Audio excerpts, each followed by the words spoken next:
I would say, let's go ahead and get to that sky castle. Beginning in 3, 2, 1, go. Alright, so once again, here's where things stand. We have maxed out our levels. Our gear is basically unchanged. We did get an opal bracelet, a ribbon, a pro ring yesterday, but we're still rocking that rune blade. That is going to continue to be the case until we get the Masmin at the end of the game. The buckler we can upgrade. That is what we're going to do momentarily. Going to get the pro cape to fill that slot up. And really, that's about where things stand. So make sure I've got my 99 potions. Yep, those look good. At this point, I might put the defense sword and the power glove further up. I doubt we'll be needing the attack items nearly as much now that we've reached maximum level.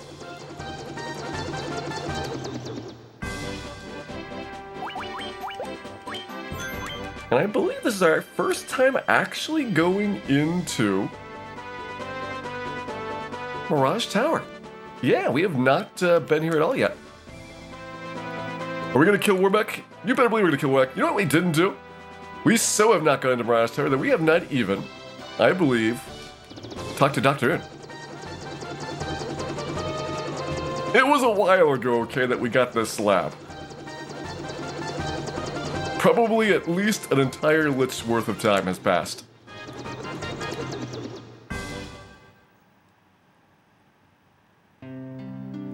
It's okay. I wanted to have the town of Melmont bring a little bit of darkness to our lives once more.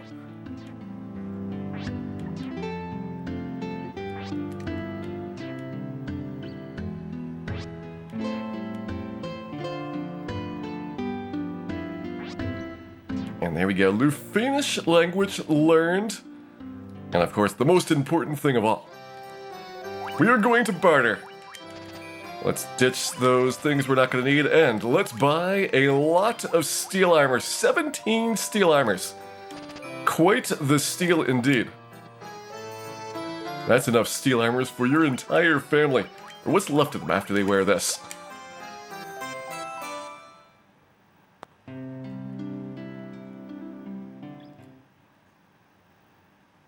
Hey, Slippy and Testes. Cillian, welcome in. Maybe they've cleaned up the inn. I'm going to guess probably not, Shaywolf. Probably not.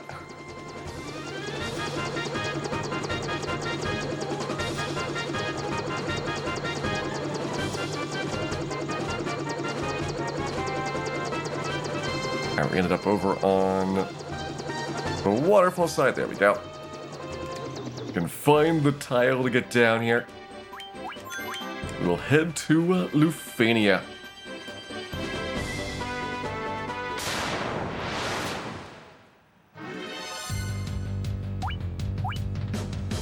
Hey, you know what? Burn 'em! Arissimflow, welcome back for 10 months. Hope you're having a wonderful day here, enjoying our solo thief adventures. And thank you very much for the continued support. This is going to dent all of my shiny new steel armor. It's going to be absolutely ruined at this rate.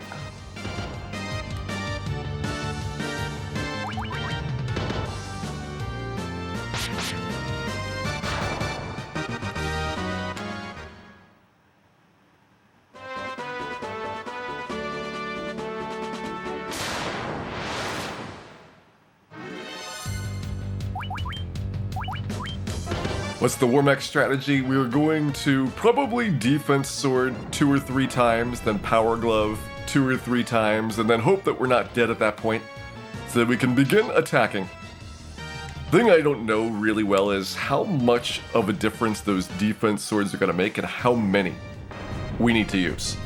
On NES, 2 defense swords and then you're down to a 3 in 256 chance of being hit. Might not be the case here. It may be far tougher to get good defensing. Padriku13, welcome back for 18 months. Hope you're enjoying your shiny new orb there, Ent. I hope you're enjoying watching Dan chill out with some fur wolves. Flapjack Froley, thank you very much for coming back for 13 months as well. It is great to have you here today, and I hope your day has been fantastic.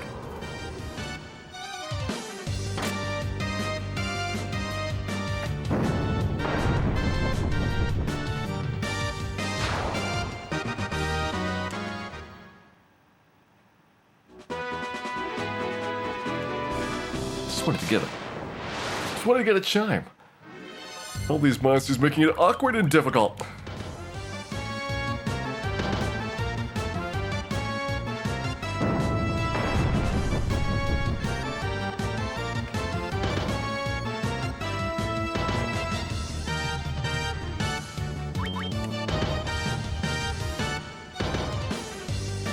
Hey, Strange History. Welcome in and thanks for the good wishes there.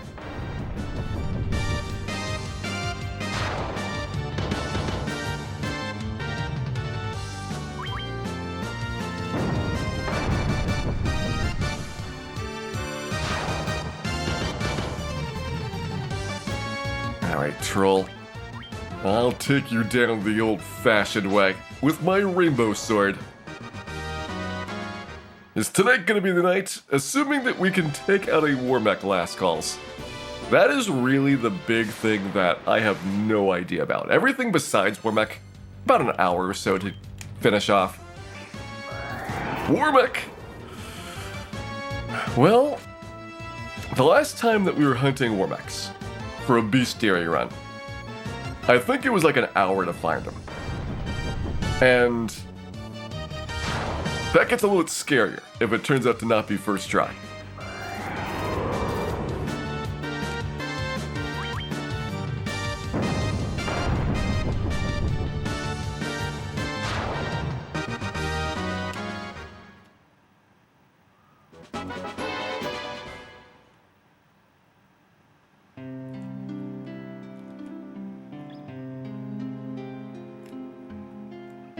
Toga party!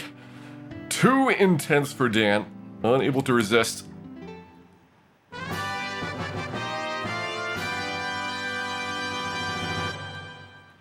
And there's our chime obtained. Let me slip through the back here. And get back out of this place. There's a really small map edit that I do like in this version. You can go around the left side of Lufania.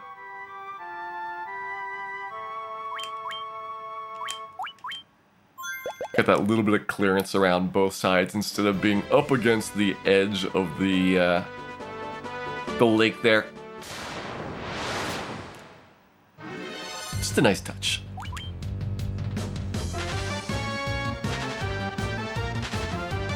Victory! I am calling that victory.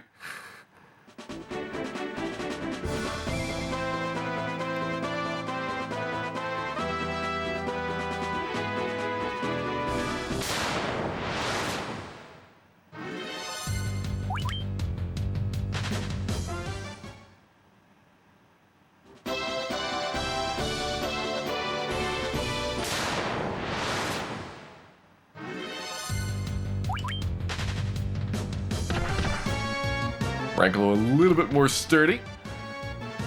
Surprisingly though, not that much damage. We do have that lovely Opal Bracelet, putting in some really good work. Opal Bracelet, the same defense as the Flame Mail or the Ice Mail. And that means the only real difference now between what the Thief is going to have and what the Ninja would have for defense is going to be on that shield slot. If we get the Pro Cape, then we're 4 defense off of the Ninja. We're obviously a lot of offense off of the Ninja. That is something that you really can't do anything about until you got the Mazmune. And even then, you're going to miss out on that fast spell, giving you such a big advantage.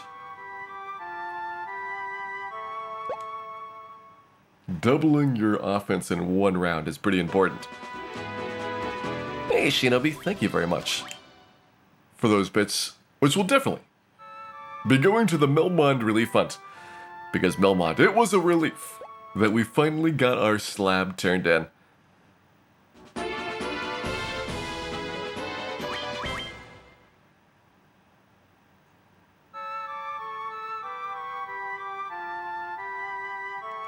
Just burning off all of our cabins. It's been a while that I've been carrying these around.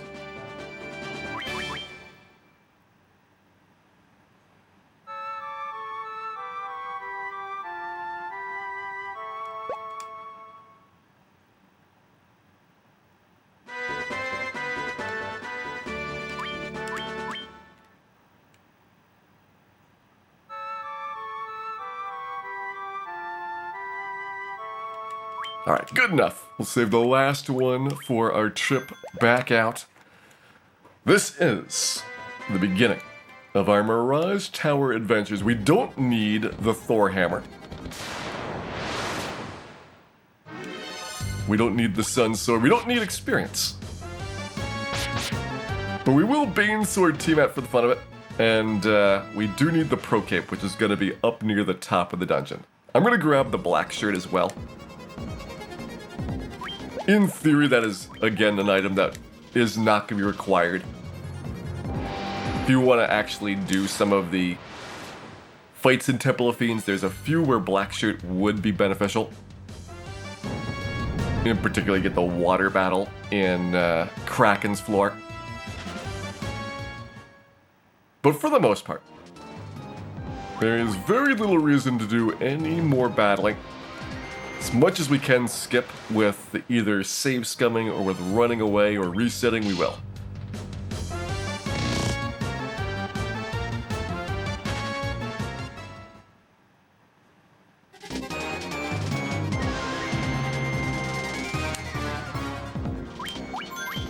Yeah, normally on NES, you'd be picking up the Thor hammer really quickly so that you didn't have to waste a slot on the Zeus gauntlet. It's not that big of a deal, like you're talking about right now 2 defense difference, but might as well. On this version though, with the shared inventory, you got no problems at all with carrying capacity.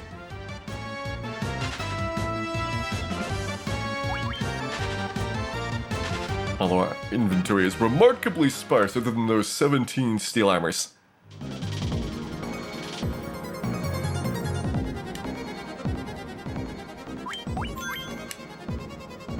Here to floor 3 now.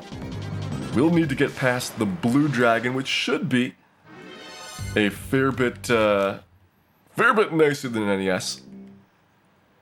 That power glove will help out a lot for damage output. Hey, the man's done. Nope, grinding's done. We hit level 50 last night. That was the final thing before wrapping up the stream. And today, we got our 4th Fiend, Warmech, and Chaos.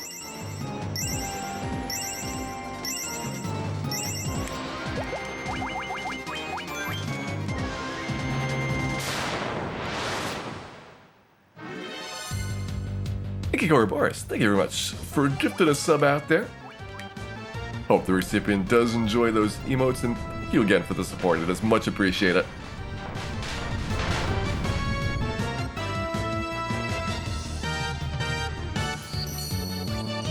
Alright, this is 1 power glove. Already a big improvement. 1 power glove gets me up to 5 attacks from 4. That little bit of extra accuracy. Because you're not that far away from having 5 attacks. If it was level 39 for our 4th attack, that would mean 55 is where the thief scheduled to get attack number 5. Less than 10 points of accuracy away. Yep, Saber improves your base attack power more than Temper does by a little bit. But it also improves your accuracy score.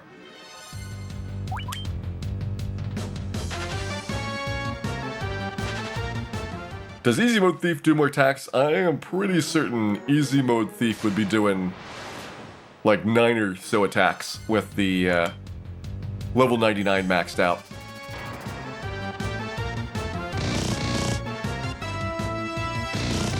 keeps giving these monsters power tools.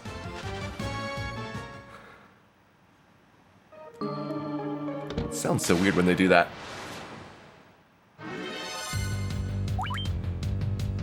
Team at Bridge have a high encounter rate. I mean, everything here has a high encounter rate. This version of the game is quite notable for that. But when it's a 1 in 64 encounter, it is not easy to find Warmex. Alright, we'll put the Bane Sword maybe there.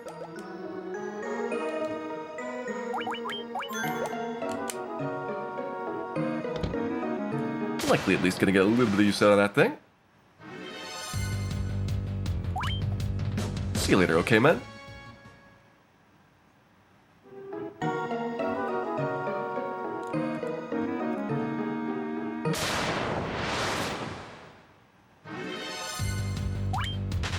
The hardcore Manicore action. And they're extremely slow-moving darts.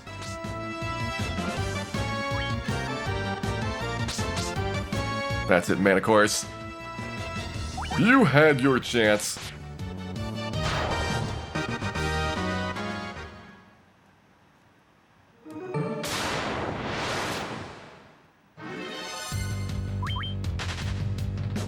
Now, even Naga runs away at 50. That was a monster that would not run. I think regular Naga doesn't run at 50.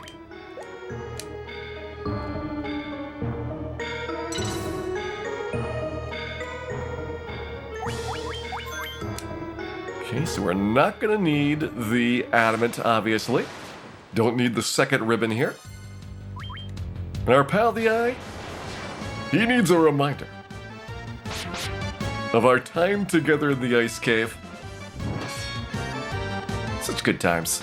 That Eye grind was incredibly fast to get our levels maxed out. I think that was going like 3 or 4 times as fast as the NES level grinding.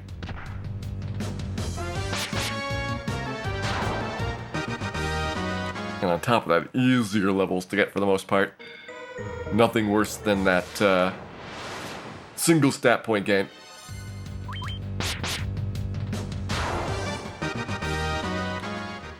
Yeah, no Excaliburs for our poor thief here. No, that's the white shirt. Alright, there's my black shirt. Keep that. White shirt we're gonna throw away. I'll get rid of that later. There's no point having it when you only have one character. Defense sword's gonna be double strength, and that's all you need to get the job done.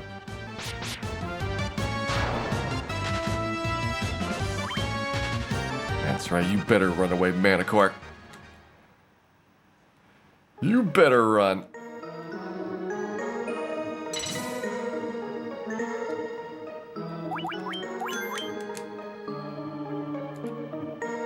Window way less impressive in this version. I don't like that they put like the monitoring orb instead of the window. I loved that window. There we go, Pro Potato. Is that actually? Huh. Oh yeah, because Buckler is considered a real shield, so it's got no weight penalty. I was like, Pro Cape's heavier than Buckler? But no, that's correct.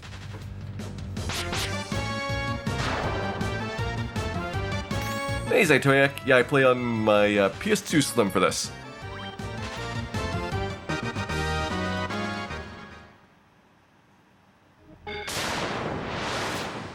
Black Shirt casts Ice 2. We've got the Zeus Gauntlets for Lit 2, the Mage Staff for Fire 2, the Black Shirt for Ice 2. We didn't bother with the Light Axe because I'd rather have Fire 2 rather than Harm 2 for Undead. Just more generally useful, even though Harm 2 does sometimes have some interesting value. In this case, not really required.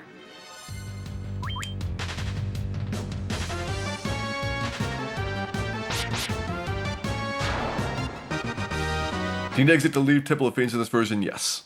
There is no way out other than with a travel spell.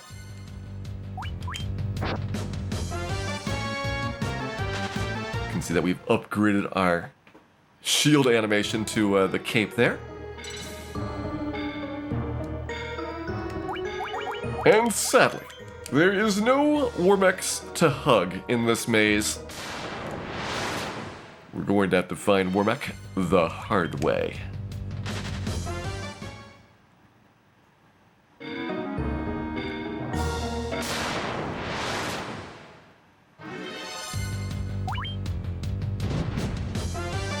Hey, Mancats are back.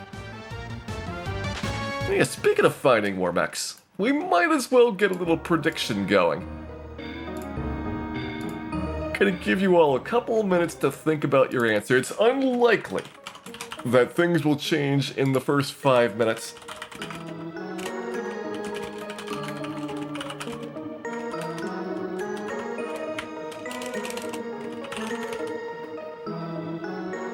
But I want to know, do you think we're gonna beat Remak before the 30-hour mark is up?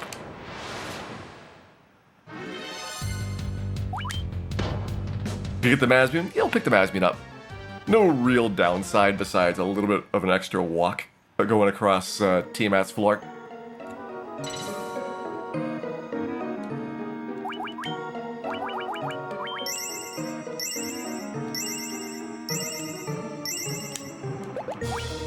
When you're already safe scumming the place, the time to get the Masbian is like maybe 2 minutes tops, which in a speedrun might make a difference, but for this it's not going to be a big deal.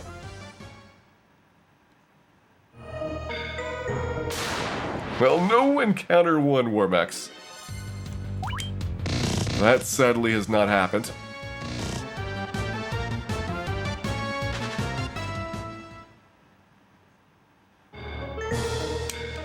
Alright, made our way up to Tiamat. Gonna get this fight done before Remak, it looks like. So enjoy. Our 4th and final fiend.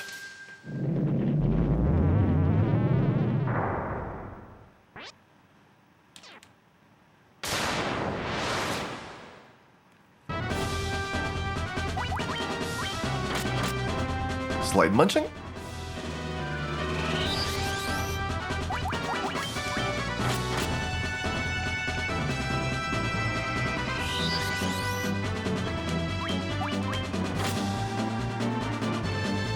Of course, getting credit, which even on the NES would have gotten through that defense sword.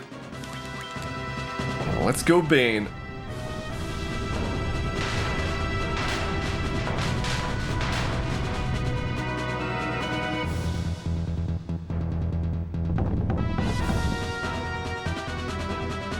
Damn. Isn't effective. Try number 2. Damn what the Bane Sword is. First try. Tiamat. Done.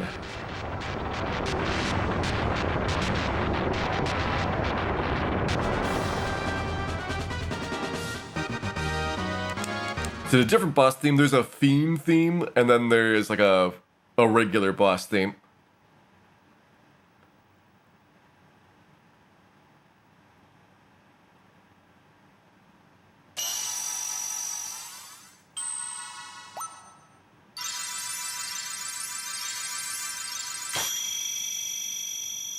I actually kind of like a couple of the GBA songs a little bit better, but this is a really good version for music in general. Does that work in the NES version as well? 1 in 7 chance of Bane instant killing Tiamat. If you get the Brack spell, it's a little bit better. It's about 1 in 4.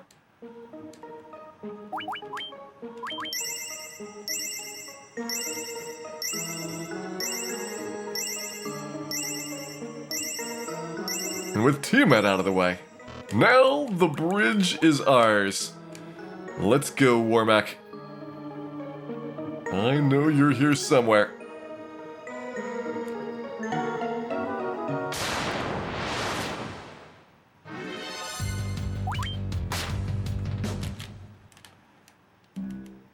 Got 45 minutes to find and defeat a Remak for the prediction, which is going to be closing out pretty soon.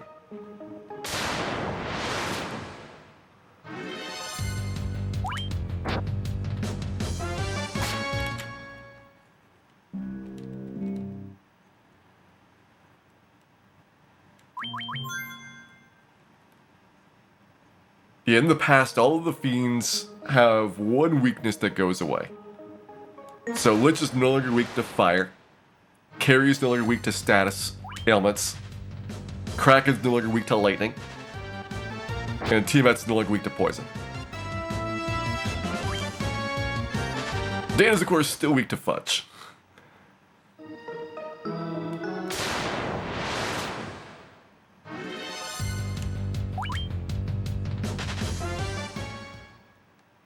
Dan is also still weak to damage. That is his one failure. Well, one of his many failures. One of his many, many failures.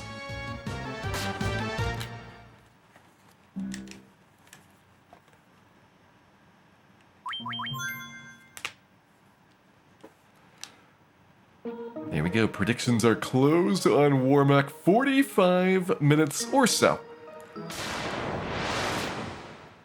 Hey, Tyr. Welcome in, and thanks for the good wishes there. We are hunting nuclear-powered death machines.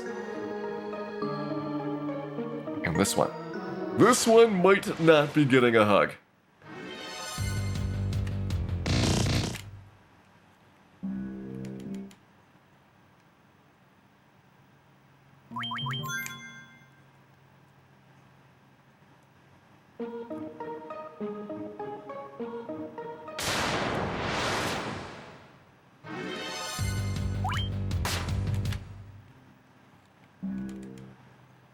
Hey, well, Tony, thanks for the good wishes there.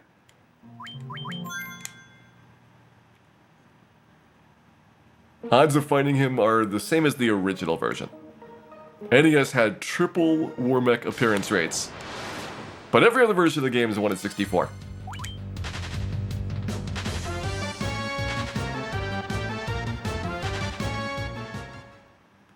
Hey, Major Dad, welcome in. Hope you're having a good evening here. The fighters. Rarely seen. That's the 3 in 64 encounter in this version. So on NES, that would have been a Warmech fight.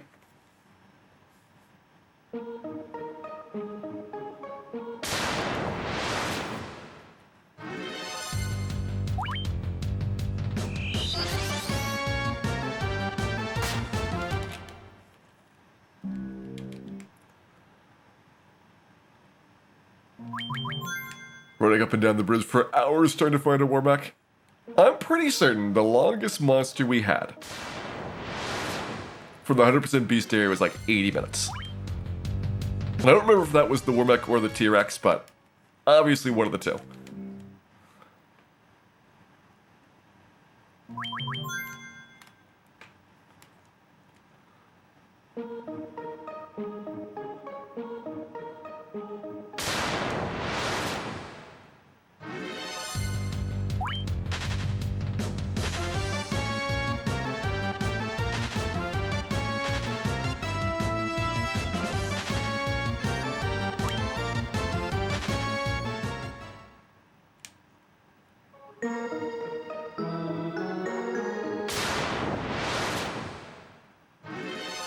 Iron Golem, for whatever reason, tends to not be as hard to get.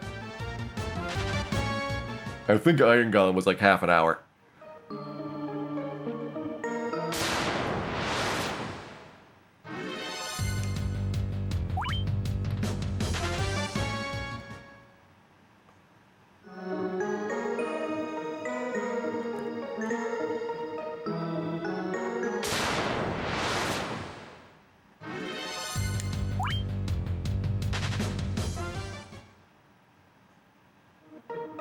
Faith in Dan, that is very definitely misplaced.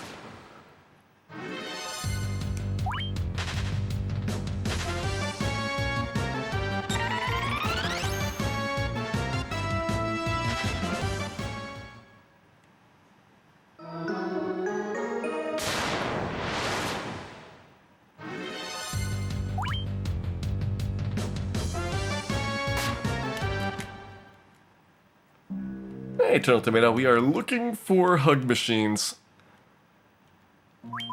NES Thief killed a Warmech. PlayStation needs to here as well.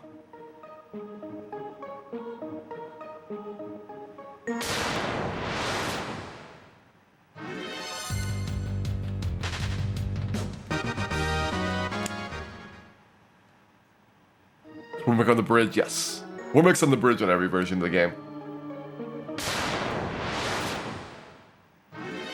That is his home.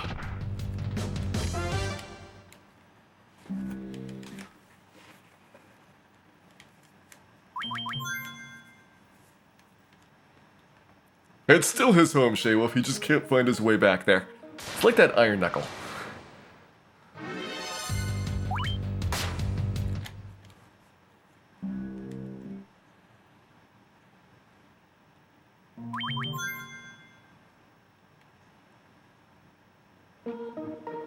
Enjoying Legend of Mana. I saw a couple people playing Legend of Mana when it first came out, and it looked decent. It doesn't look amazing. Like, there's a little bit of a disconnect between, like, the background and the sprite animation styles. But it doesn't look bad.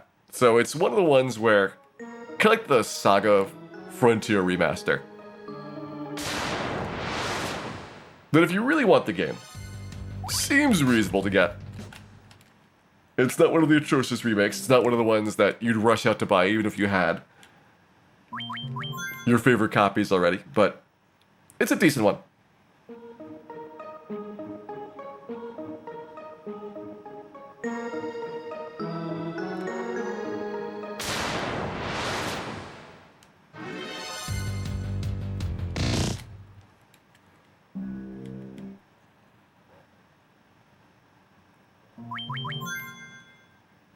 Farming pink puffs.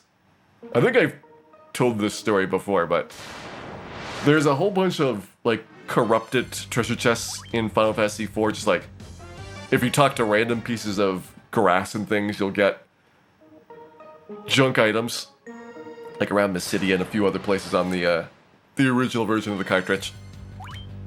And my very first time playing, I talked to one of those things and I get a pink key, which I had no idea what it was. I'm carrying this pink key around for a long time. And I go to the blacksmith to turn in the tail as part of the storyline. And the pink key disappeared as well. And I had no idea what was up with it. Like, never found anything to do with it. But many years later, I discovered that was a pink tail that I had located. But if you have both the tail and the pink tail at the same time, it just eats it instead of giving you the adamant armor.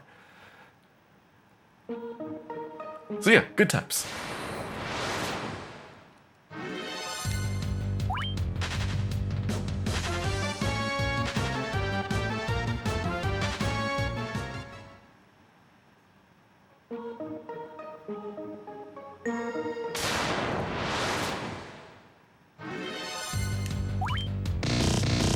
Found Wormek first try. What a bragger, Westlake Math. I mean, for NES, it's actually not that uncommon. There is a lot of Wormeks hanging around, especially if you just turn the console on. So if you do like a hard reset, walk up the tower, you're probably going to run into a Wormek going through that stretch.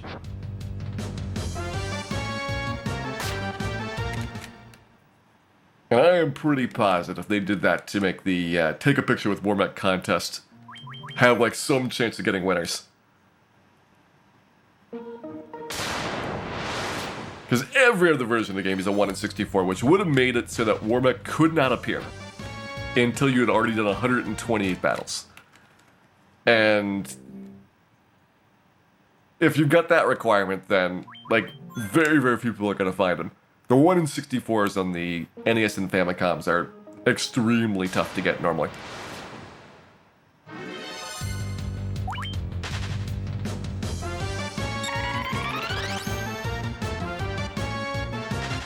Oh, somebody had 2 pink tails and only got 1 armor. Yeah, I'm pretty certain it just eats all the tails that you have in your inventory, and then it triggers 1 reaction, which is either like the regular tail or one of the pink tails. They didn't do a clever thing where it's like transactional based. It's just kind of like delete all and then give you 1 thing.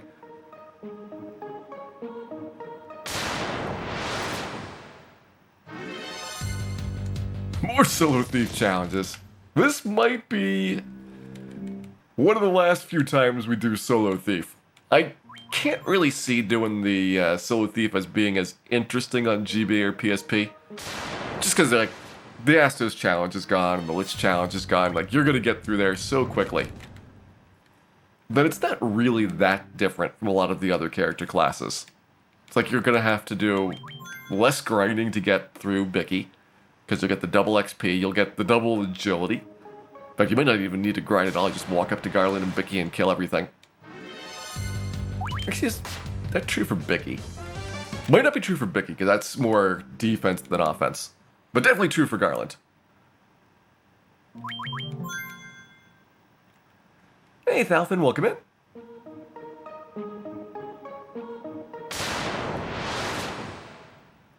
Hope you're having a good evening here.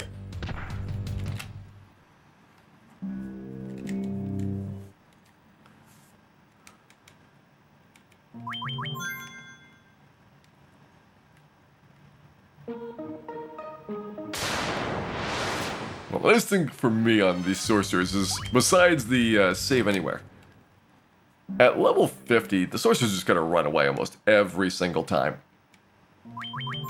Definitely makes those a lot less scary. And even if they didn't run away, you're gonna have such better magic defense than what a typical playthrough's gonna have, especially if you don't have a crummy character class like the Thief. But you have a really good chance of just straight up resisting them.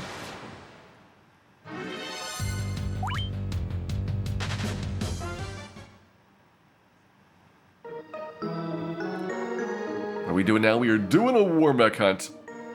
We need to be hugged by a robot.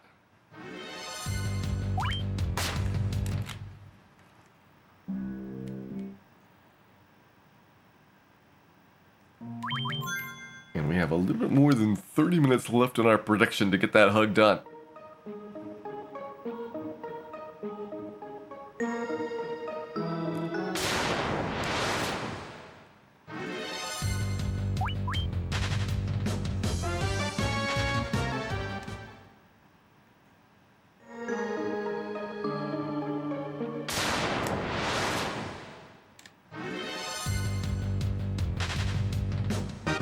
Another fighter getting the first strike. I think that's 3 fighters now.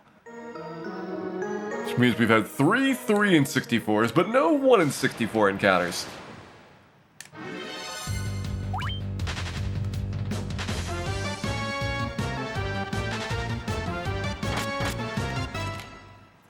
Hey, Bad Chop. Yeah, yesterday we did 3 fiends. We got the airship. We leveled from level 25 all the way to 50. Picked up a lot of the gear. There was a couple things still left to grab here. I never actually went into Mirage Tower until today.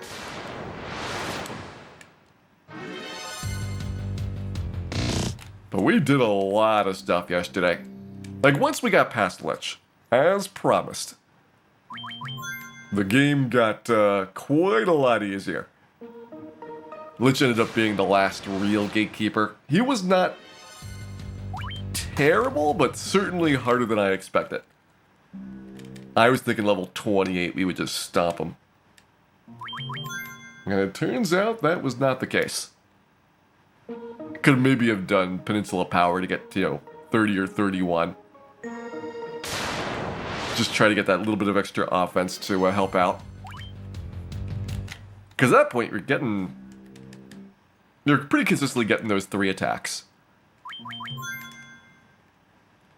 And so if each level up's getting you about 1.5 of damage.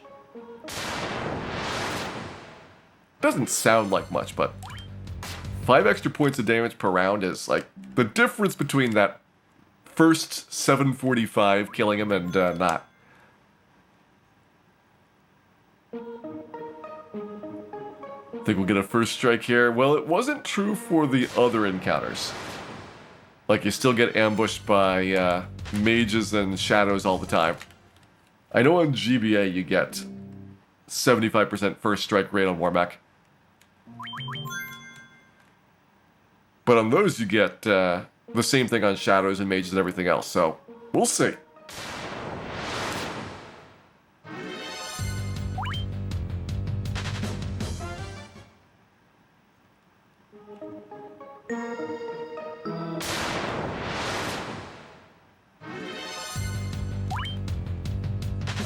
Is XP divided per living player? Yeah.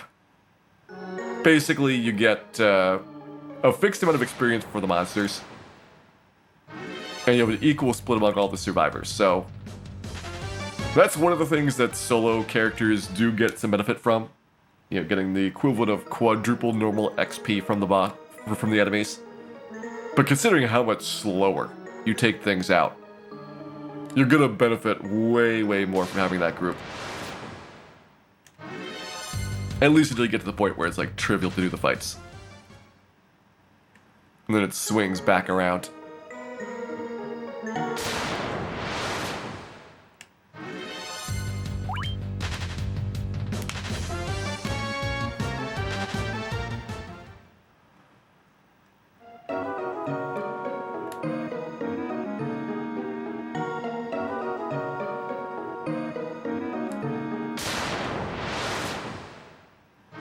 Hey, Conan 3, welcome in.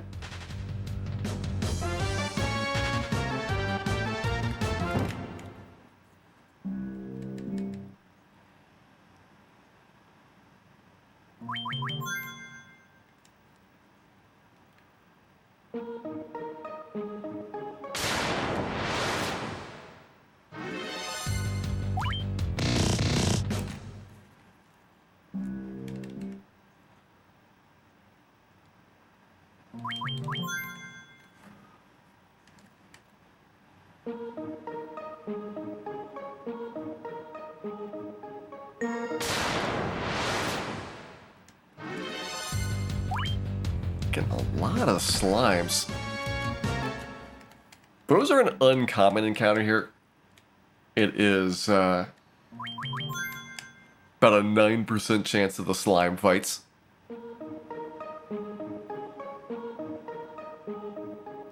So we're getting a bunch of the rare ones, but no rarest of the encounters.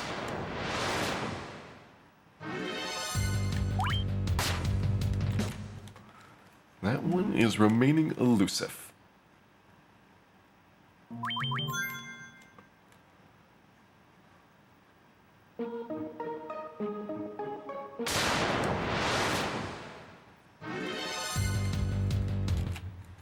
It's our fourth 3 and 64 fighter fight.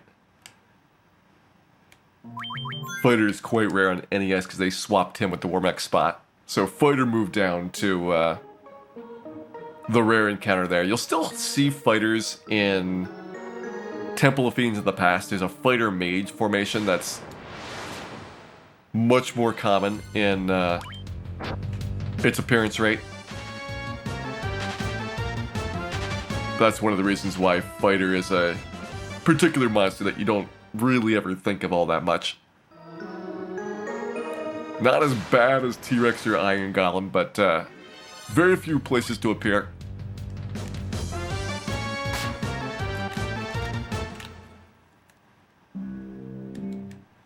Is it a table or a true 1 in 64? Well, technically the table was a true 1 in 64. Because you had exactly that many slots to allocate, unlike the RNG-based ones, where you're gonna have like unequal divisions. The monster appearance rates are exact, but this one is all gonna be based off of just dice rolls. So whatever frame we end up hitting the encounter, that is what determines what we get.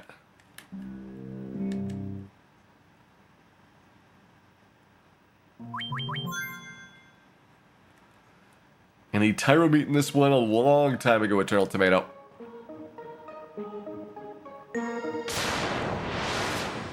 Way back when we were doing Peninsula Power, we got a couple of Tyros to appear.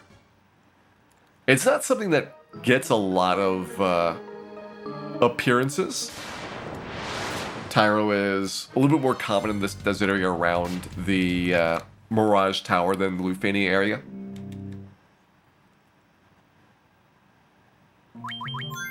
But you spend so much more time around Lufeni, that's where you see more of them.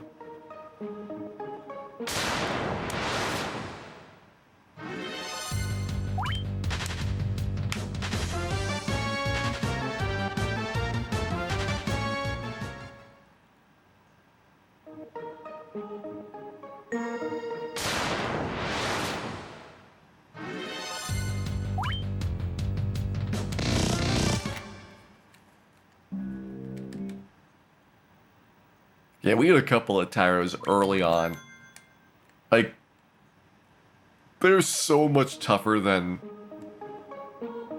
Giants, like in terms of just statistically. The absorb rating and HP is too much for you to pound through.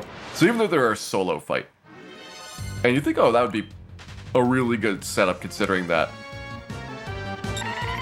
damage-wise, they're like about the same as a double giant or a couple of wyverns. But no, they're just a little bit too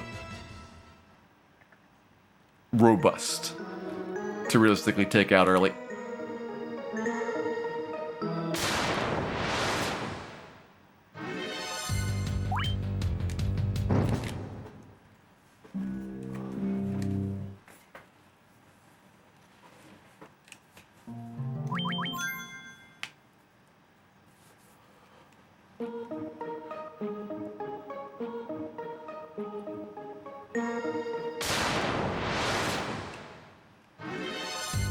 There's our Warmech, and he is angry. Alright, let's hopefully get some defense swords up. This is a really bad start.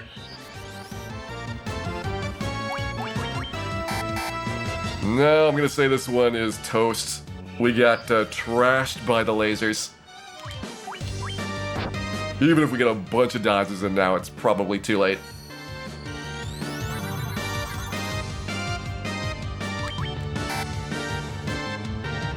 He's beeping at me. This is double power glove. Let's see what the damage output's like. Or let's just die. One of the two. Dan has blown his Warmech appearance. Keep trying. 75% ambush rate, yeah. The really nasty thing is that we lost the turn order so that we didn't get the defense sword up early. Just got pounded a couple times. Like, you actually want him to open up with the nuclear. Nuclear will do less damage on average than his punches. So you want him to start nuclears, and then once you got a couple defense swords up, that's when you want to go to the punches, so that you have free rounds.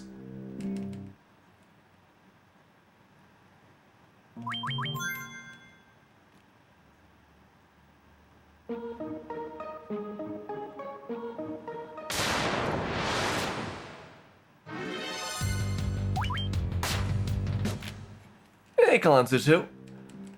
Welcome in. Hope you're having a good evening here.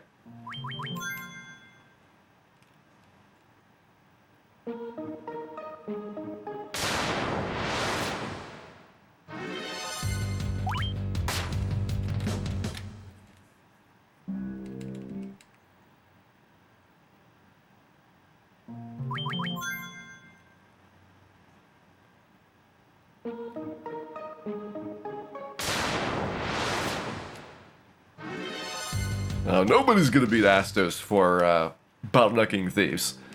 That is just a fight all in its own for how tough it is.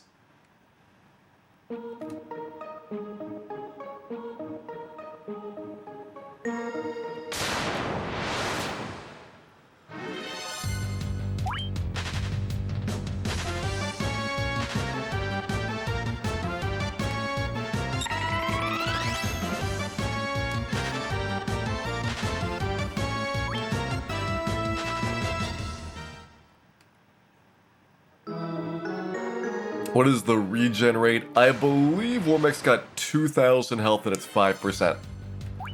It's also possible that it's just like something custom. But I want to say it's 5%.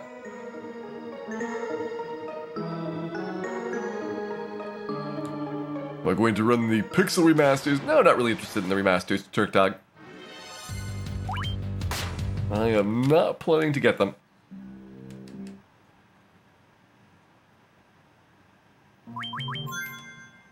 How do you save at the end of the bridge? You can save anywhere you want on the remakes. This save only lasts until you turn your console off, but that is not really a problem.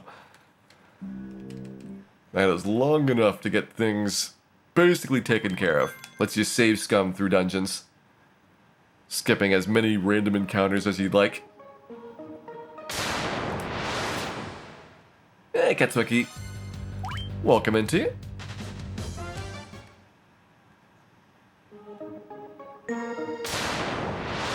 The remasters, I think, are individual, but you can buy discounted bundles.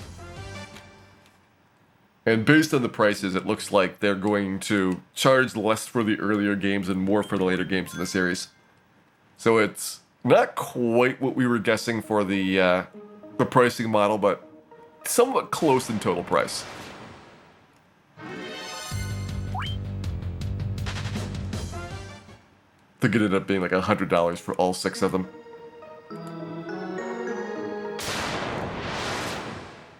Any out-of-bounds bats in this version? I wish. It would truly brighten our day to have a bat that was so far out of bounds that not even Wormack could hug him.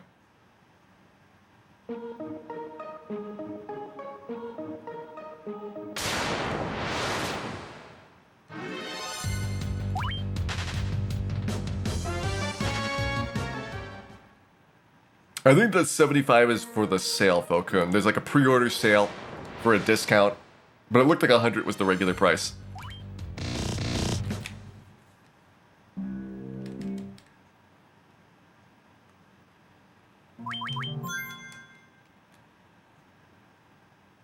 Hey, Corvo Perdido. We are indeed looking for war mechs. War mechs that will not kill us this time.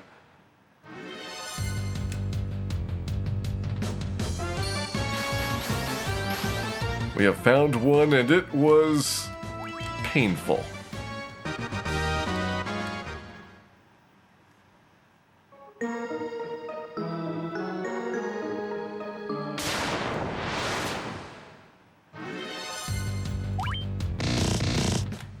Right now, the remakes are only on PC, Villainous. But I wouldn't be surprised if there's some type of collection that comes out. The thing is, like, at the price point, it doesn't make sense to have, like, like a single title for these. And that's where it kind of gets weird. Like, you couldn't really get away with having, a bundle collection for $100 in, like, a Switch game or a PlayStation game. Like, people just wouldn't buy that. But maybe they could still do like the individual titles on the shops and just hope that people don't have good math skills.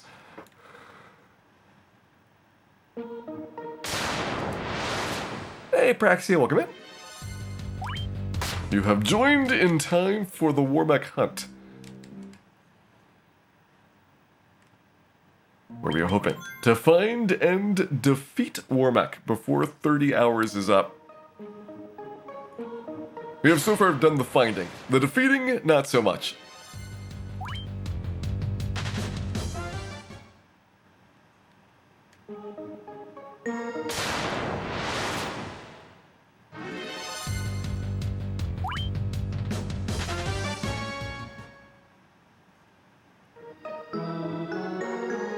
Pay 100 for all 6. I mean, if they were good, maybe.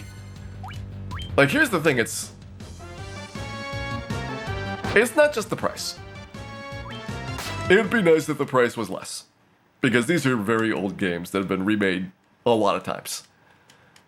But it's also that the presentation looks really shoddy. Like, these are kind of slapped together. There's some nice art in them, like the backgrounds look really good, but the characters look kind of crummy, and the menuing system looks really crummy. Like, just bad fonts, bad color schemes. Not quite as bad as the mobile controls on Steam for some of the games, but still, like, not as good as the original menus by a large amount. And so when you're talking about, here's a mediocre product at a high price, then it becomes a lot more objectionable.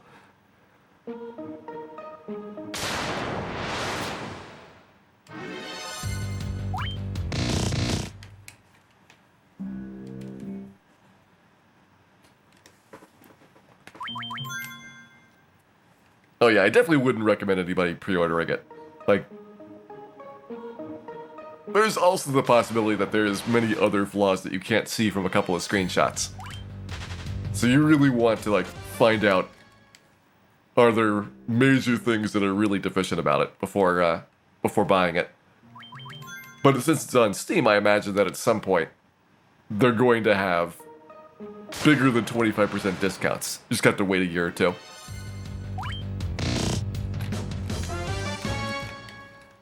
Like, basically all of the Square games eventually go down to at least half off, if not more, from their original price.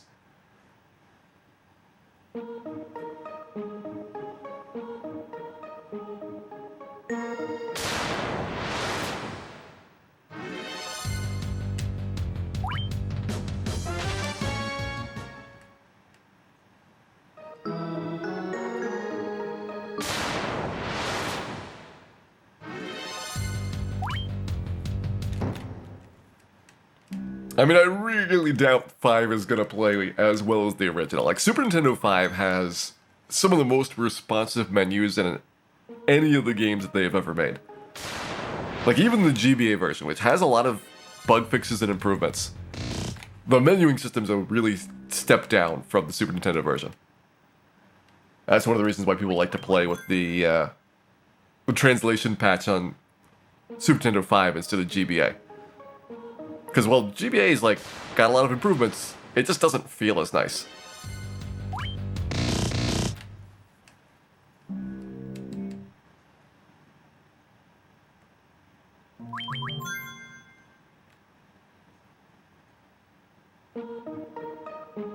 Yeah, the fact that half off is still $50 kind of looks like a bunch of sucks, Alien. I do understand that. But I was surprised that Octopath Traveler has not had any really substantial discounts by this point. Like, Octopath is what, like 2 years old now? And they're still trying to get $60 for it. So basically treating it as like a new release full price game.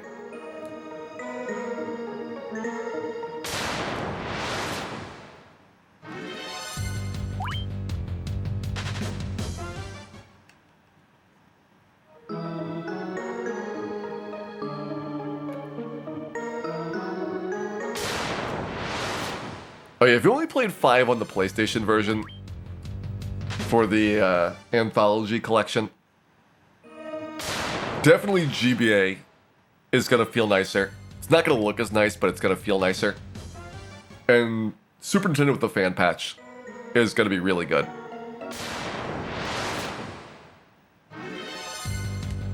They didn't do anything wrong specifically for 5 on PlayStation, it's just that the load times are a lot more annoying on 5 and 6 in Chrono Trigger than they are in, here in Final Fantasy 1.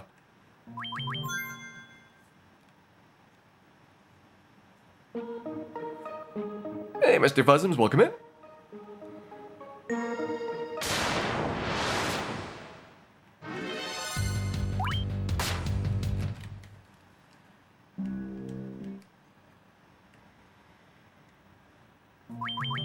Yeah, Octopath has sales, but this base price is still the full price game. Like, most of the other games that they have made either started at lower prices. Like, a lot of the remasters started at either like $30 or $40 instead of $60. And then, no matter where they were, they kind of have crept down to those levels faster than Octopath Traveler. Like, for whatever reason, they're holding the price of Octopath higher for longer. And it might have been because it was, doing well enough, being kind of a new property, that they didn't have to cave on the prices nearly as quickly as a lot of the other series games. Also, maybe because it had the Nintendo connection. Nintendo games never go down in price.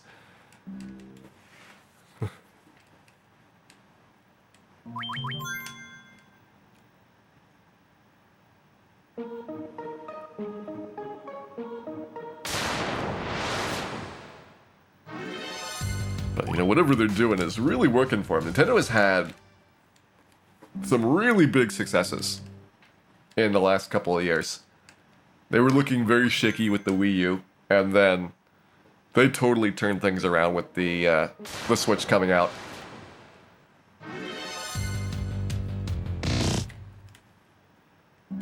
Yeah, Nintendo had the player's choice.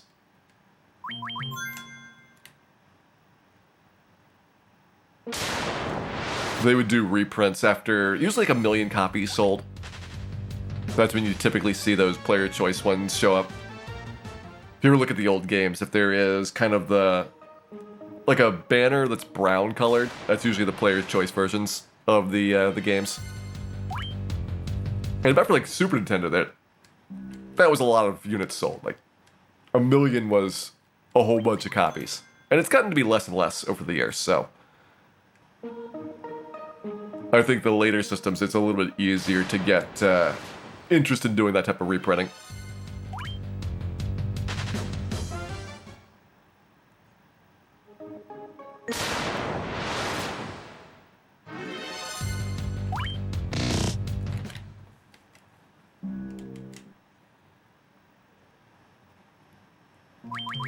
The thing is, as far as I know, even though they do the player's choice, other than a very small number of games, I think they just still offer them at regular prices.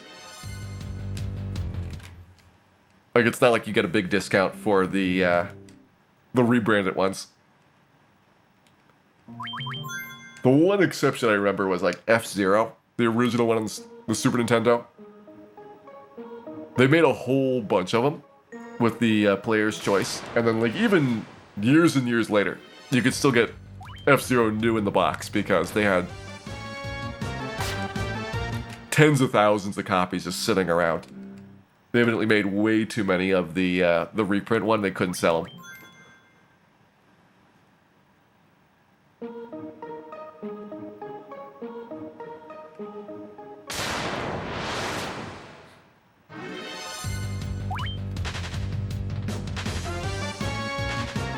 I don't think that killed F-Zero. I think what killed F-Zero was the arcade thing that they did. When F-Zero GX came out on the GameCube, in Japan there was a version F-Zero AX, which was an in-person arcade, like an actual like racing setup for, playing it. And there's like a league system where you could get like a card that tracked your progress and all kinds of tie-ins and things. And that was probably pretty expensive to do a project like that. And as far as I know, like, that arcade one just never really panned out for a lot of economic success, and that might have been what convinced them to drop F-Zeros. That and Mario Kart kind of getting into focus. And they just didn't want to have two different racing games, even though they're very different. Mario Kart is much more oriented towards group play, whereas F-Zero is a lot more about the single-player experience.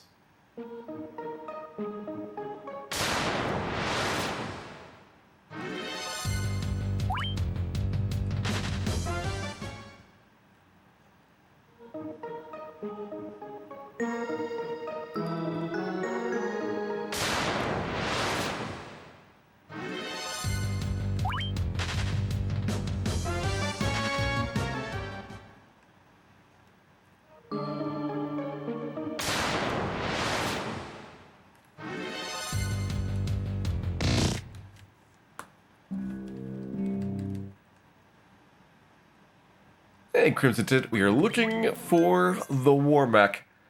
We have found one War Mech, but we were unsuccessful at defeating it. Like, we really need to get not only a War Mech to show up, which is a 1 in 64 encounter, we need some luck.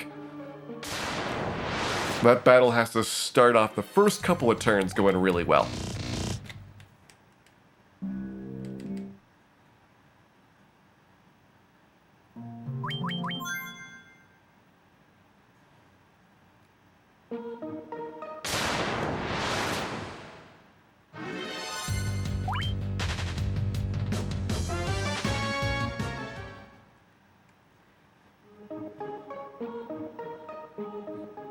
Well, it turns out that while Dan might have maxed out his luck stat, Dan is not very good at it.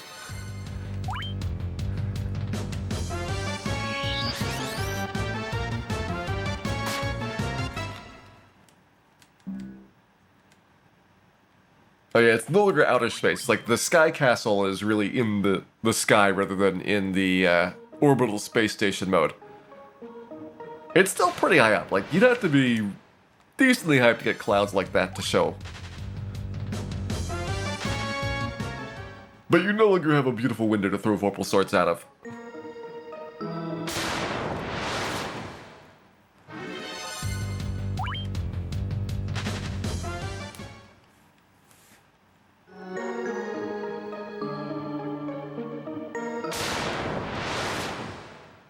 Well, 2 minutes left in our prediction. It is looking grim for those that believed in the war mech.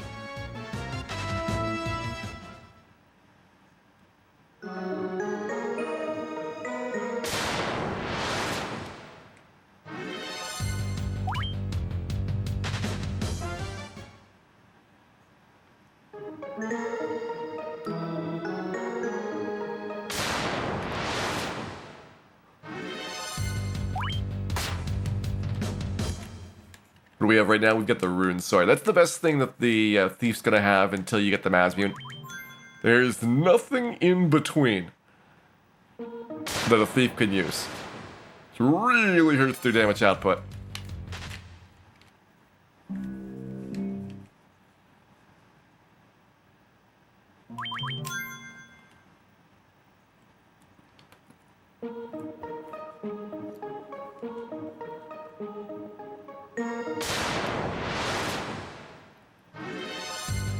There's Warmech. Alright, well, we got the ambush. That did not start well. Beat him this turn. And we need some dodges. Did not get the dodge.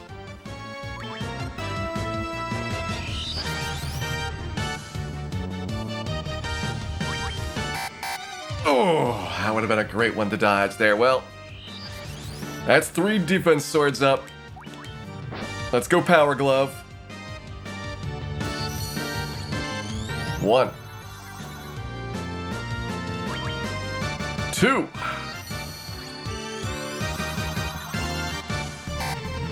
He's hitting me through the defense swords. That's with 3 defenses up as well. Still got zapped. 3 Power Gloves. Can we get an attack off? Nope. Still have not managed to successfully attack him. Well, we saw Warmech twice, but we did not win the hugging competition. And so, the naysayers said nay.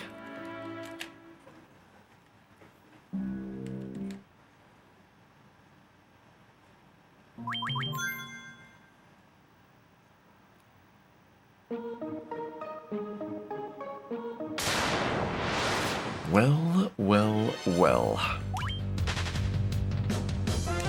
We're gonna keep trying. We are not giving up on this war mech quite yet.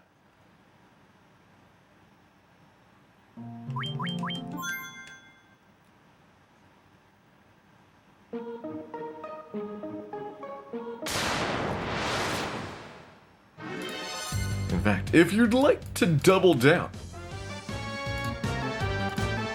you can put in another prediction of whether we'll get Warmech in 31 hours. Good luck to anyone that so chooses to put their orbs where their mouths are. Because the first hour, that's just the warm-up hour.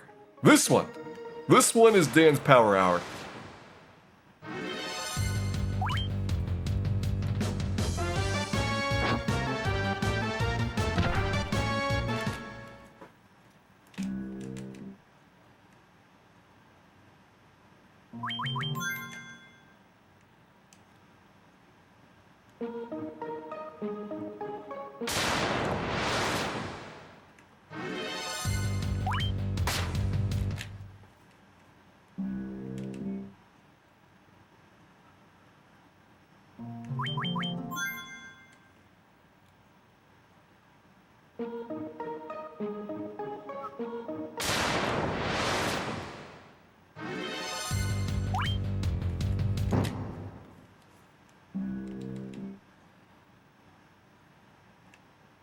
Our first 2 Warmechs ended pretty similarly. We have determined that Warmech is painful.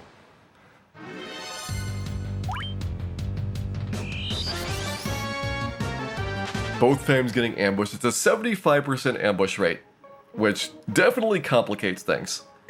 If you were able to get a neutral start or even a first strike, which would be amazing, you'd be able to take so much less damage in your setup. Now then, I think it gets pretty interesting. Hey, Wolf and Josh, welcome in. There's a Warmech, and there is the pain. Again, losing the race on getting this defense sorted out. It's just so tough to deal with the Warmech going early in the round.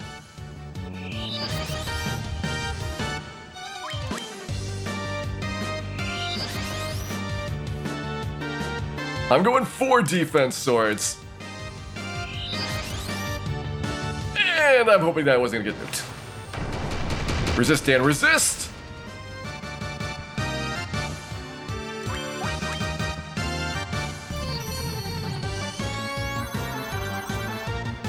No, the double nuke. We had not seen a single nuke up until this. Dan did not resist. The resistance was futile.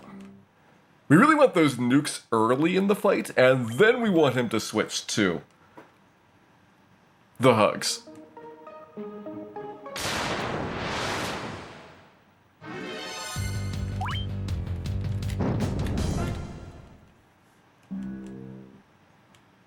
Is winning 2 within the resist range? No, 160 is the upper cap on the resistant ones.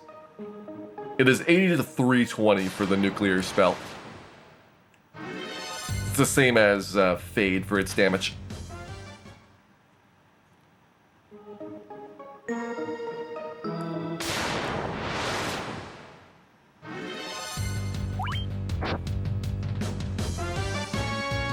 Hey, Neocat. We live thanks to Agama supplements. Also, thanks to doing this over multiple days.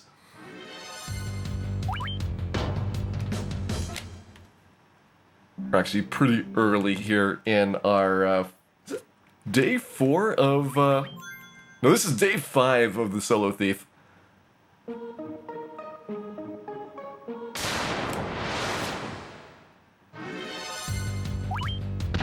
And how committed are we to Warmechs? Oh, we are pretty committed, Falcon.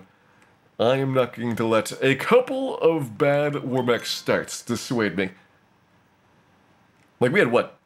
At least 24 Warmech tries on NES.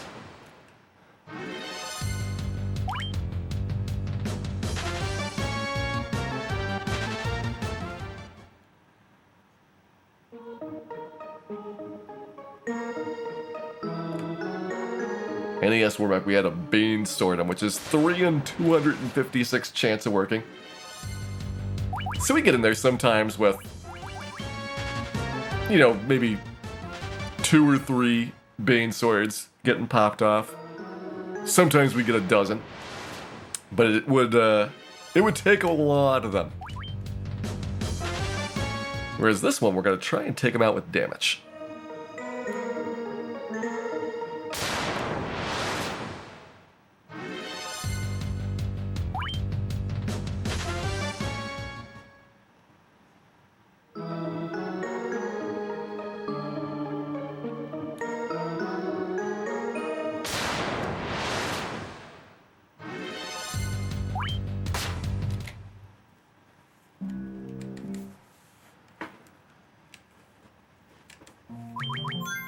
Never heard of a Mind Flayer Fling? They actually run very early. You'll start seeing the sorcerers running away in like the high 30s. Which means by the time you get to like level 50 here, they are almost 100% gonna run. Like, you will occasionally see them stick around. But it's pretty rare.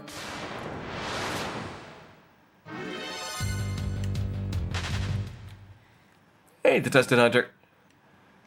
We're actually at 999 at level 41, and you could do it like as early as 35, I think, if you got all the strong HP gains. It is really easy to max out HP in this version.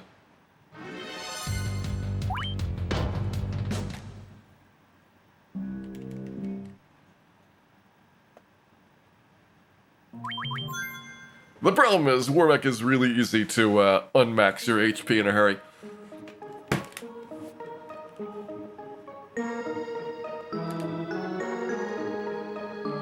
Hey Timron, thank you very much for resubscribing.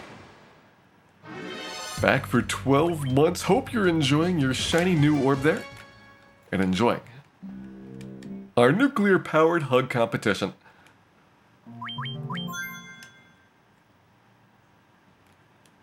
I mean, eventually, Warmech's gonna let down his guard. Not this time, though. This time, he does open up with the nuke, which is what we want to see. So after doing like 20 consecutive attacks, he does 3 consecutive nukes, and he rolls super high on it. Ended up not being much help. Well, this one's once again getting starting off on a wrong foot.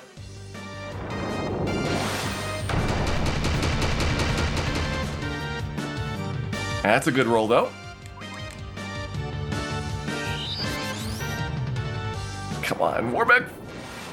Use those lasers.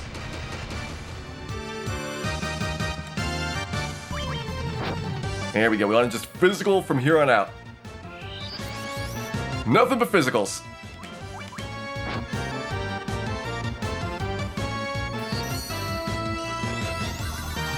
One power glove. 2 power gloves. Ooh, we got beeped. That's not good. That's with 4 defense swords up. And unless Dan gets a super low roll, this is it. Dan.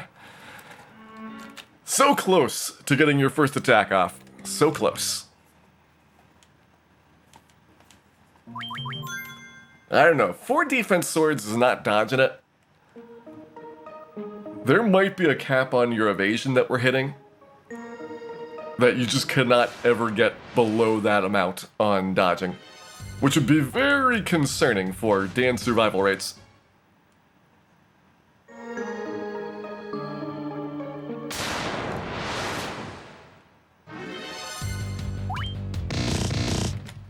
But it's like I'm gonna do 2 defense swords, hope we get great rolls on the dodges regardless, and go for power gloves from there. Either just go for power gloves in hopes he does nothing but nukes. That's another way to go. Like, we could just go pure offense. See if that's enough to save us. I don't think it will, though. I think the defense swords do pay off for getting enough extra turns in.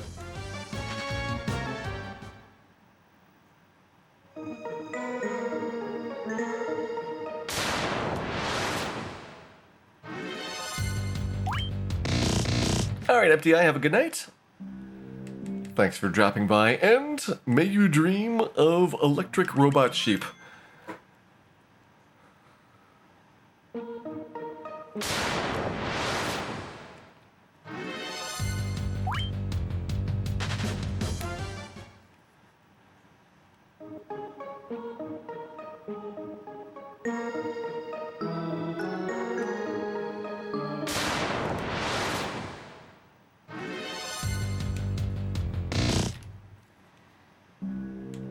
Warmech might be giving Dan some trouble, but to be fair, tying his shoes also gave Dan quite a lot of trouble.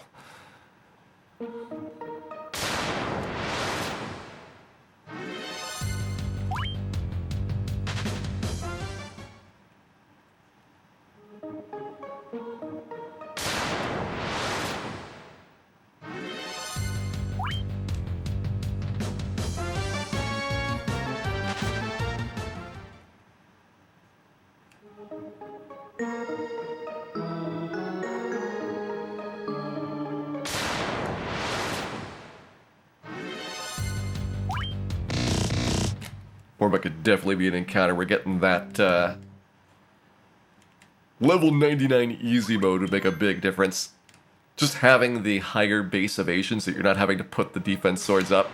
And the higher attack power so you don't need all the power gloves. Just go right into swinging. It's a very different fight when you don't need to do those couple of rounds. Because we're living, 6 turns or so.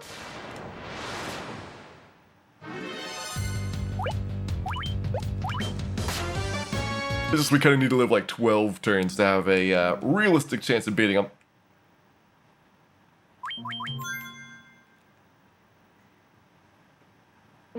Is a Warmech preemptive possible? Yes. You can get a first strike on him. It's just really unlikely. Because he's got such a tilt towards the ambush. More realistically, you're just hoping that you get a neutral start and that you go first in that round.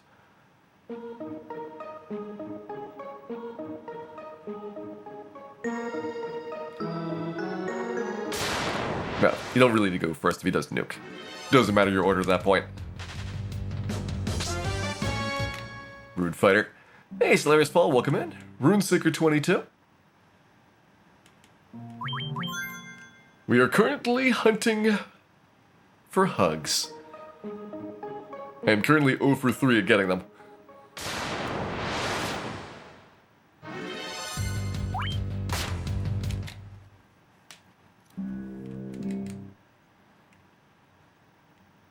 Does it help to go naked for this version?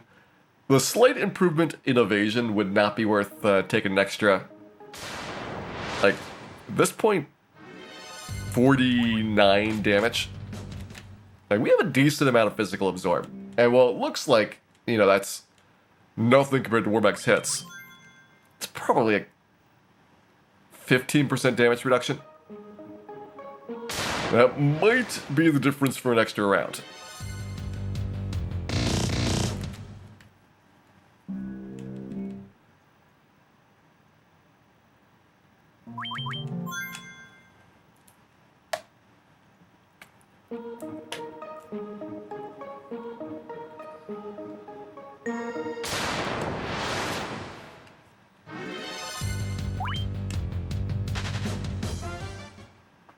Yeah, it's pretty tough to get a hug in.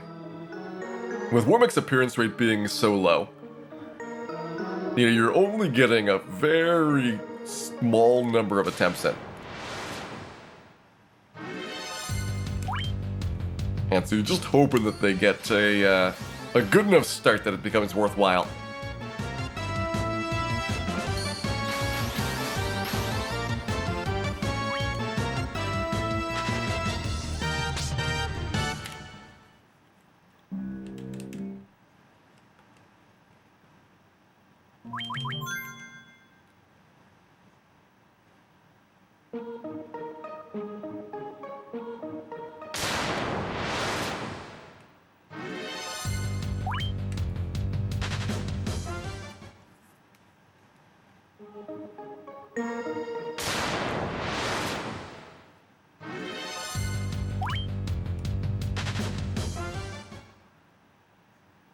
Hey, those steel armors are needed for vital snacking. If Dan gets a little bit peckish, he can always break out a steel armor and have lunch.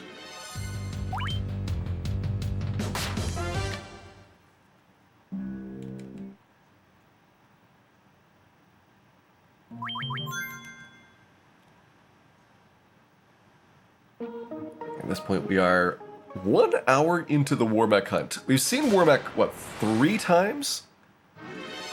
So that's about a Warmech every 20 minutes of searching.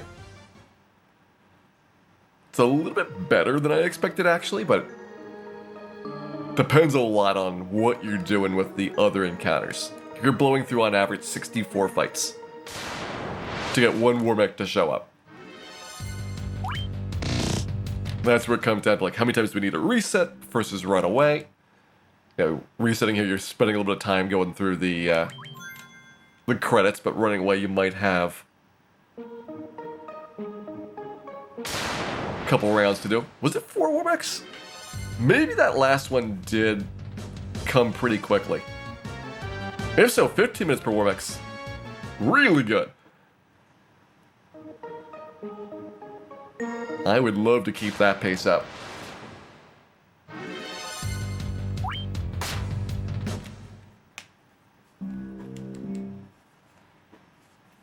Now, I'm trying to think about how many Warmechs we've had. We had the first one, which was nothing but physicals. I thought the second one was the one that had physicals up until the very end. And then the third one is where it just continually started to nuke.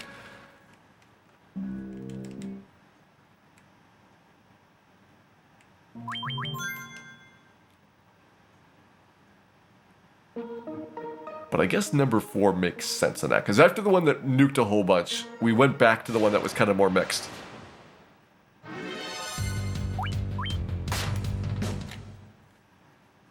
Is it the third one that stood at the nukes?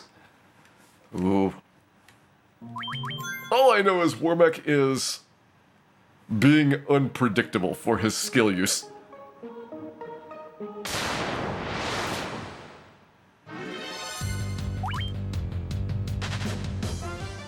It's really tough. Like, we need to have the early nukes and then the physicals afterwards.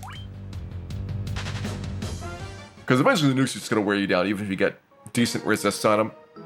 Dan probably taking an average about 200, maybe like 180 per nuke. So you imagine that he lasts 6 rounds if he does nothing but nukes. Whereas with physicals, just got to get really, really lucky. And you can go for a long time.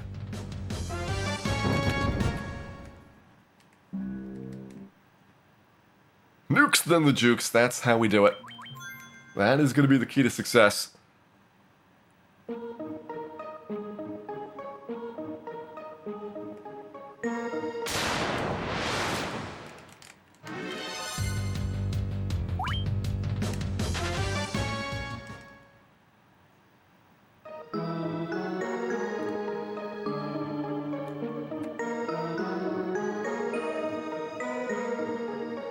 Heals that we can use. We can heal for 24 points of health. That is the average recovery of a heal potion.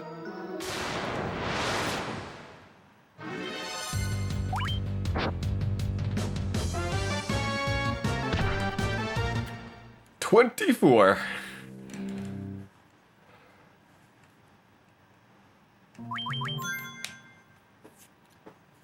So yeah, effectively there's no way to recover health in the battles. That makes the boss fights really tough. Something that we're not going to see a big factor on until we get to Chaos, and then it's going to be real big.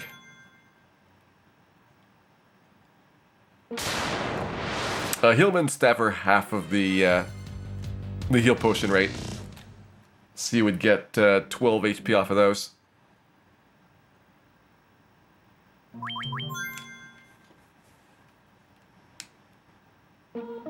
GBA is where they introduced a lot of safety items. So things like high potions, which recover 100, or elixirs, which are full health recoveries. I think they had an X potion in GBA as well for like 300, but you didn't have a lot of those. It makes a big difference if you can get a decent sized chunk of health back, even if it's only like once or twice in the entire game. It is so nice to have that extra bit of recovery.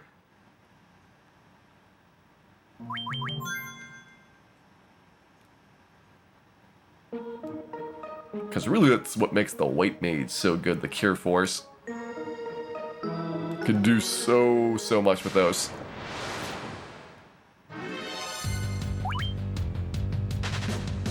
But alas, Dan is not a white wizard. Or any kind of wizard whatsoever, except, perhaps, a wizard of cowardice.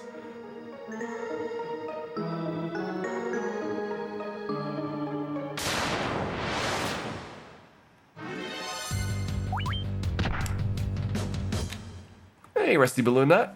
Welcome in. Hope you're having a good evening here. We are in the Warmech hunt phase. We're going to give Warmech a really serious go. I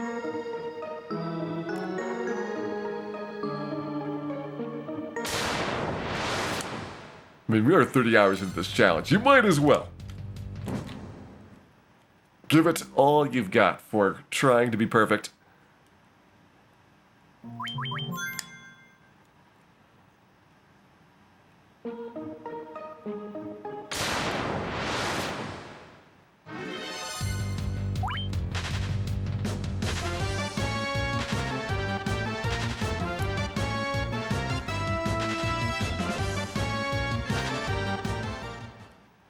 Dan thoughtfully letting the monsters go first so that they wouldn't feel slighted. It's always good to show them some respect.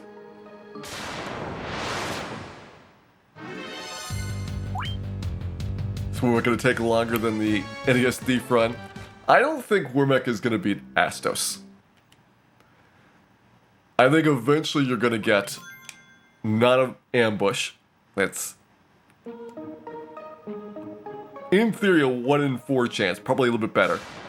Because the Thief does have a lot of agility and luck of getting a non-ambush start. That's going to make a big difference for survivability. You're going to get favorable turn orders. You're going to get favorable turn uses for Wormek's skills. It only takes one time getting decently set up to have a really serious shot at it. Because we got the Power Glove, like it is... After like a couple rounds of preparation, we're doing like 400 or 500 damage.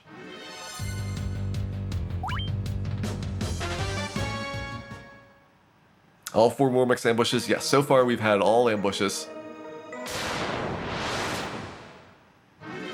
Which at 4 Wormeks, 5 Wormeks now is worse than average luck.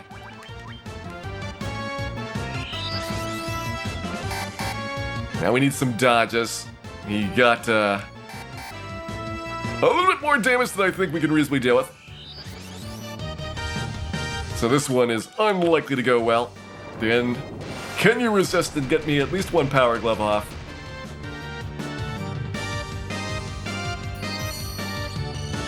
We haven't done all-out offense yet, but if it's a bad start like this, you're not going to have any real chance to do damage.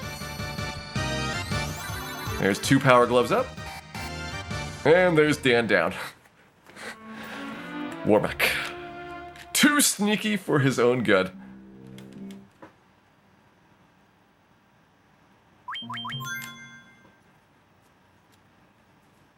One day, Dan. One day.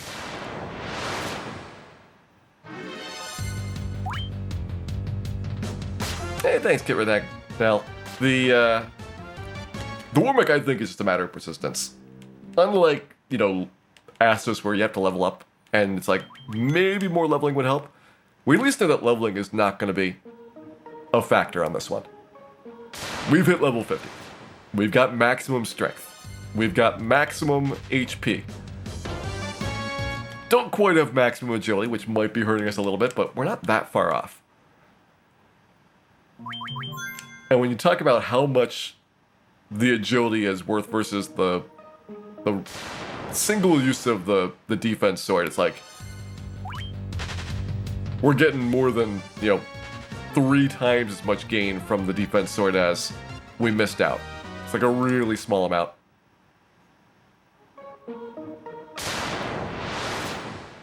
How bad is Solo Thief compared to Solo White Mage? Well,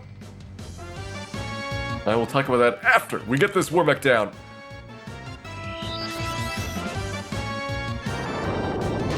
That might not be a bad nuke. It was not a bad one.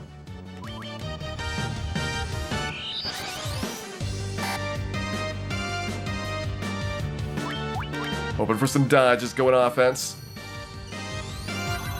That's 1 Power Glove. That's a lot of damage. 2 Power Gloves.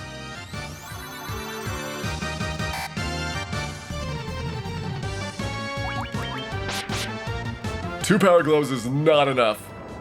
Gonna need more Power Gloves than that. Let's see if it's a fluke. Yeah, we're gonna need more than 2 Power Gloves.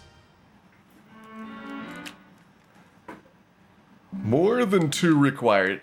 Because he's got 100 points of regen, we want to get a lot of damage in our swings.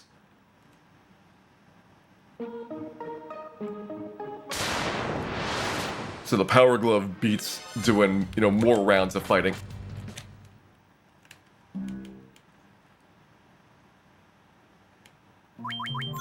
Hey, at least we did damage to him that time. But yeah, about the White Mage. The White Mage has a much easier start. Like, the very first bit with the imps is pretty bad. But once you get past that point, the White Mage can fairly quickly deal with the pirates, can very quickly deal with Astos in comparison, breezes through Vampire and Lich and Zombie Ds. About the same as everybody else on the I-Fight, like, other than the fighter. Maybe the black belt having a little bit of an edge there. White mage does pretty well. And then it kinda hits a little bit of a bumpy stretch. Because the white mage has to really work to optimize level ups. And has really bad offense in the late game. Well, Thief's just kind of all around bad. Instead of having those nice bets. Am I getting to the Pixel Raster? I am not planning to get the remaster. We're talking about the price of it earlier, how it is somewhat outrageous for a remaster collection. Even though I know that they put work in for a couple of the games of the series that didn't have 2D style productions before. But asking for like more than a full price game on a series that has had a lot of remakes in the past, and also has better remakes in the past, it is a tough sell.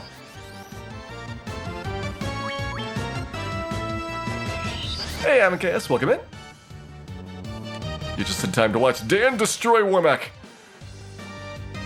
Destruction may not be Warmack's.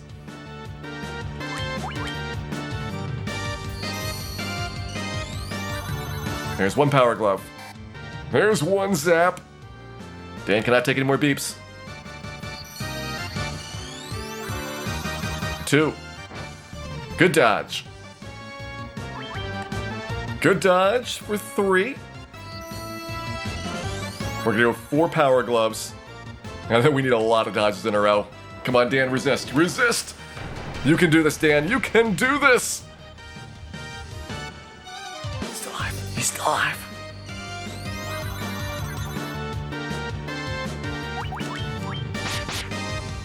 There's the damage that we need.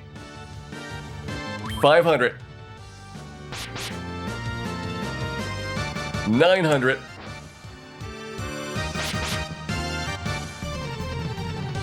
1,300. No! We could have maybe had him with one more round. One more round. All right, we know 4 power gloves probably is enough. Definitely our best Warbeck so far. So if we didn't get ambushed, that one may have been successful. Like, that was the difference there.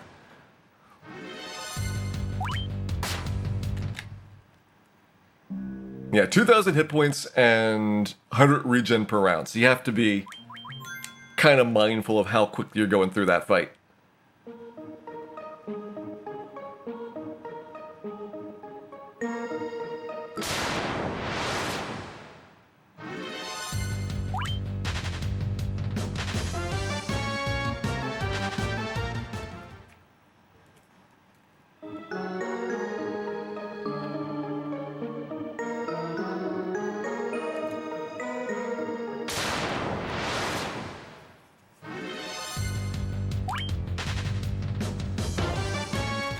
Yeah, final attack, you gotta keep all 100. That's why we were like possibly 1 hit away.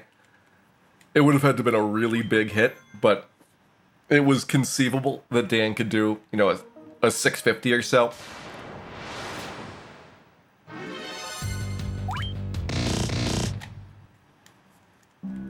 So that one was really promising. And again, we've had nothing but ambushes so far, which 75% ambush rate, we should eventually get a less unfavorable start.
I'm just hoping we can find some more Warmechs again quickly.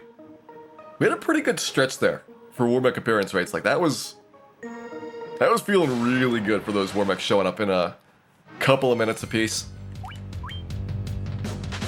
But we have been unable to convert so far.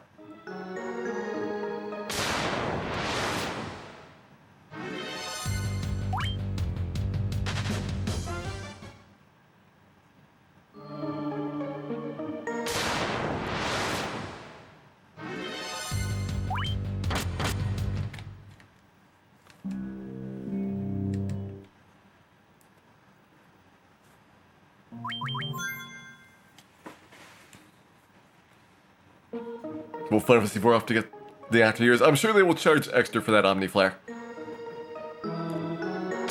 That'll be another $20.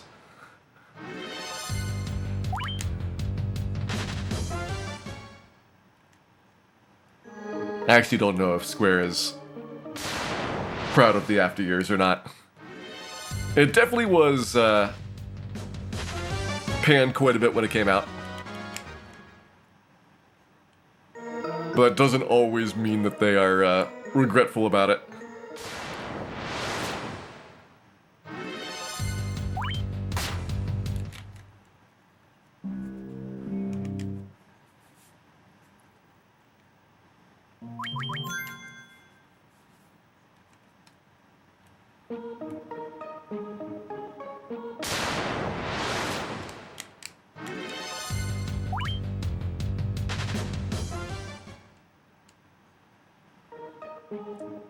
Is after years that bad?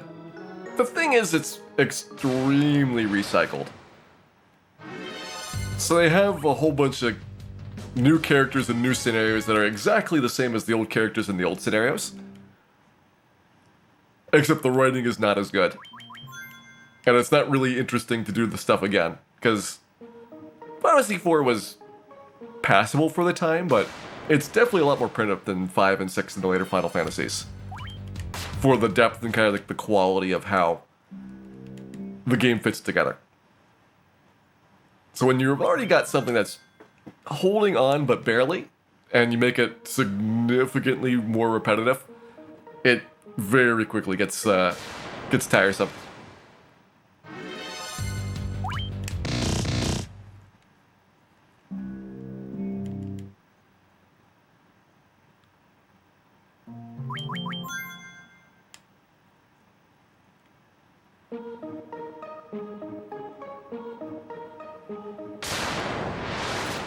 Yeah, a couple of the side characters from the main team that got pretty bad treatment in the original got a little bit of cleanup.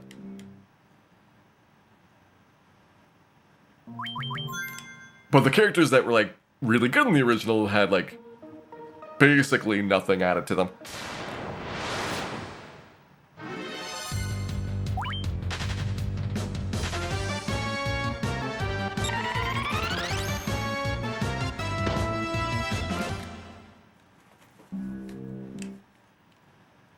So you really had nothing for Cecil, you really had nothing for Kane, nothing for Rosa.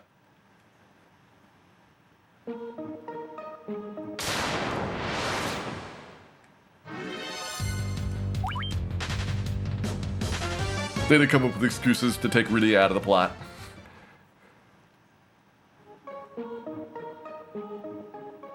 Oh yeah, Fusio is really bad.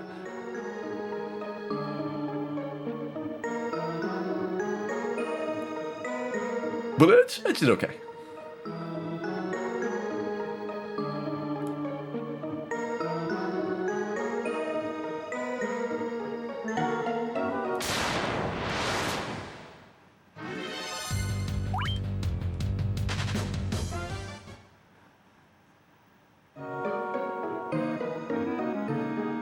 There's some great selling material for the after years. Edward is the most tolerable character. Just think of how many people will buy it based on that.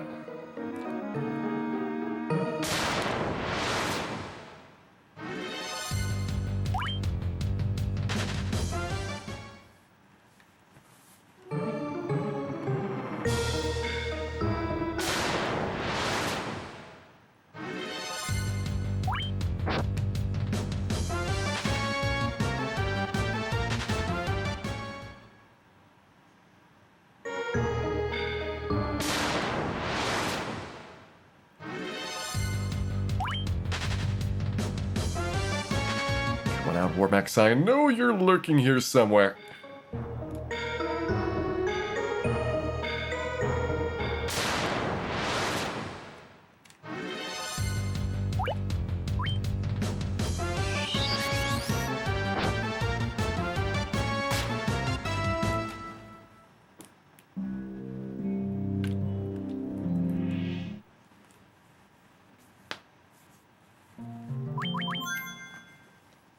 It turns out the nuclear-powered death machines Propensive are quieter than you might expect. They keep sneaking up on us. It is uncanny.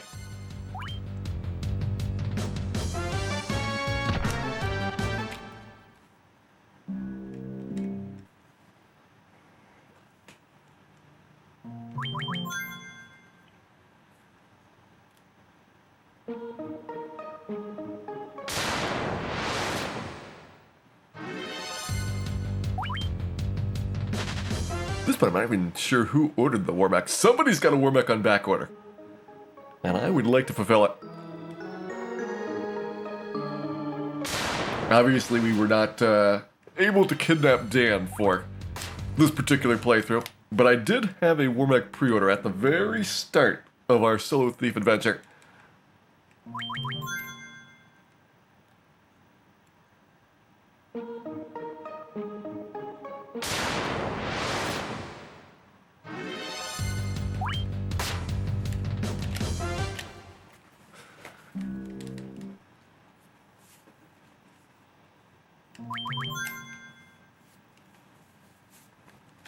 Oh wow, if we had a black belt, we'd probably one-shot Warmech. 2,000 damage is nothing for a black belt level 50.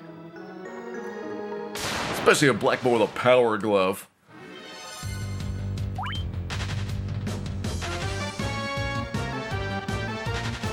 Do you not understand how dangerous that combination is?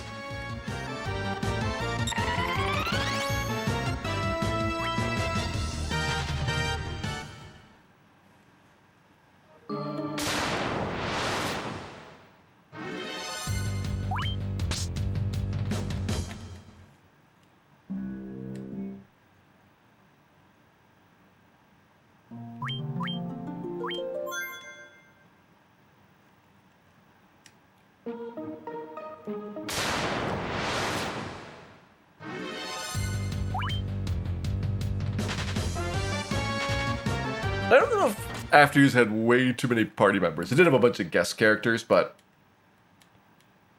the thing about like Chrono Cross or a game like the Suikoden series where you have dozens of people to choose from is you got choice.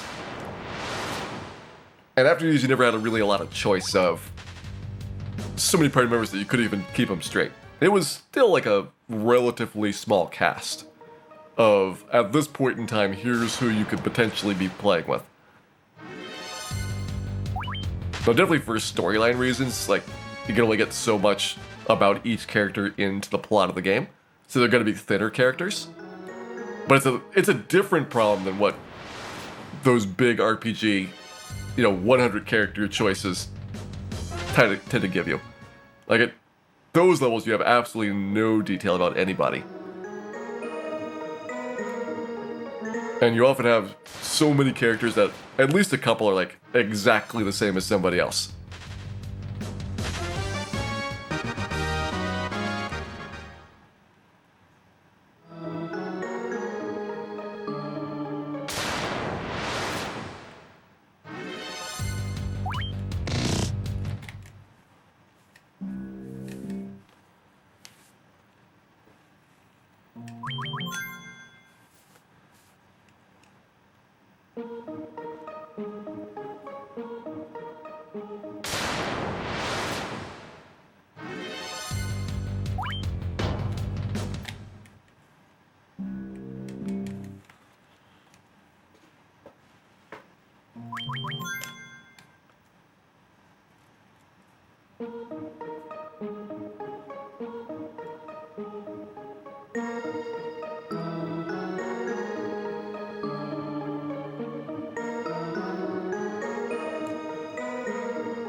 No more fire hydrants.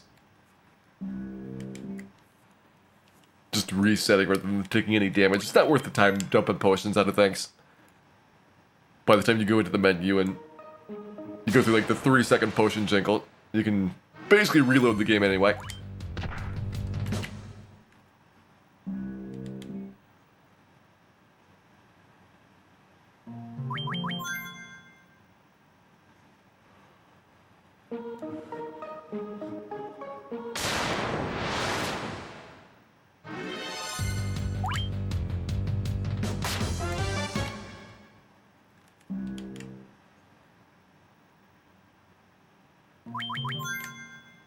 And at least so far, I don't think we're seeing any real patterns of the encounters.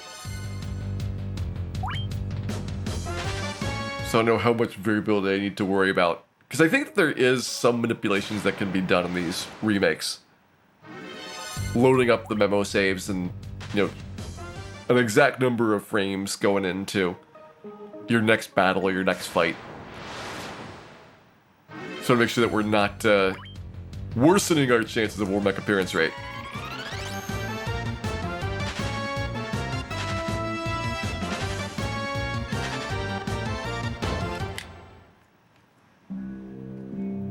Dan boozled again. Oh, we had that one that was so good. We have had one credible war mech attempt. And then 5 incredible war mechs. So incredible that they are too awesome to be described.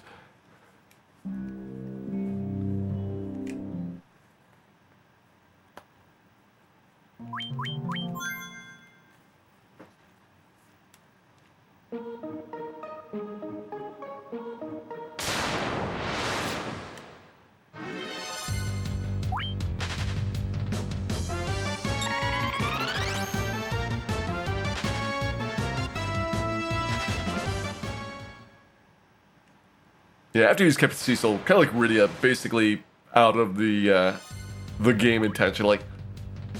Characters that basically everybody would play with, and not try out the other ones where, for story reasons, found excuses to not have access to.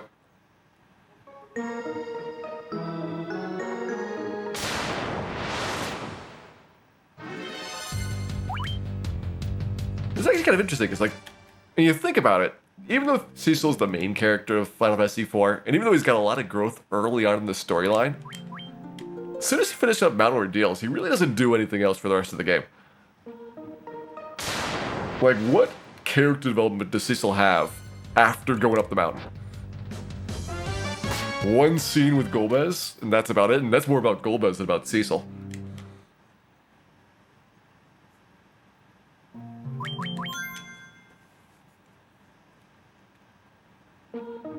That's why I say, like, Final Fantasy IV, even though it was great for its time, really has a lot less character development and depth than you kind of expect looking back on it. Like, compared to, you know, Final Fantasy VI, it's like nowhere close.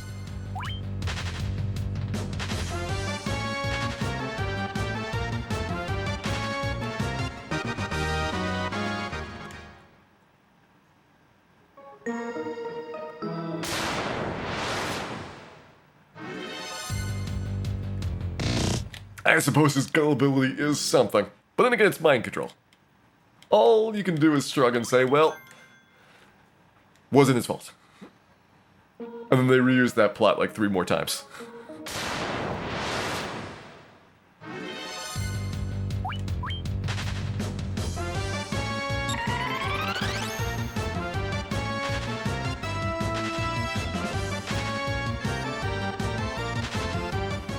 Yeah, 5's got a sneaky amount of depth for its characters, but they does have a very limited kind of group in there. Like, unlike 4, which rotates in and out a bunch of characters through there, 5 doesn't really have a lot of change. Like, you've got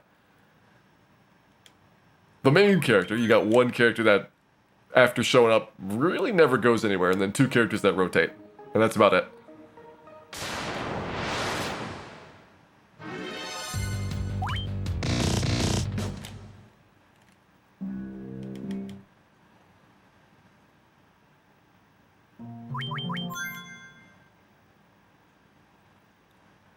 So with 5, they had a lot of time to kind of flesh the characters out, and it made them a lot more likable for like the non-main player character. I don't know if the main character in 5 has all that much interesting stuff, but Ferris is pretty good.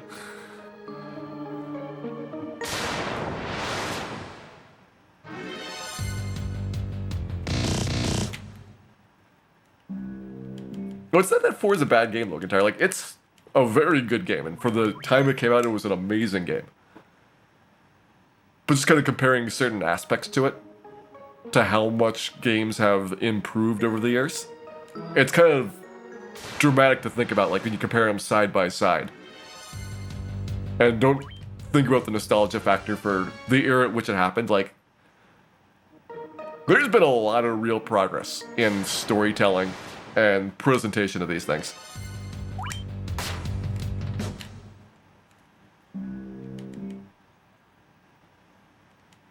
Before, there's a bunch of stuff it has, got a lot to credit for. It's the first one that really had character stories at all. Like, 1 definitely doesn't. 2 doesn't really, even though there's a couple character stories. They're basically superficial. 3 doesn't have any. So 4 launched that part of the game. It started the active time battle system, which they kept for, like 7 games in the series, so that was a very dramatic way to change up how the game played. And it's the first time where you really had what felt like kind of story arcs that kept growing and growing and doing interesting things. Like, 3 was a lot more linear like that, but 4 had, like, more open world things to do.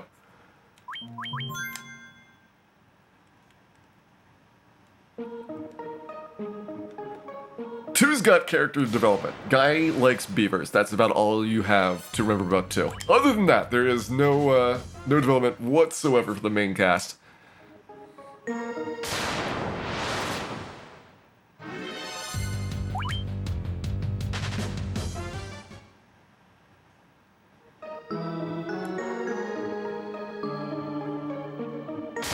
Worse than expected luck with Warmech. I think because we got so many in a clump that we're still above average for Warmech appearances. But since the last one, it's been a bit of a gap.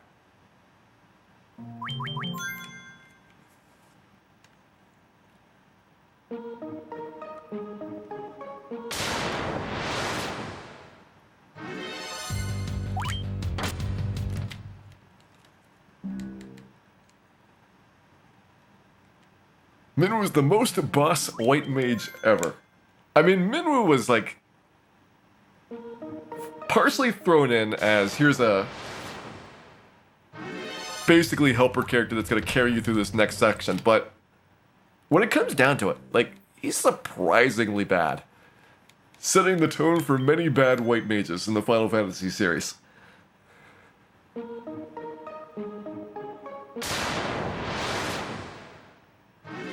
Like, the supposedly amazing holy spell that he's connected to and trying to, like, get access for a big chunk of the game turns out to be, like, completely broken.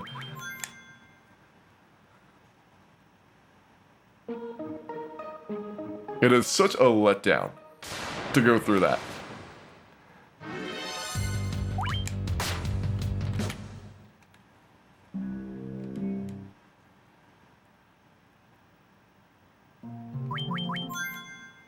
Hey pup, welcome back for 16 months. Hope you're having a great day here and enjoy our solo Warmech adventures.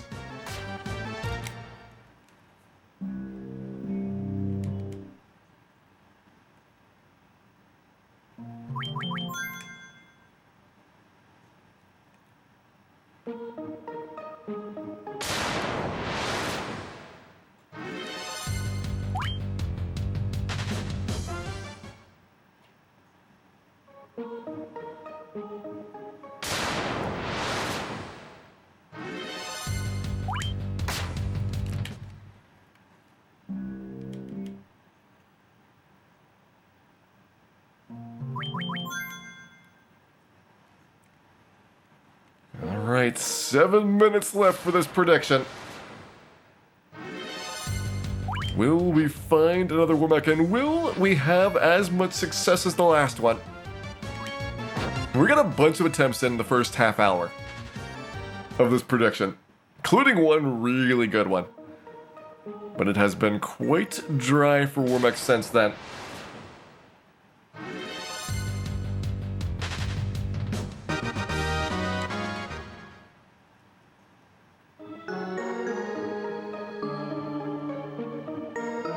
Yeah, Tactics has got one of the more consistently good stories throughout the whole game. Like, there's a few spots that go kind of slowly, especially because you've got like the random encounters and the fur trading and all of the questing to kind of distract you from advancing the storyline parts of the game. But the storyline itself is like reasonably compact.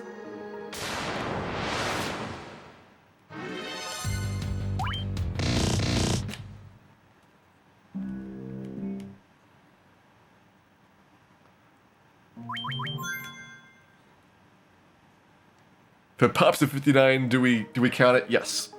It has to appear before 31 hours. We can take our time to celebrate. This rate, though, you're gonna have to get lucky to see one in the next 5 minutes.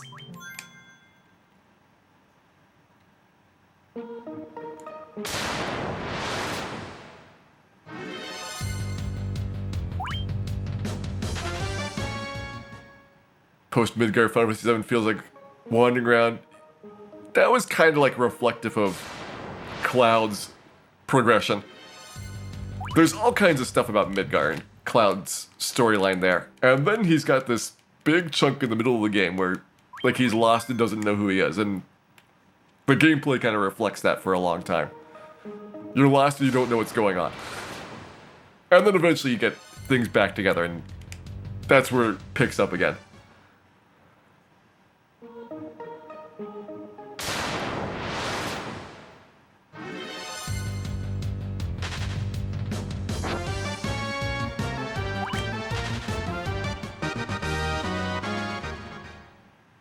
Why are we killing Womack? Because we want the hugs.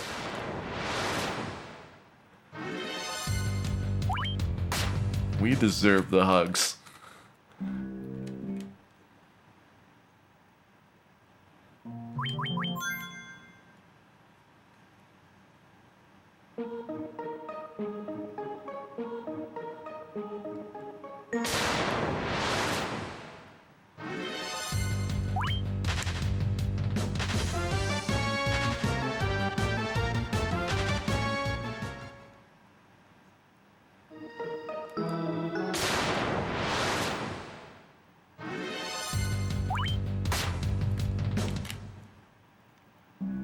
You do get experience Dreamer's Coffee, the 1 XP, but we're capped because we have 999,999 XP already. So I imagine that it's not possible for us to get any more. I don't know if that's how it displays it in the game, but that could be a reason.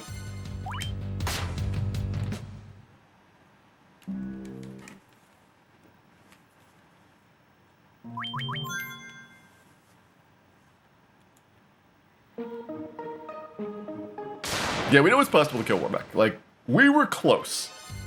We've had an attempt that got up to about 1,400 damage out of 2,000. And if you can get to 70% of it, you can definitely get to 100%. The question is going to be, where is that Womack? And will he be nice?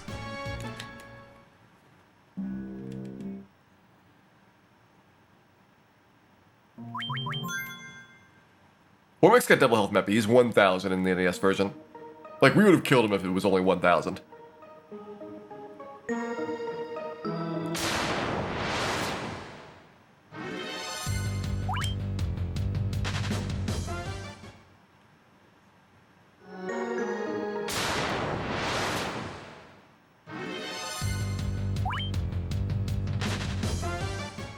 But if it was only 1,000, we'd probably just go pure offense. Which is what the solo Blackwood would be doing, even with the 2,000 Warback. Turns out when you can punch really hard, you don't need to dodge a lot of turns.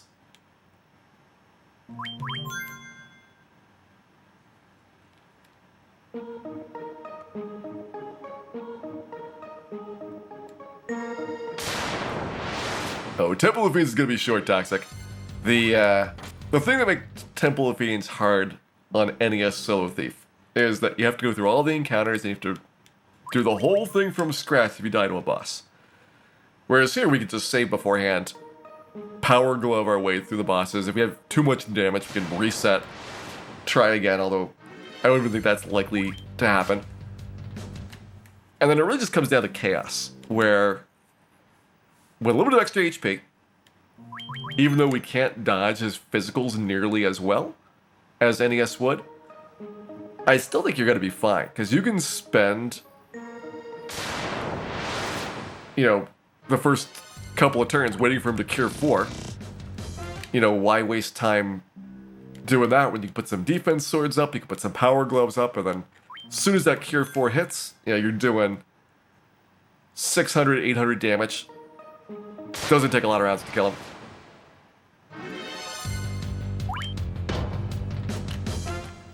Hey, Dan Elector. Welcome in.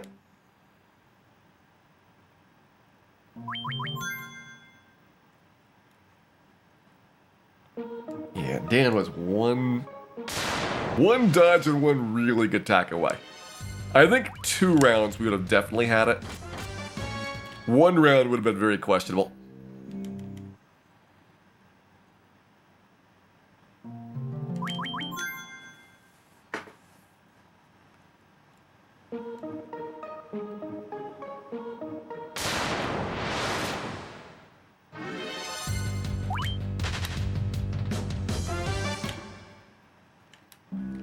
Well, I'm very much doubting that that will happen to Aerith Michael.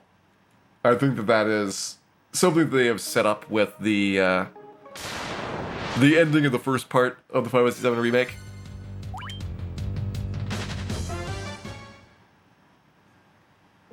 Like, they're being very explicit that the plot is no longer going to be the same as the original game after that point.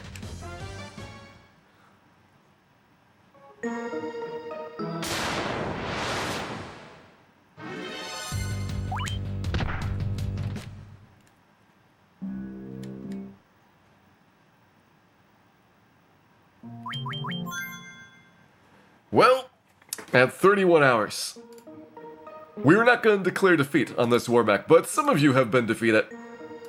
And those are the people that believed in Dan. Let me just say, you had that coming. Like, let's be honest. What were you thinking?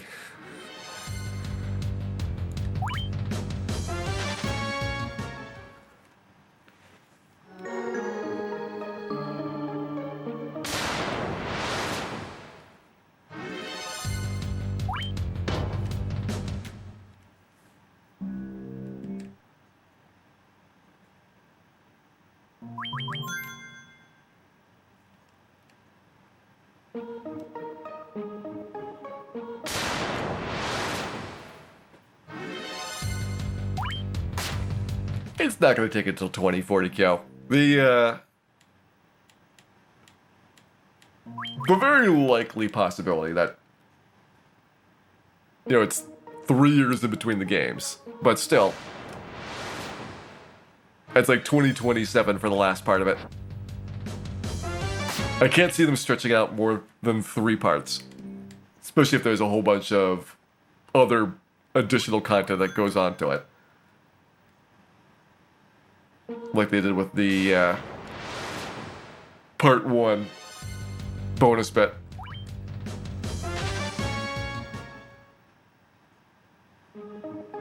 And I can certainly imagine it takes them a couple of years to get the next piece out. Like, even if you've done all the writing and you're reusing a lot of the components of the previous games, there's still many things to work on. Are we just looking for Wormick? Yeah, Wormick is it. We need to get 1 Wormick for parity with NES. We've had 7 tries at him, I think. And we got one that was really close. The other 6 were not close at all. Not even slightly.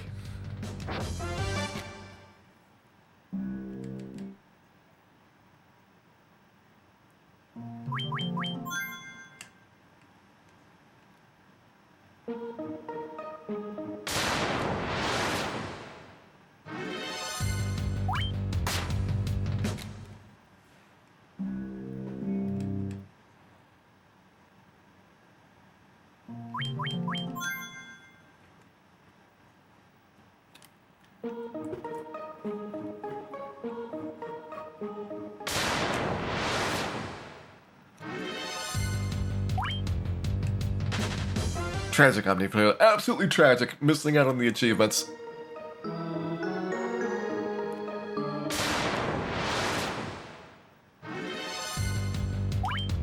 I've kind of ignored achievements on Steam.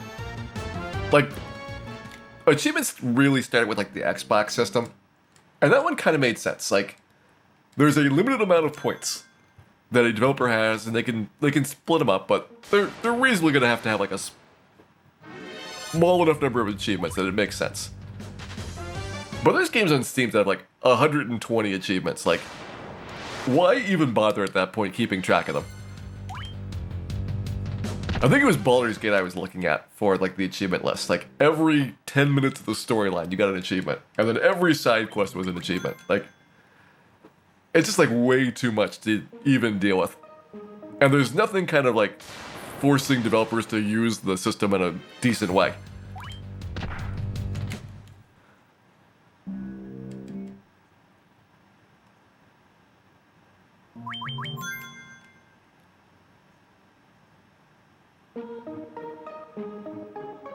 Oh, we don't need experience Turk Dog. We already hit level 50. We've been maxed out all of today. We actually got the max level at the end of last stream.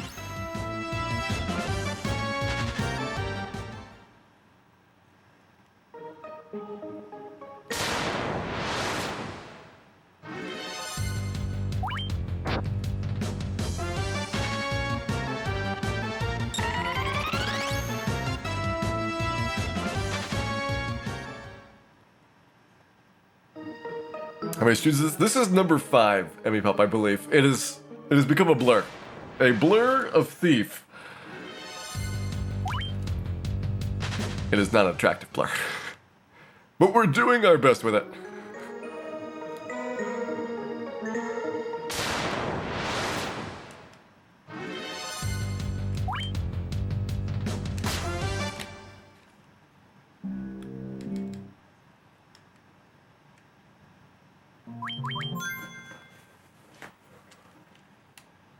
$1,246 achievements, though. That was beyond ridiculous. I thought like 120 was bad.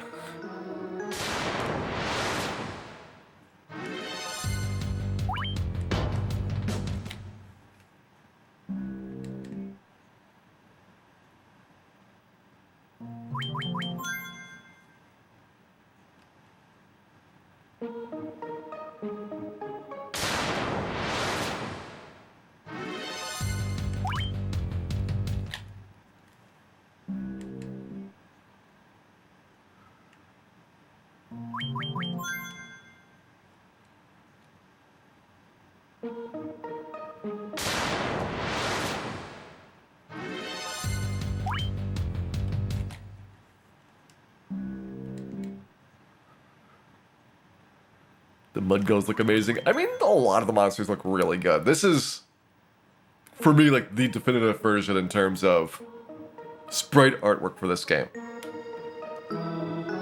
There's a couple of improvements in GBA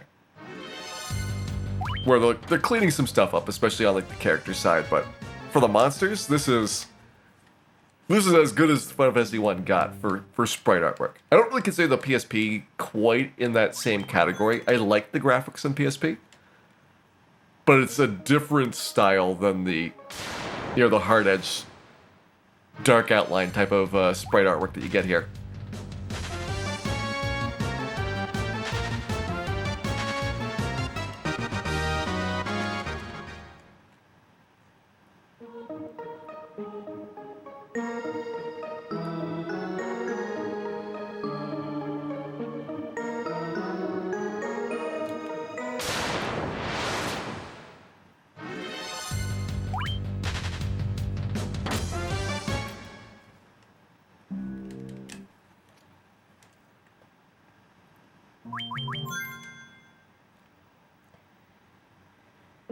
Why are we searching for mech? Because we need the hugs.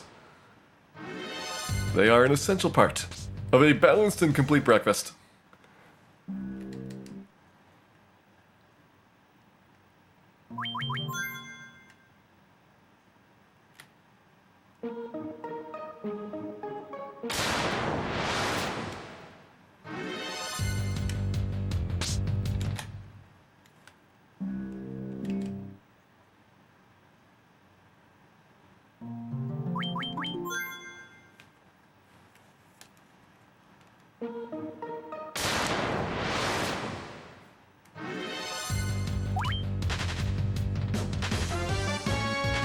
Instead, we get lots and lots of fire hydrants. Celebration! That was clearly a victory. They will not dull our triumphs.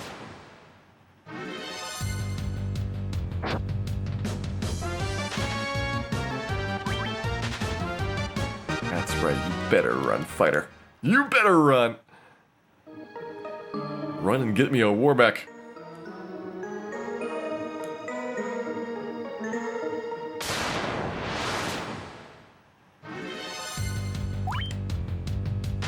Alright, I do appreciate the nacho platter.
What in the blazes was that?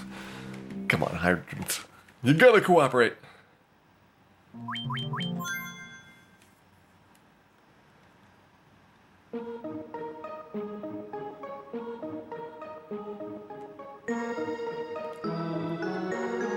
I wonder if Womack is entranced, lost in those clouds behind us. It is the only explanation of where he's gone. Alright, Runeseeker, have a good night. Pleasant dreams to you.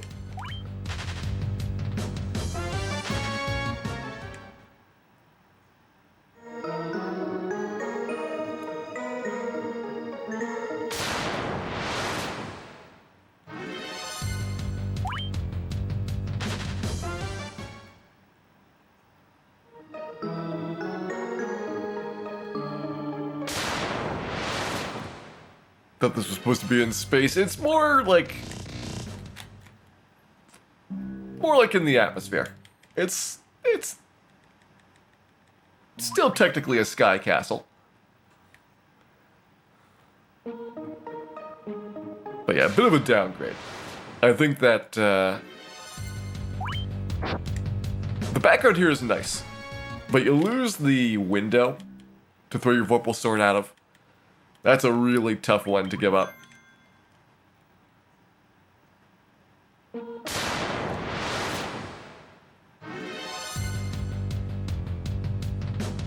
Let me tell you, that was a good window.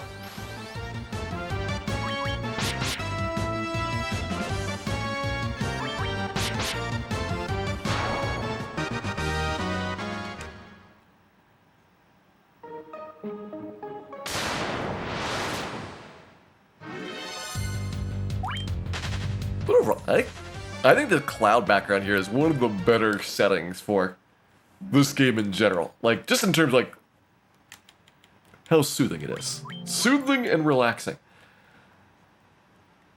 Kind of like hunting with down the death machines. Just a nice way to spend a quiet evening.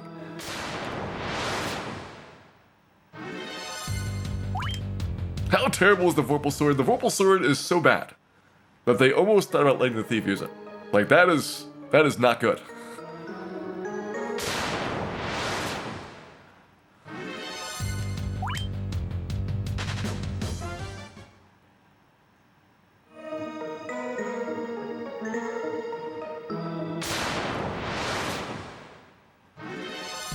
There's our Warbuck, and there's the ambush. All right. At least it's a nuke ambush. Hopefully it rolls low. 100's pretty good. Going with the double nuke here.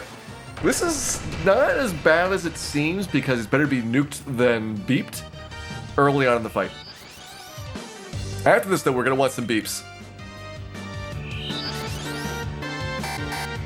Well, not successful beeps. Less successful beeping.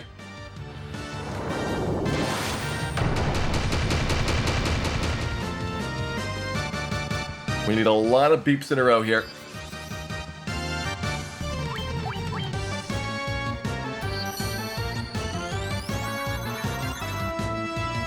Here's one.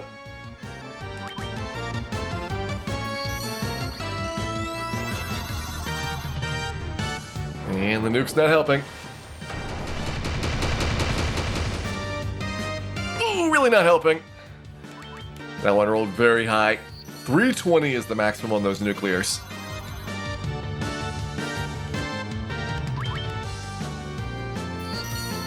There's our power gloves up. We need like 6 non-attacks in a row, and we cannot take even a single hit along the way. And that's it. Dan got one swing in. Good try, Dan. Good try.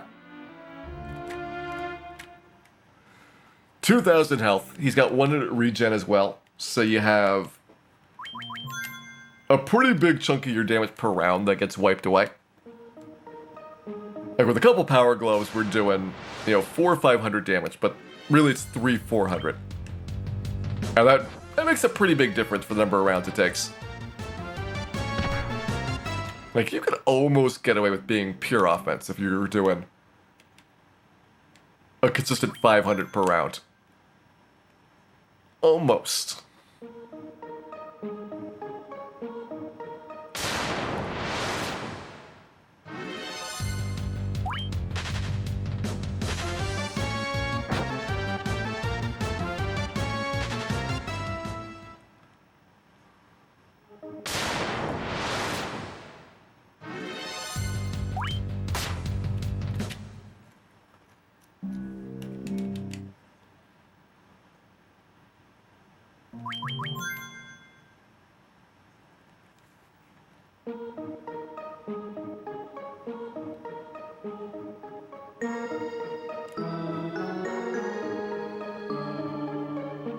We're doing another solo class challenge after this. Well, for the season intermission, it is going to be some fun with the Extremely Randomizer.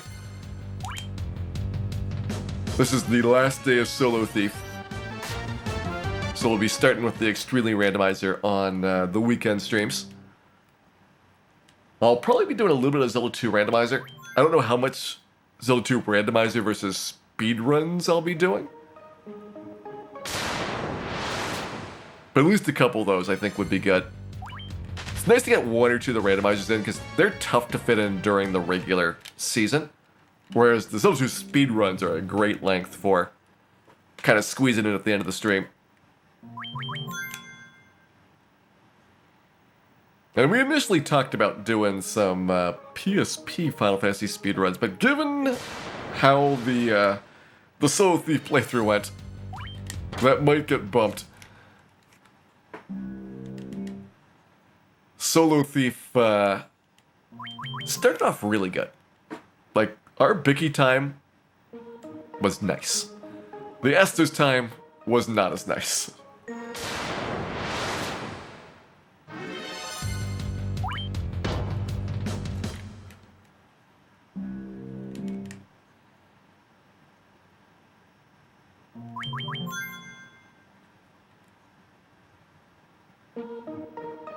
Making fun of Warmech.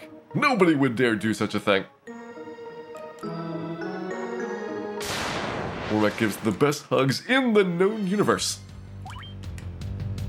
Although elusive and shy.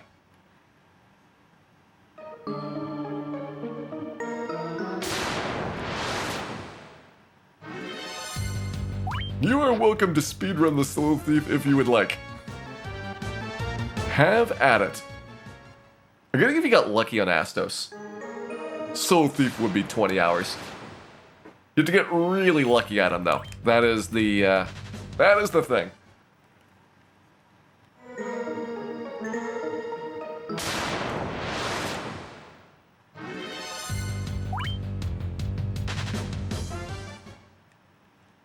But for example, much of this post-Lich really is for just giving us the best setup that we can for Wormack and for Chaos. And for Chaos, if you were willing to take a couple more tries, I think you'd be okay losing out on a few agility and strength points here and there.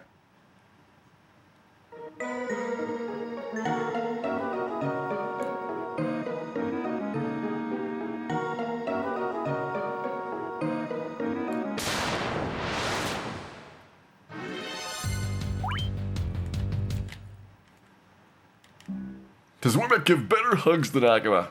I will tell you, Omniflare. An important Agama fact that you should be aware of. Did you know that Wormack is actually 13 Agamas in a suitcase? Once you do, it all makes sense.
Rude bit of air there.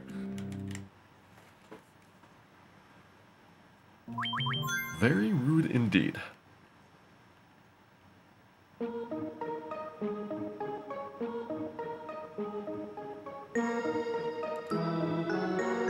What would be lovely to try, but hard to justify given how challenging it is to find Warmacks, would be like, actually try out different strategies for him.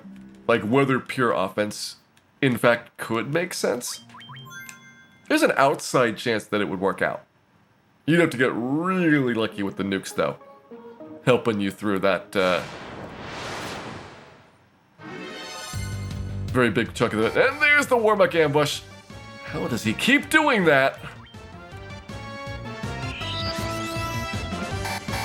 We're getting beeped hard. The beeping is intense.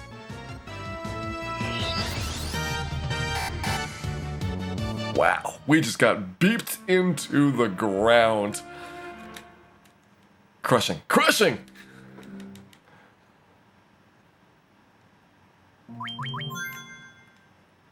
So is that 9 Warmacks or 8 Warmacks? And every single one's been an ambush so far. Not even a neutral start for these.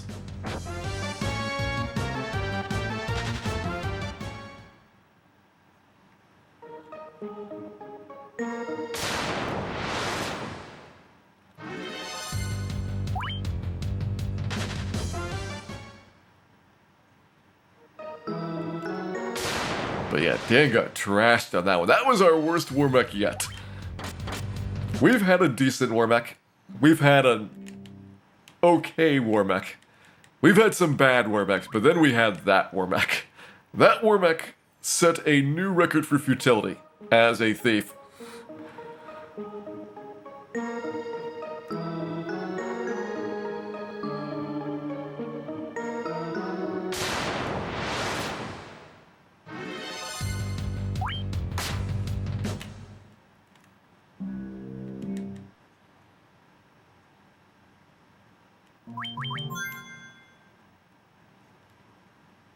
When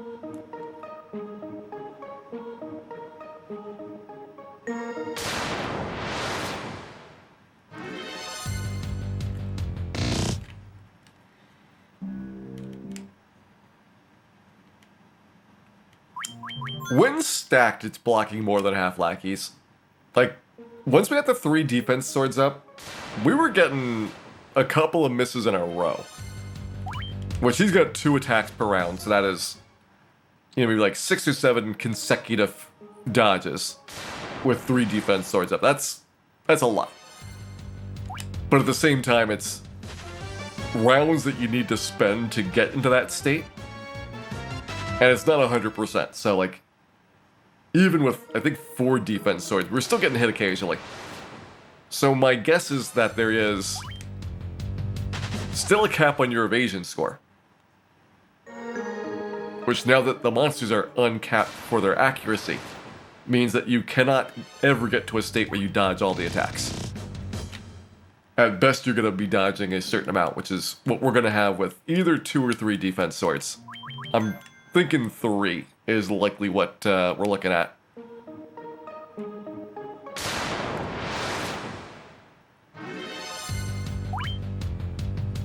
Well, actually, let's see what the evasion is.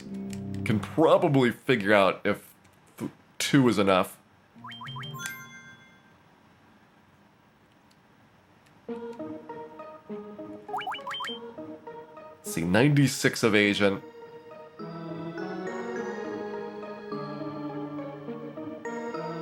I think that means 2 rune swords would cap us.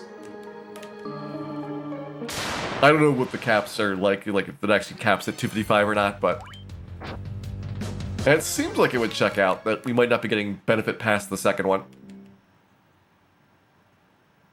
How would White Mage versus Astus be without 100% dodge? Well, the thing about the White Mage is that even if you get down to like a 95% dodge, you'd still be fine. Because it's a lot of rounds. He's only got 2 attacks per round as well with fast going. But since Astus got way less accuracy, I don't think he'd be able to pierce you at maximum evasion.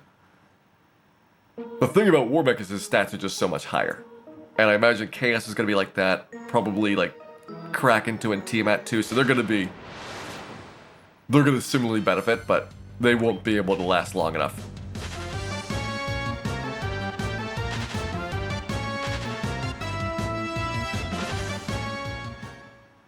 Yeah, the Thief's weapon is the rune sword. It is not very good.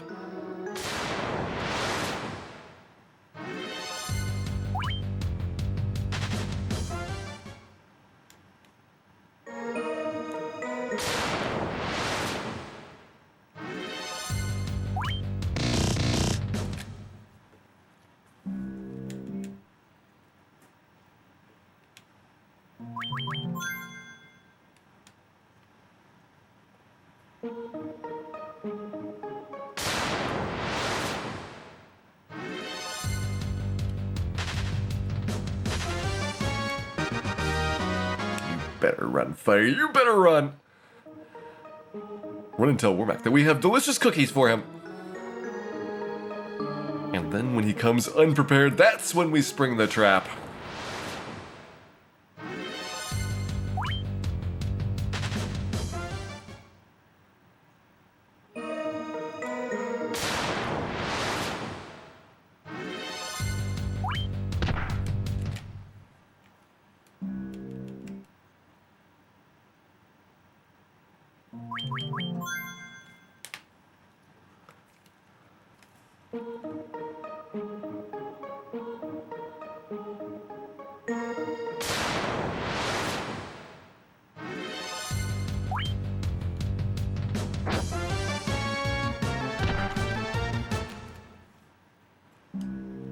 Even 1 HP could make a difference. We had a really good streak going. We were sitting at 2 HP. Getting hit after hit after hit on Warbeck. It could be significant.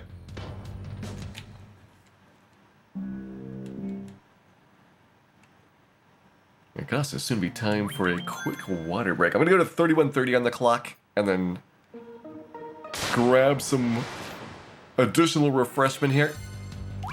I'll probably also put up a final prediction on a Warmech Go.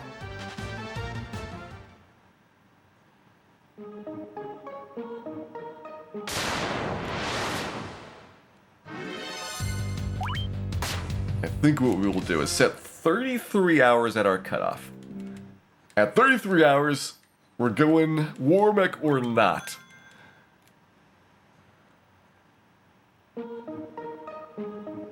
Maybe 30. It's so tempting to keep Warmeching. I mean, the next one could be it. It could be it!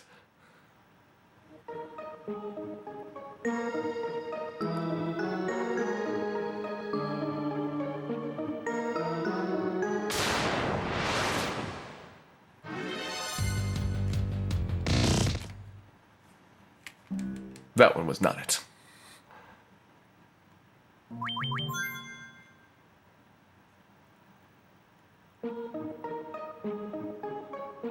All right, let's split the difference.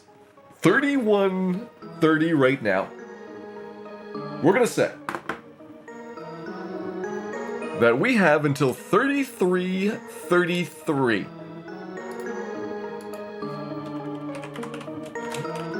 to find a Warmech or to go home.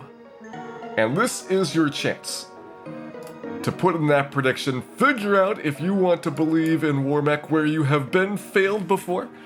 And while you're figuring it out, I will go ahead, grab some water, and be back in just a second.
There we go, refreshment unlocked, and let's see if we can find our Warmech and finally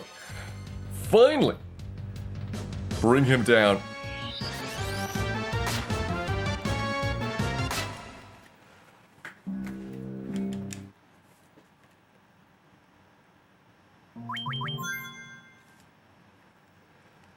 We have 2 hours.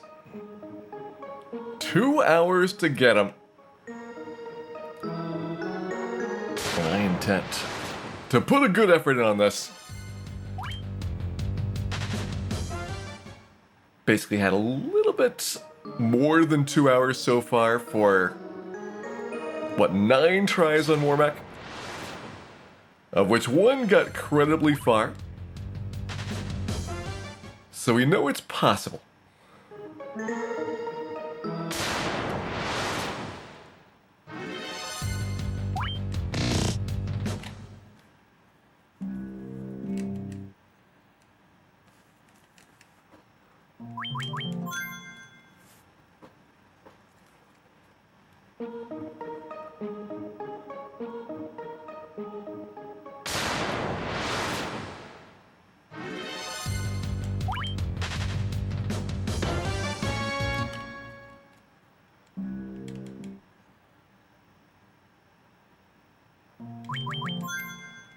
What slanderous research questions, the loose hero?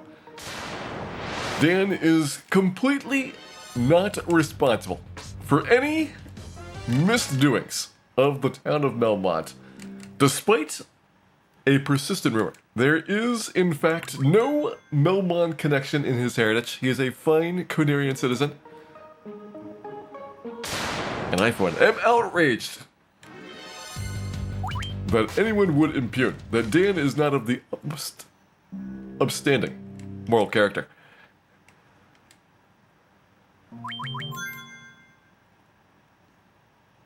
Hey, Melsberger. Welcome in. We are looking for a war mech. Actually, more specifically, we're looking to live through a war mech. That is a very different thing.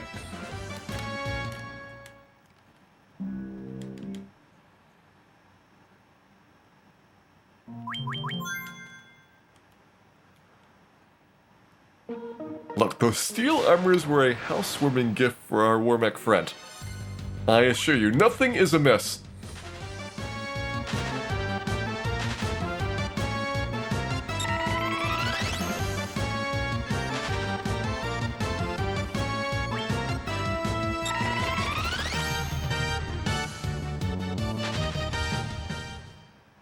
That was the world's fastest mud golem there.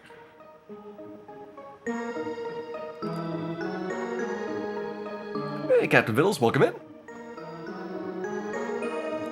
Hope you're having a good evening here.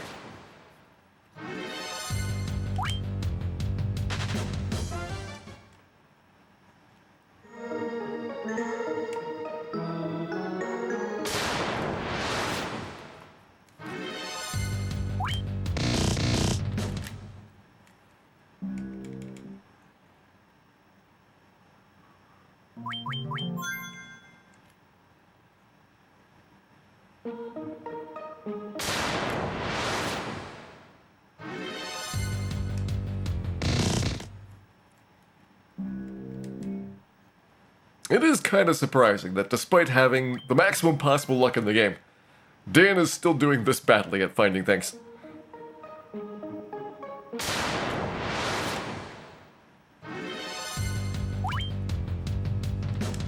There's only 3 things that we absolutely maxed out. Strength, luck, and Dan's incompetence.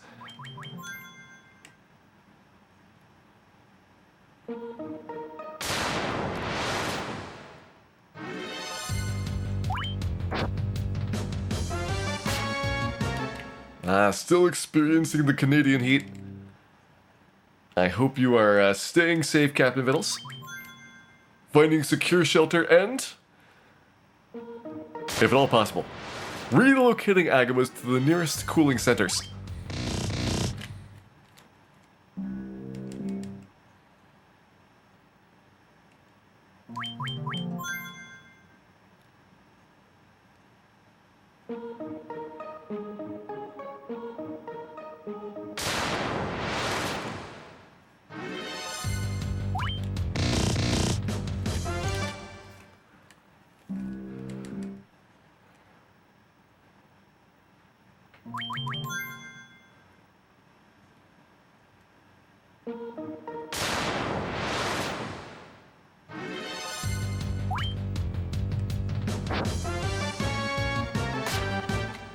Gonna say good dodge, but I knew who I was talking to.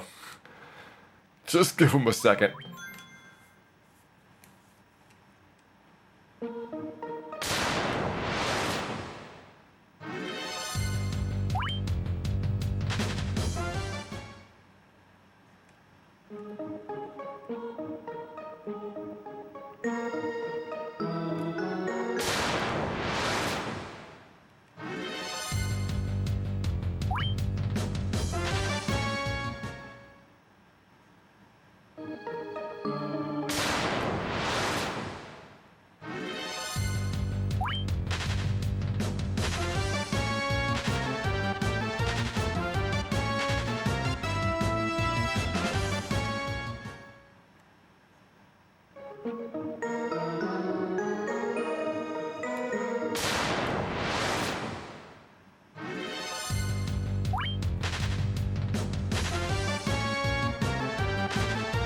Hey, Code and Data.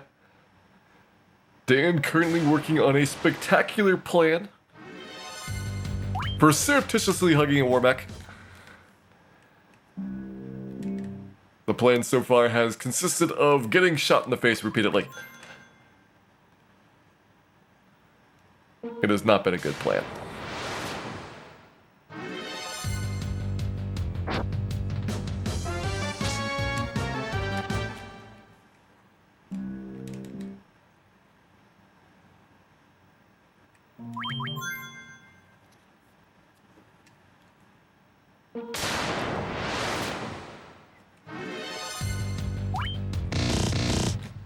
The nacho supplies.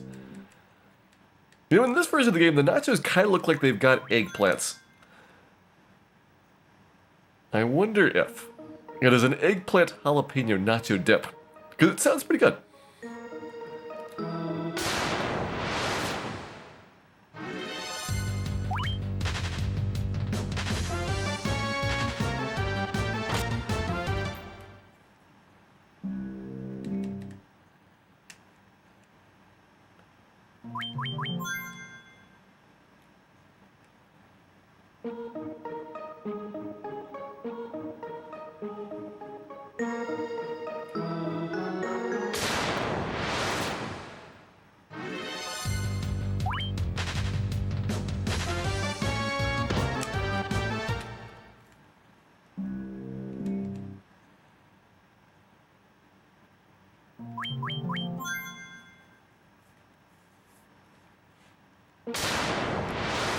This is the first time we got a one-step encounter coming out of that save.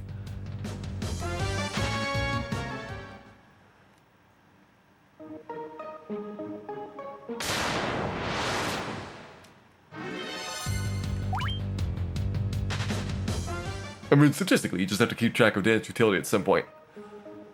It is interesting record keeping.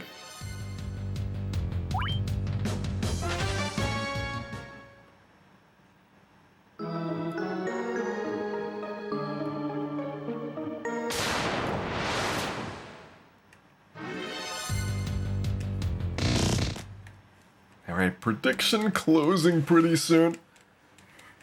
You've got 3.5 minutes left to get your thoughts on Warmech. Once and for all, going down here.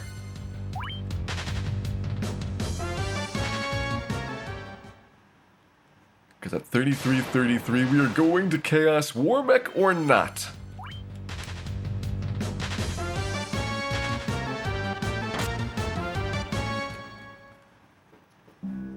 It would be a shame if Warmech was not there.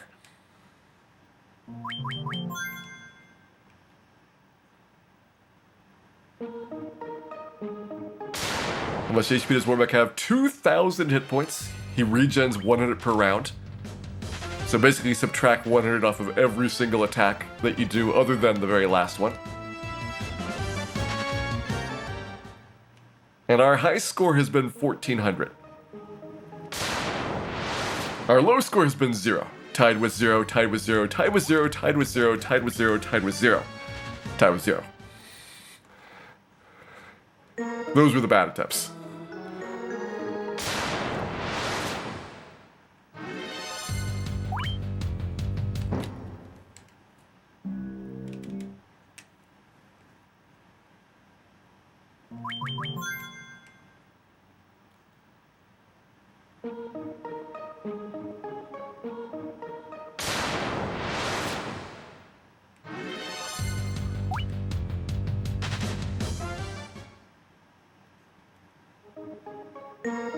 Two minutes to go on the prediction.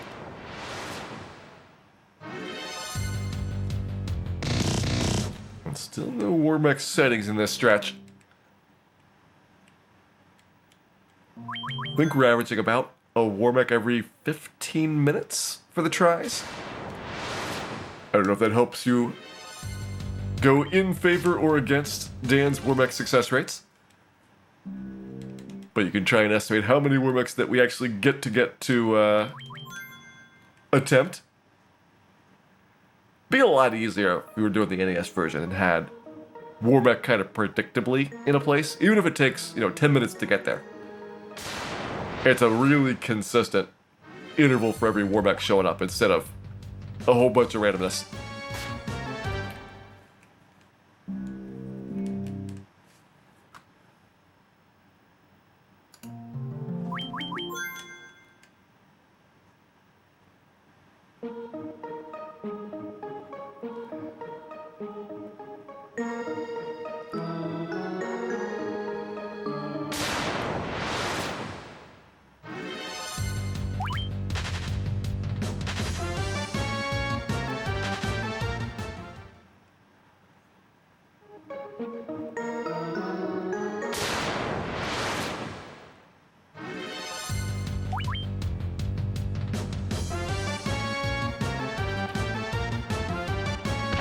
Oh, so it's a special prize. If you get the Warmech prediction correct, you will have unlimited amounts of black pudding delivered to your door. It might be some type of invasive slime. But possibly it's delicious.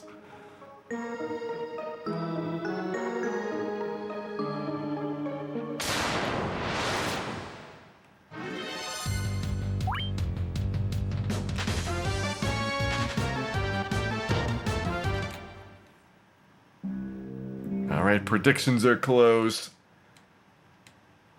A little bit less than 2 hours on this Warmech hunt. The first 2 Warmech hunts, they went. They definitely went acceptably.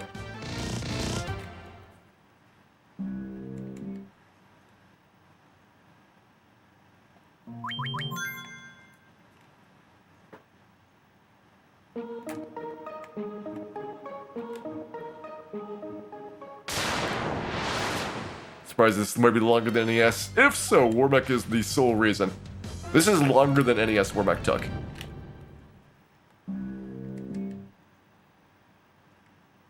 And Astos took longer. But everything else has been faster. Now, maybe Lich was slower. I feel like we didn't need a whole bunch of tries on Lich.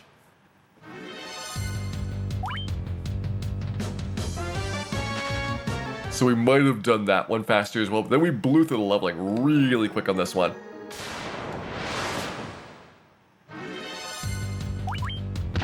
So that stretch went amazingly well.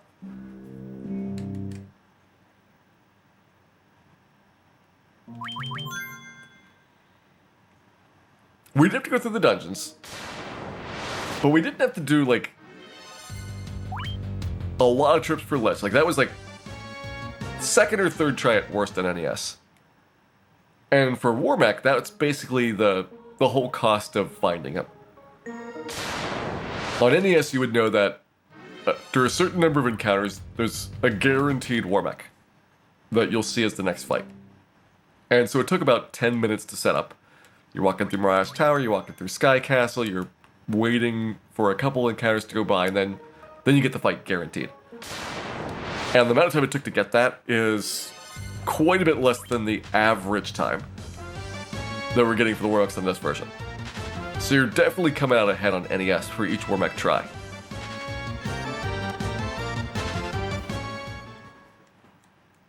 Yeah, imagine either it's 356 or it just doesn't work at all. I don't remember if you've got the Bane through the Rippin' type of problems that you have on NES. Or if they made immunities actual immunities in this version. Because in the later remakes, it's actual immunity.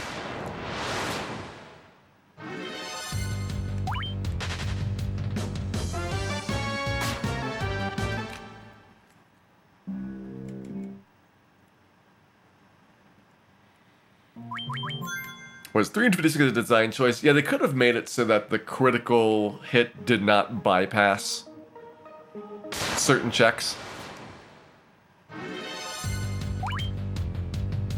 And it's not quite the same as a critical hit in Dungeons & Dragons, which happens much more frequently.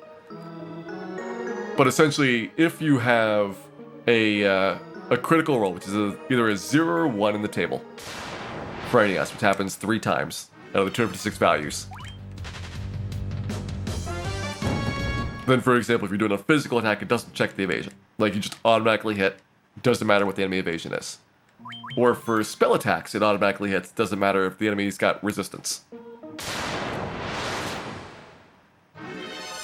And I can see that being something that they didn't kind of anticipate the problem of, well, what happens if somebody, Bane Sword's the final boss of the game? That's kind of a crummy thing, even though it's so improbable that nobody is going to really try to do that, but what if they did? And then you might think about, well, let's just make immunity be 100%, which is what most games do. Like, you don't have a small chance of just instantly killing the final boss and things.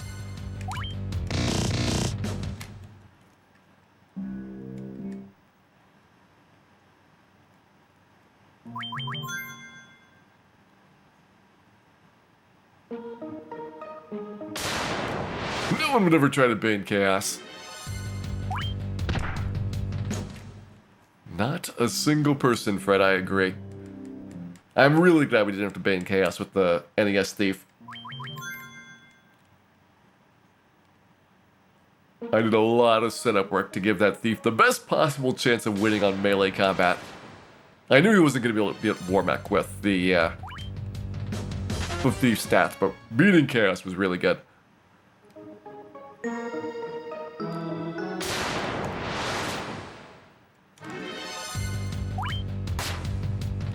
Definitely would have felt like a bit of a defeat to have to resort to Bane Sword there.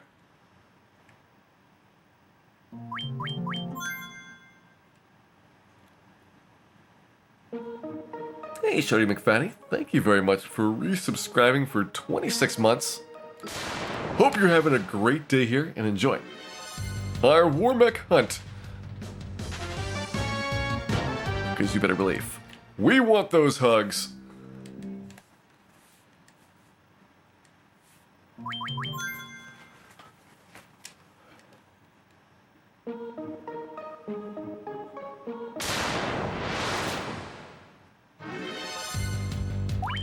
Although at this rate, I would probably take a B+ Warmech. They can't all be perfect.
Come up on 31:53. That is 1/6 of our time elapsed.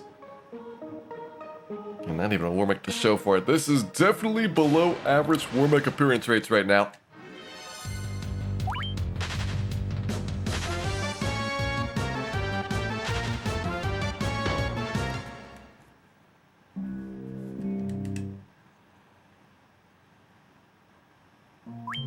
I think the very first Warmech's been our longest stretch, and then we had two nice-sized clumps of them. We got like 2 or 3 Warmechs in the span of, 10 minutes. So he can be very streaky on the appearances.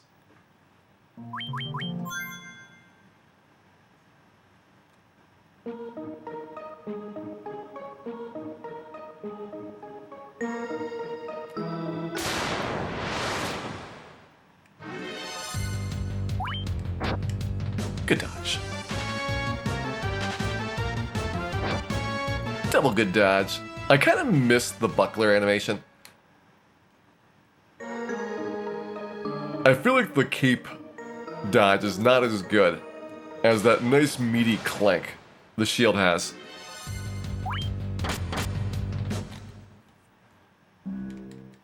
It's like, yeah, Pro Cape does give you more absorb rating. It does actually cost me a little bit of evasion. That is a 2-point difference in evasion between Buckler and Pro Cape.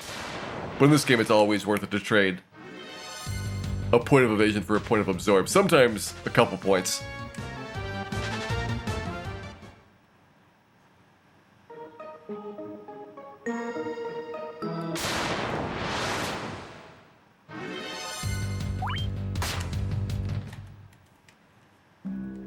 Claiming that Warmech is random. He is not. He's plotting something. Probably a surprise birthday party. That could be what it is. He might be hiding so that he can leap out and wish Dan a happy birthday at some point.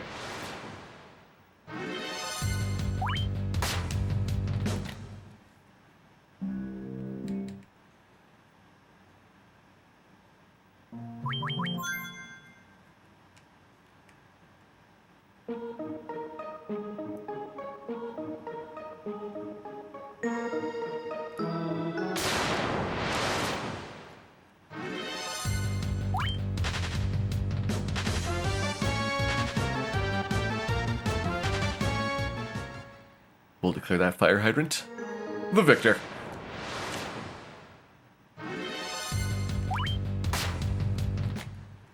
And then we'll reset. By reset we get hit, we need all the HP, and it takes a while to go into the menu and to use potions in this version of the game. So it's faster to just reset back out than to bother healing up.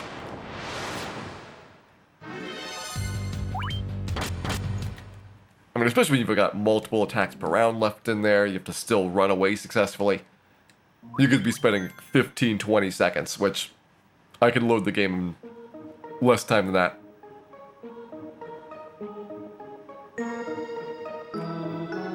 Now, if we can avoid it, though, I do like to try to run away, at least initially, because I am worried that there is only so many RNG values that might be setting the game to. Like, I think if you soft reset and load the memo file, it restores the RNG state at the time. So I want to get more variety so that we don't have the same battles happen. And we know that some of them do lead to Warmechs.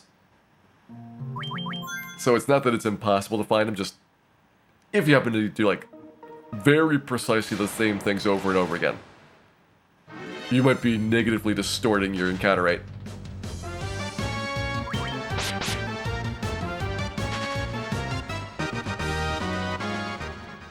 With luck, there'll be a birthday hug. Also, probably some birthday beeps. And some beeps for Kefka Time. Kefka Time, thank you very much for resubscribing back for 19 months. Hope you're having a great day, and thank you very much for the good wishes.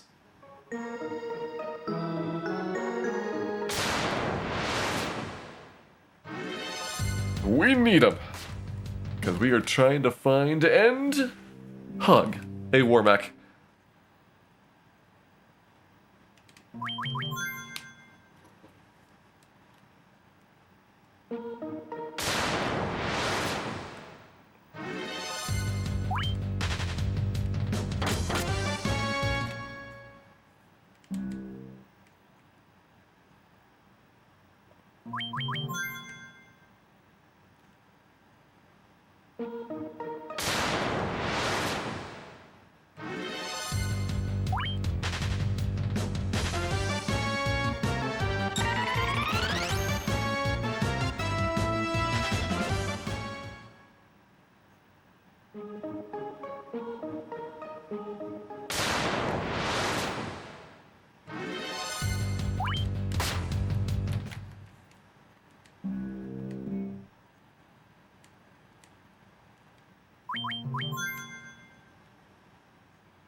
do some math. We're almost as long on this Wormek hunt as it took us to kill the first 3 fiends. Looking at the Lich, Carrion, Kraken times. That's amazing to think about. Like, we really hauled through this game quickly. After getting Lich down.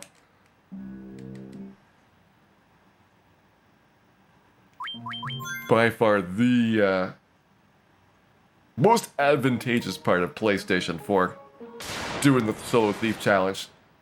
We got to grind on eyes instead of having to get random encounters. That was really big. The level-ups themselves were easier, and so we didn't have to worry about the boss fights being a challenge. Made the dungeons a breeze.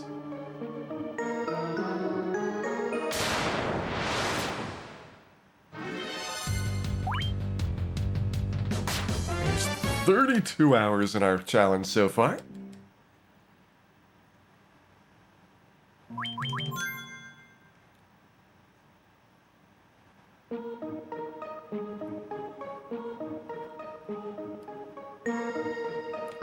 Almost got a little bit more than 90 minutes to go.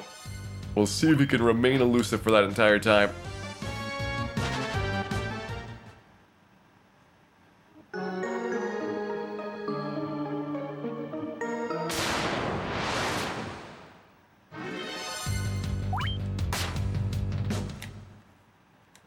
Does this version fix the issue with the run chance? Yes, although NES run chance, even with the status ailment penalties, was better than it should have been. So, practically speaking, running is harder. And while the Thief is the best at running overall, that for at least the early stretch of the game, is something you'll definitely notice. Like, probably the mid-teens to the low 20s. It's tough. Alright, here we go. Wormek try. 1 defense sword. There's the beeps. Oh, that's a lot of damage. This one might be short-lived. Double defense. Good dodge.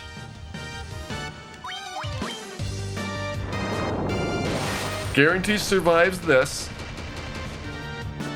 That's a pretty low roll. That's nice. Hey, HDM, welcome in. We are trying to take out a Wormek. This one not guaranteed to live. And Dan goes down. Wormek number 10. The sad music.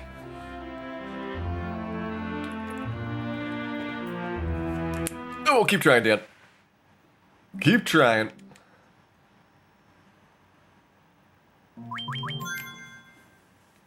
Our best Wormek, we did about 1,400 damage, so it is possible for Solo Thief to win.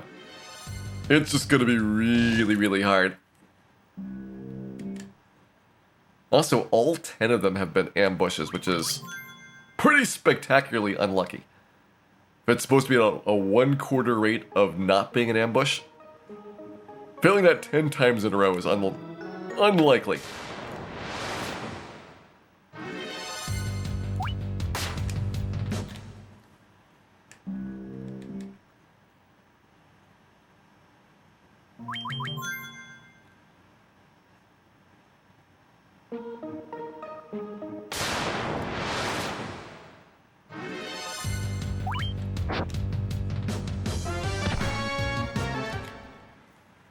Is Bane's Sword better? I don't even know if Bane's Sword would work at all, Dr. I mean, we kind of talked about the transition period for going from NES Final Fantasy, where it's a 3 in 256 chance of getting instant kills on bosses, to eventually immunity means immunity. And you got a 0% chance of it working. Because the odds are so low, we wouldn't really be able to figure out it's got a 0% chance until we wasted all of our time. So unfortunately, unless there's like something really authoritatively clear, I have to kind of assume that it's real immunity on this version. Later versions, it definitely is. Early versions is definitely not. This one in between, well, it's got some of the behaviors of the upgrades and some of the ones of the original. So we don't know which is which. 5.6% chance of 10 in a row. That is brutal. And Thief should have the best chance of not getting ambushed. We got the maximum luck. We've got very close to the maximum agility. We only missed a handful of points along the way for the Thief. I think we are 6 off from maximum there. And even with that, we are not getting a single neutral start. Hey, Luke, welcome in. We have 90 minutes of Warmech left to go. At 33:33, we are abandoning the hunt. Warmech or not, to go to Temple of Fiends. But we're giving him a really solid effort. It'd be so good to get that Warmech kill. Even though the experience is meaningless. And even though it is not strictly required to beat the game. Just that triumph would feel so good.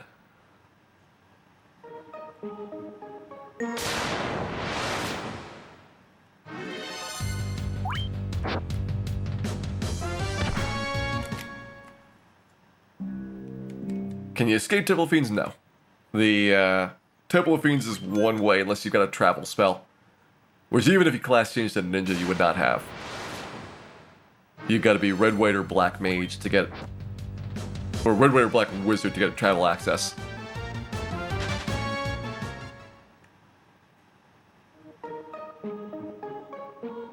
That's definitely a factor. Like, if you're playing a white wizard playthrough, it is so remarkably easier. Because you get the Masmune, and you get Cure 4. Black Wizard, the Masmune's pretty good to have, but unless you're on the remakes and have the Power Glove, you don't really get any other big benefits. The nuke spell sounds nice, but it just doesn't do enough damage. The number of nukes you have is quite small, and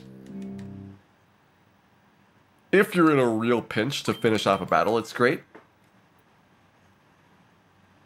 But it's not going to be good enough for, like, just plowing through chaos.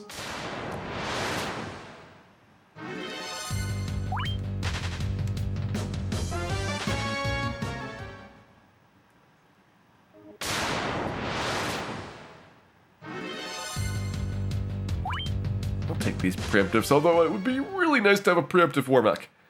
That would be spectacular, just getting that free defense sword at the start. If you could double defense before he gets a turn, that saves you maybe hundreds of damage at the opening of the fight.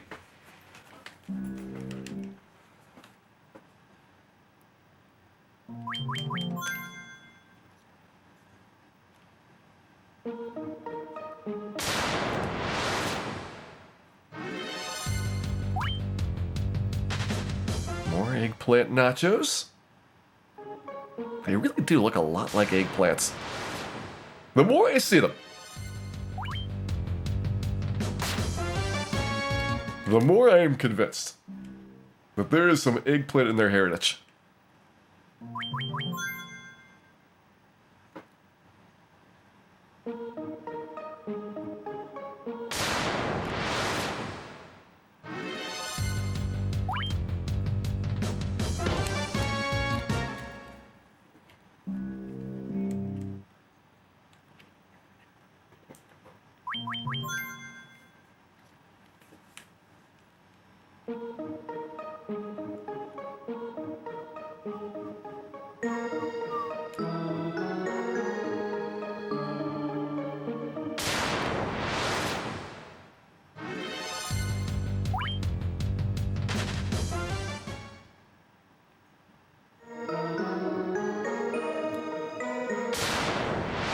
That is one thing that we've been able to do quite a bit, is kind of focus on some of the graphical upgrades, because you see a lot of the same monsters been doing this type of challenge. Tend to stick to zones for quite a while.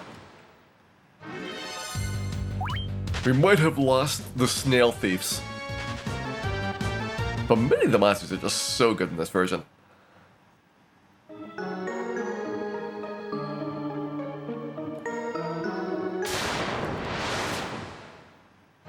Summoning Warmex. Gotta summon harder than that.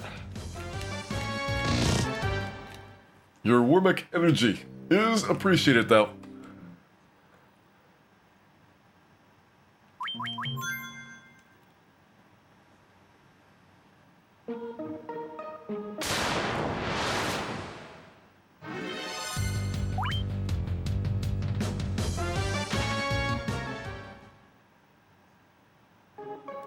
Let's see, at this pace we've gotten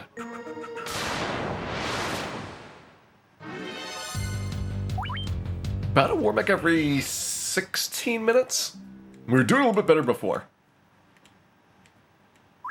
But this is actually not that bad for Warmech times.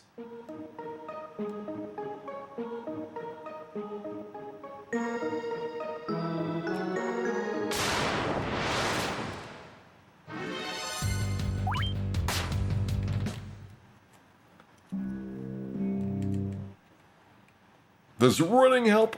I'm not seeing any, like, repetitive fights mitochondria.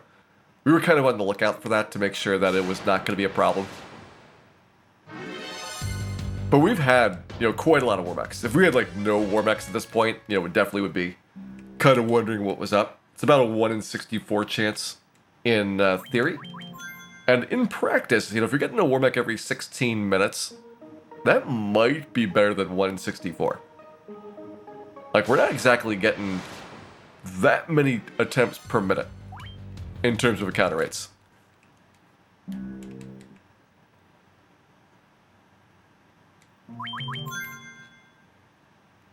Like, I reset at 11:10. And that's 15 seconds to get back to the next fight. So, four encounters per minute, that's about 16 minutes per Warmech. Just if it's purely on average. Now we can sometimes save some time with the fleas. It's a little bit faster if we get a clean run. Get back to another fight quicker, but if we're doing resets, it's about 4 per minute.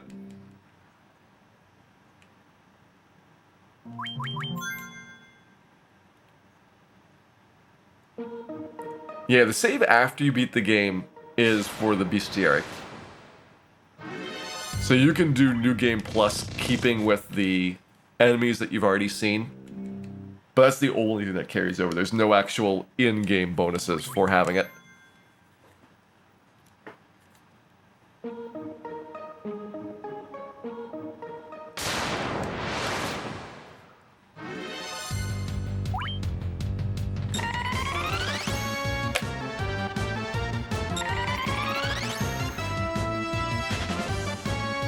I mean, really though, you couldn't have a very interesting New Game Plus with this. The monster progression is pretty well set in stone for a lot of the game.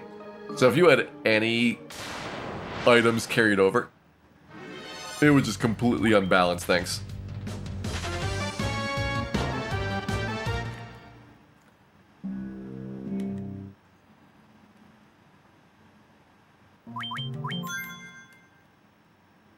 Hour 20 left to go.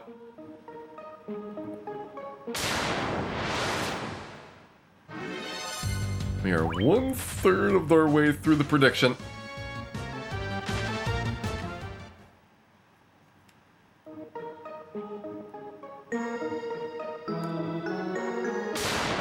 Come on, be a pal.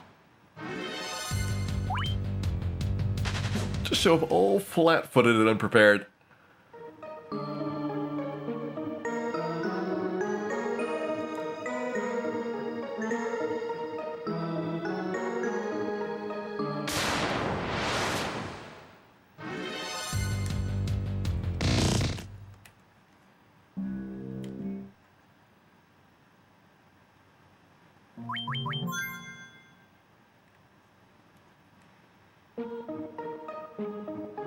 Hey, Regason.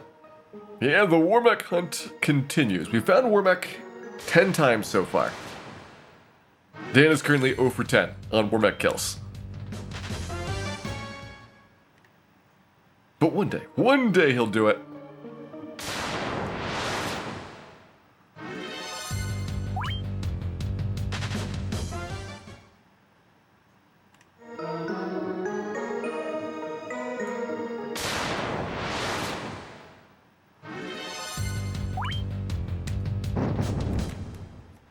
We had one close one. We got to about 1400, which would have been one really good round or two average rounds away. Because with that said, we were doing like probably about 400 per round. And that's after with the 100-point deduction for Warmech's regen. So you could easily see that being enough. Problem is survivability. Dan just gets crushed so quickly at the start of the fight that he often doesn't have any chance at all to attack. Like, you gotta get pretty lucky to have a nice streak at the beginning.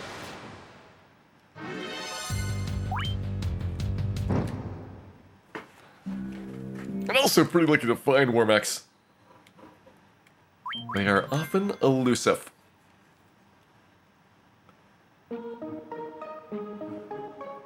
mean, it hasn't helped that all 10 of them have been ambushes. That is especially unfortunate.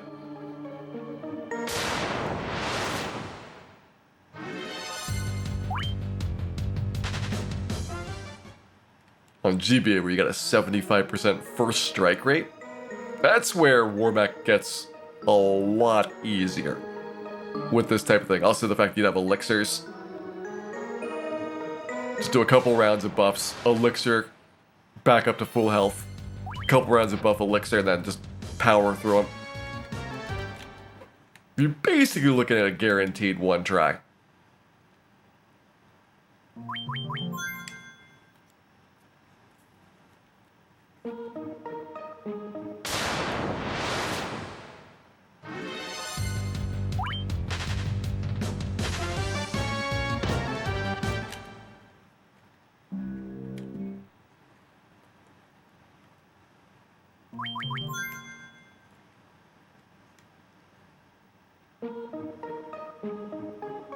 Yeah, unfortunately, the agility plus luck bonus is not very big. You get a 0.1% improvement for each point in agility and luck, so the thief, despite having maxed out luck and nearly maxed out agility, is looking at like a 10% swing in its favor. So compared to like a black belt with 3 broken legs, like there's almost no difference in your first strike rates.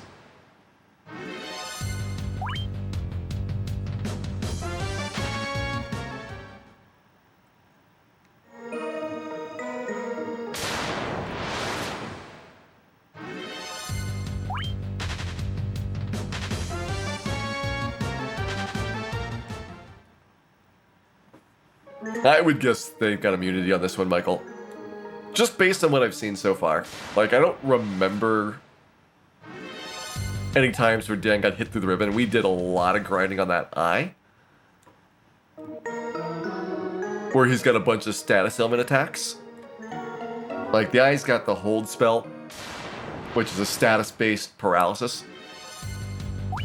And we never got hit by it. Not once out of, like, many eyes that we killed. So I would totally believe that for instant death purposes, immunity means immunity. And resistance is for the damage dealing spells. Like, resistance still makes sense as a concept, because you're not immune to fire, but you're taking the half damage on it.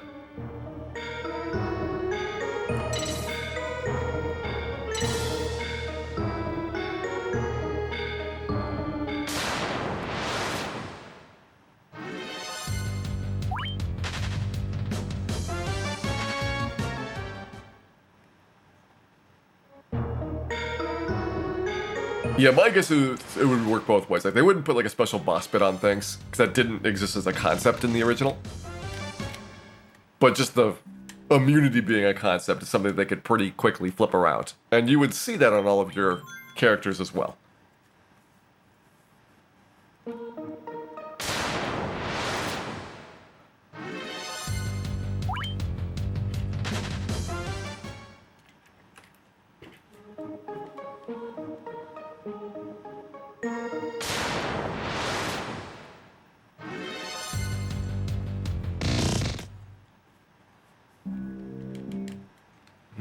The aggressive eggplant. Always hungry for more.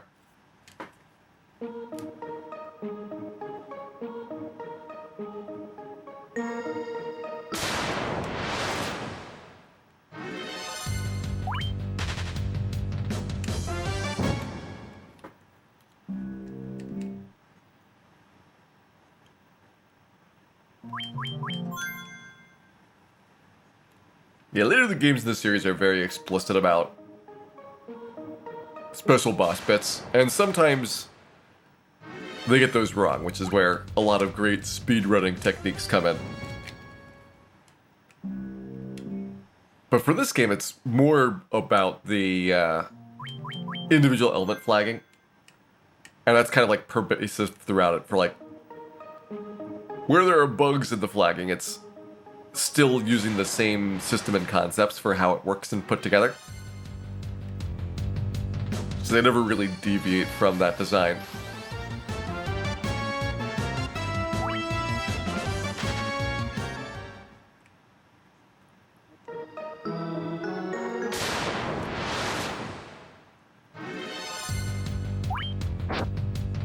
Good dodge.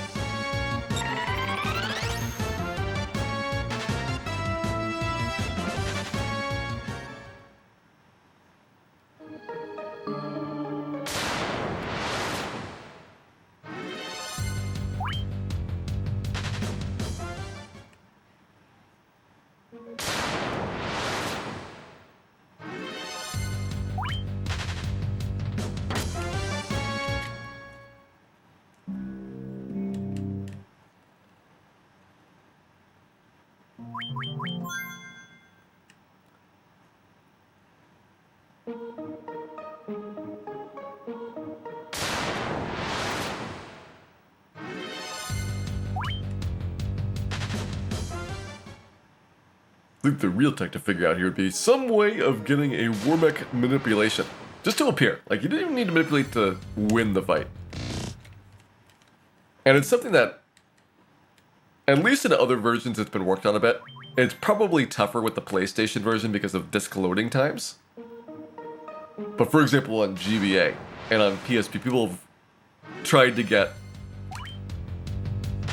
kind of strategies for manipulating out certain encounters, especially things like GBA getting 2 wizards or other beneficial size packs of monsters.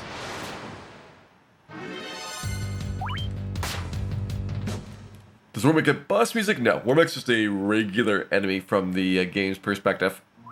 He's actually runnable. Like, you don't even have to stick around with the fight if you don't want to.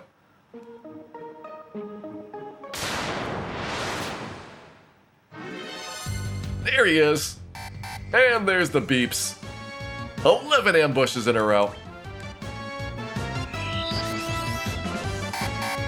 More beeps, not a good start.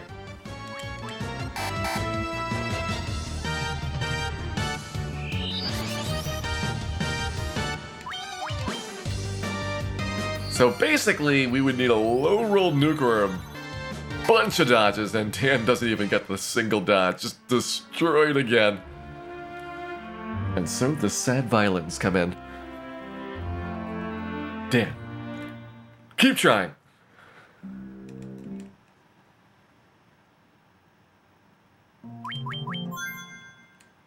Is it possible to not get ambushed? Maybe not for Dan.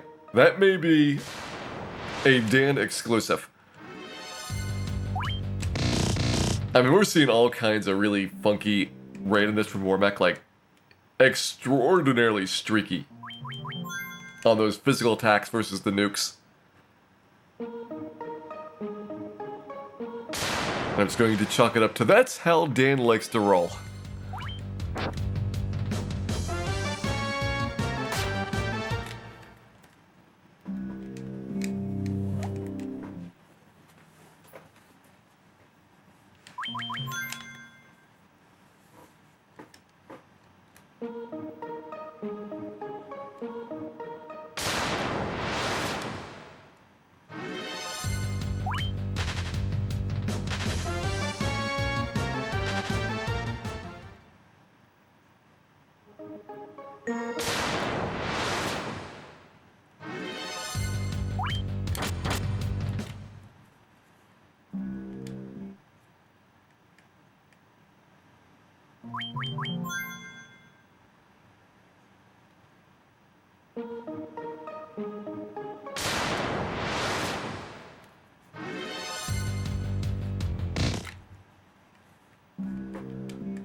There's a fire hydrant tricline with more heads. I'll take a look at it. I can kind of see that.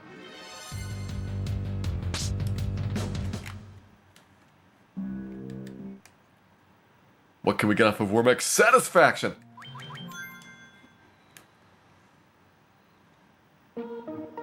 NES Solo Thief beat Warmack. PlayStation doesn't want to be embarrassed.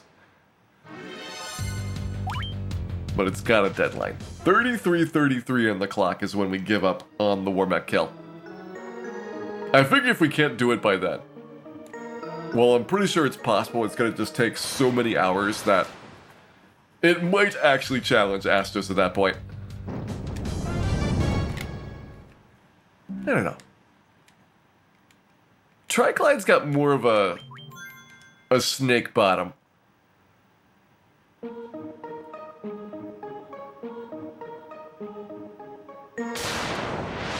I don't know if a fire hydrant's quite the same. I do know. If you have dark flame in your shower, you should probably get professional help.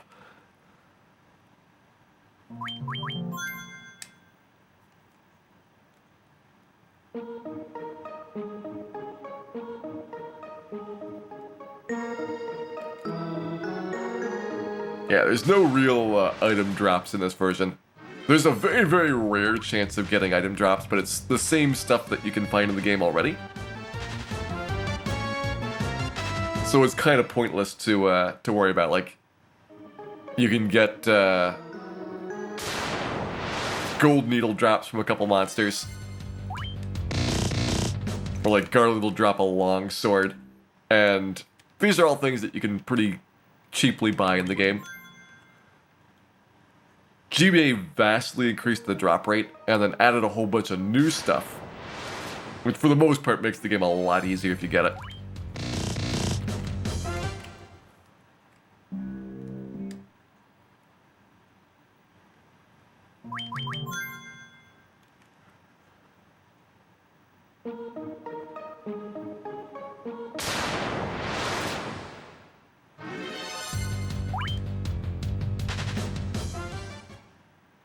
Fire227, thank you very much for resubscribing.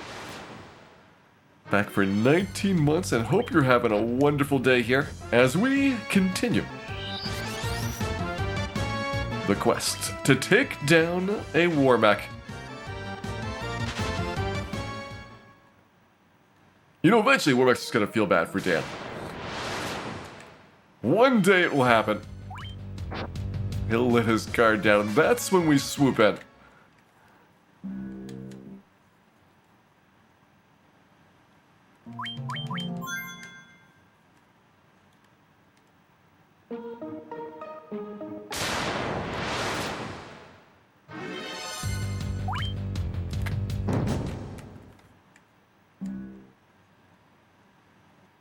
On GBA, the longsword does make a pretty nice bonus, but remember in this version of the game, you got the silver sword in Elfland.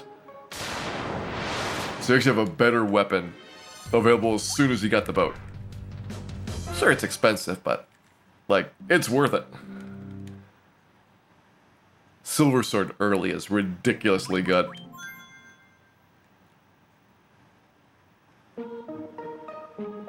In later versions, they actually move that so that you can't get it until after you beat Astos. They really kind of intended for Astos to be a fight that requires spell damage. Not a lot of those in the game. Like, almost every boss is melee-oriented. Just a few exceptions.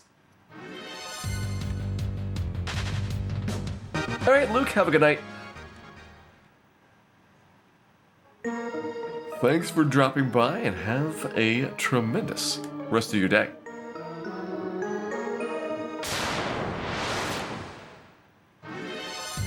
There's a Warmech, and there's a Warmech ambush.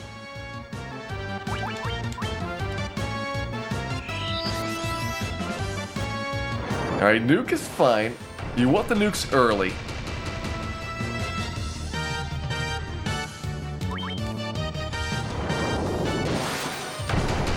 Then you want the dodges.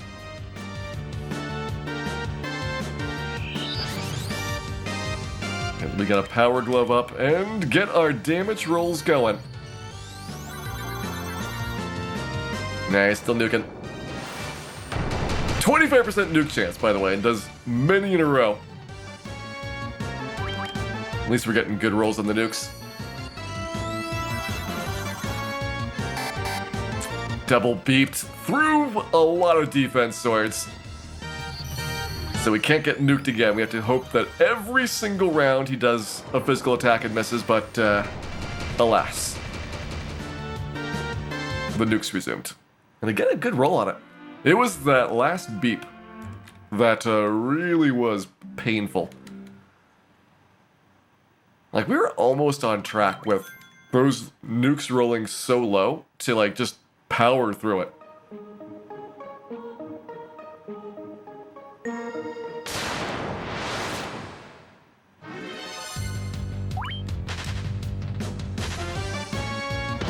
I don't know if you can truly get through the fight, though, with just offense, hoping for nothing but nukes. Minimum roll is 80 on the nuke spell. So in theory, you could survive 12 of them, but in practice, you're probably going to survive like maybe 6 at most. That's assuming that doesn't ever physical attack. So not quite enough rounds to kill him. Does the defense sword even work? We've had times where we got like many dodges in a row. But yeah, I think that you are capped on evasion. And so even with the defense sword maxed out, you're still going to get a certain percentage of hits from the bigger bosses that go through it.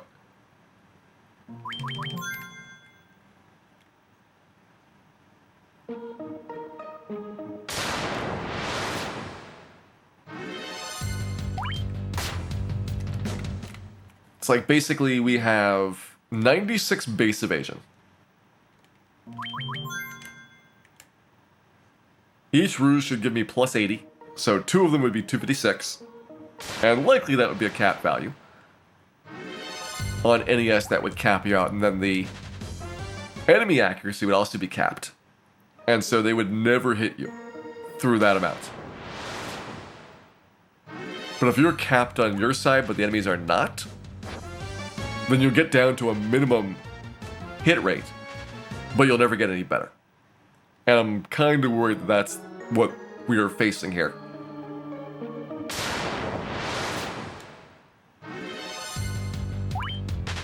Where you can kind of get Warmech down to coin flips on his beeps. And a coin flip is probably not good enough to sustainably get through enough rounds to finish it off. Hey, Killer Ink, thank you very much for 42 months.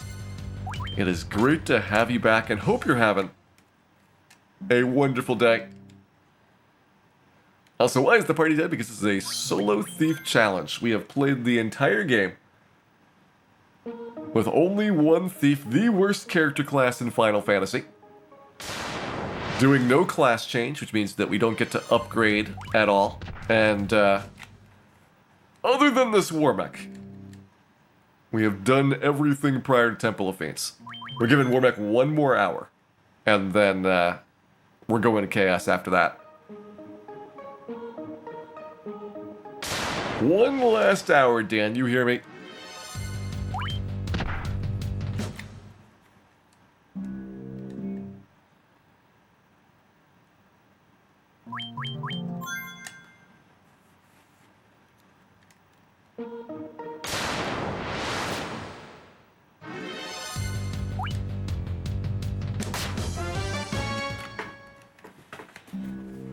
think in that previous one we got 3 Warmax, which is a little bit worse than our average. We've been averaging 4 Warmax per hour, so that's probably the number of tries left that we have.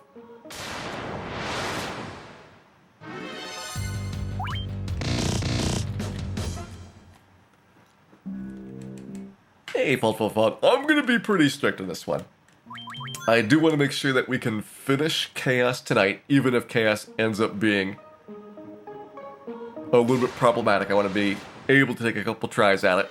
And if we've got time left over, I've got some other things that we could break out to finish the stream off. So I'm not worried about being a little bit short.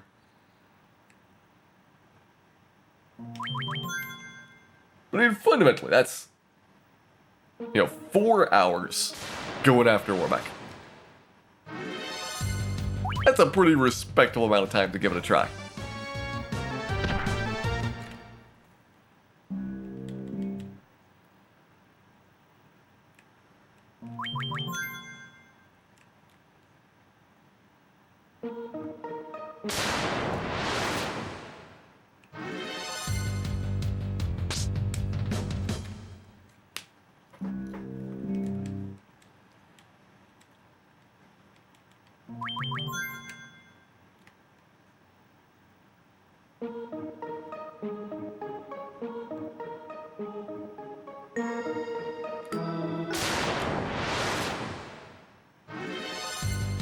Hey, you'll never know whether or not you can take more virtual highlight, Shaka, until you die trying, so you might as well go for it.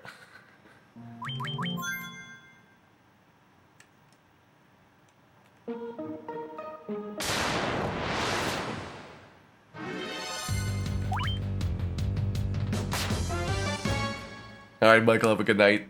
Thanks for dropping by, and pleasant dreams to you. I assure you, Warmack is just imminently around the corner from dying. Either that or Dana's going to be very sternly punished once this is done.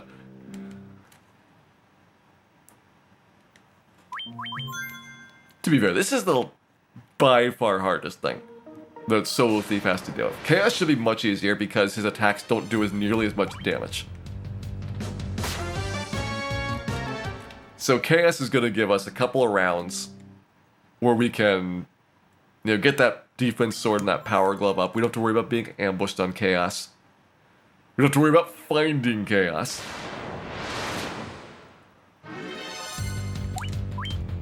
And while he's got twice as much HP, once you get into the fight and going, first of all, just the regen alone is going to be 600 or 700 that we're going to save there. And it's a couple more swings to get 4,000 versus 2,000.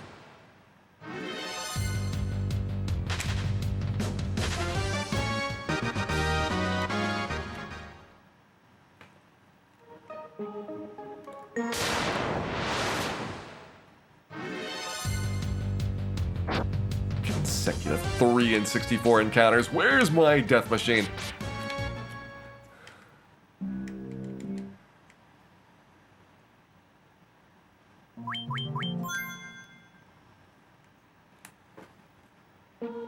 Hey, Bad Colonel, welcome in. This is better than the remastered version. Like, seriously, if anybody really wants a great version of the early Final Fantasies, Final Fantasy 1 and 2, PlayStation version is excellent. For 3, I recommend PSP. 4, 5, and 6, the Super Nintendo versions are still extremely good. And I'm kind of doubting that the Pixel Remaster version is going to beat all of those in quality. The backgrounds, they look really good in the remastered one, but everything else about them, the character designs, definitely the menus and controls,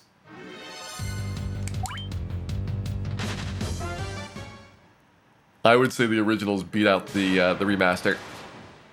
PS1 over PSP for 1 and 2, purely for like the pixel art. I think that PSP is probably better than PS1 in terms of like overall gameplay. Like, you don't have as much loading time to worry about, and it does look a bit better, but the PSP is where it first kind of started going away from the pixel art style.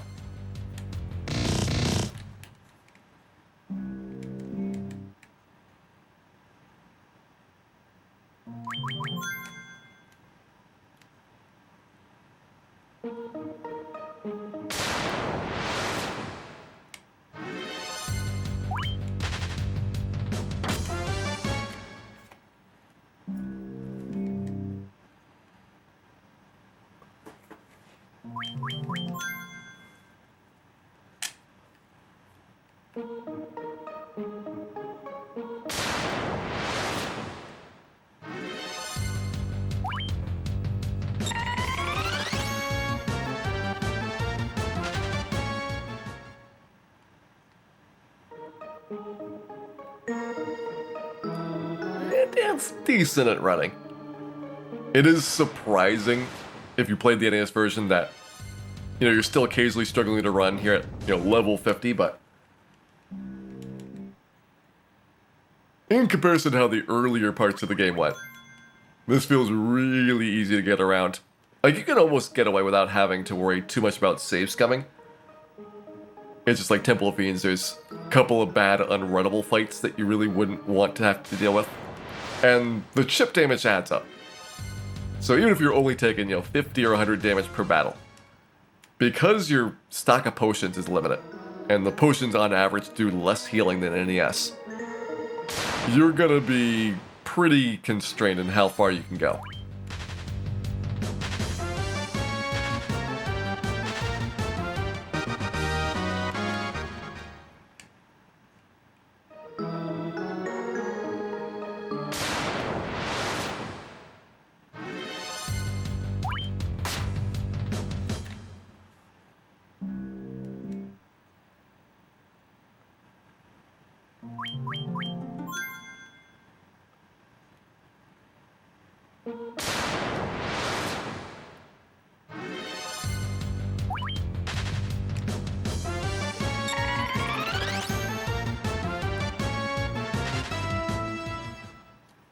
Does Warmick ever run away? No. Warmick's got the maximum morale score.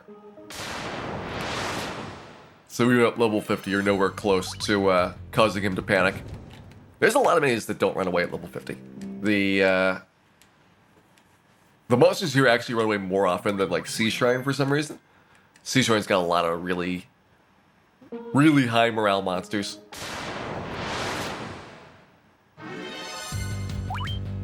But I think kind of the expectation is that you would never really get to level 50 in the first place.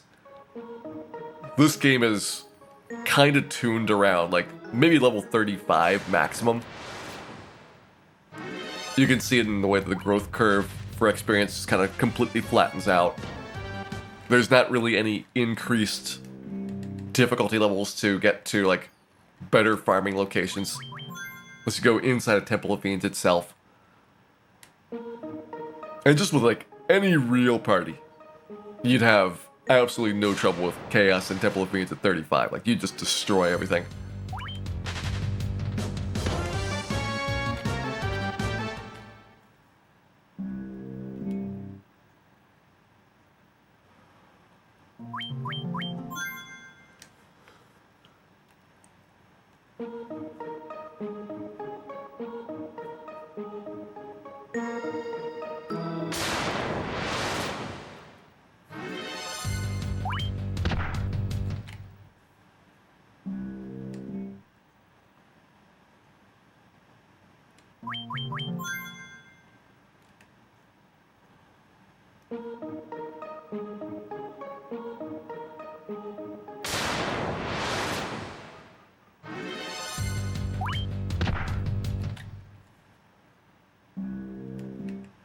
Kind of an interesting slime streak there. Slimes, 9% for their appearance rate, so they're not that common. They're a little bit more likely than the fighters showing up. But the fact that we're getting a bunch in a row makes me wonder if we're getting the same RNG patterns. Definitely the fight itself is going differently. So you're not like stuck in a loop or getting exactly the same.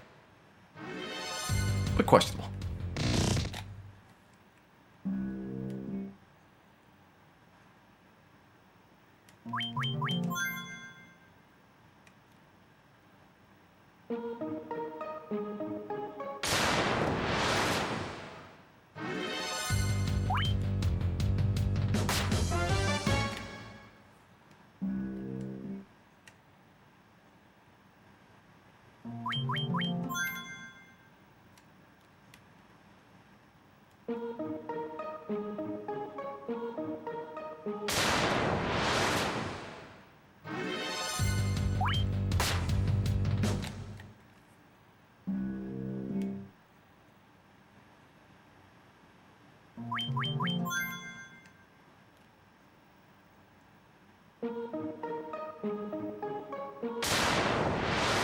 Let's see, has our Warmech average time gone up again?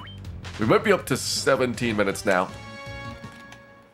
Slowly creeping up. We had a very slow first Warmech, and so I was really worried about the times. And then we had a pretty nice cluster. I think hour 2 was our all-time best Warmech section. Pulled us down to like 12 minutes of Warmech. But it says that we kind of creep back up to like 17 or so. Hey, Blind Empire, welcome in. Hope you're having a good morning. We are currently in a Warmech hunt. I am giving it, let's see, 47 more minutes? I think that's how much time we have left until our prediction runs out. And then we will go home, Warmech or not. We have found Warmech a bunch. It's not that we can't locate him. He's rare, 1 in 64, but findable. The problem is beating Warmech as solo thief. That is super hard.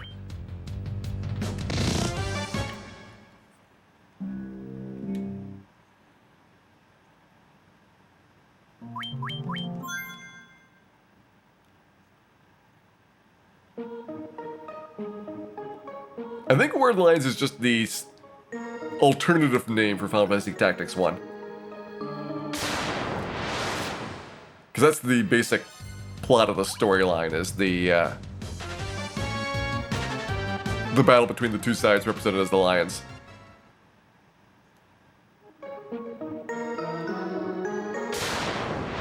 And really, Tactics, that's a series which has not seen a lot of action recently.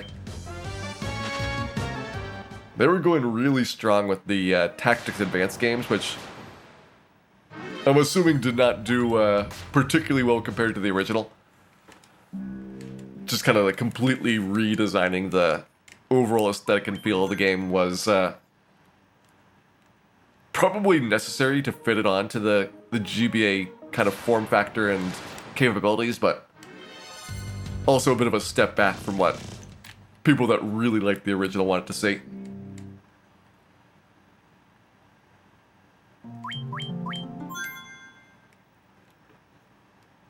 Hey, Sarah, welcome in. Thanks for the good wishes there. Hopefully they will translate into a quick and painless Warmech.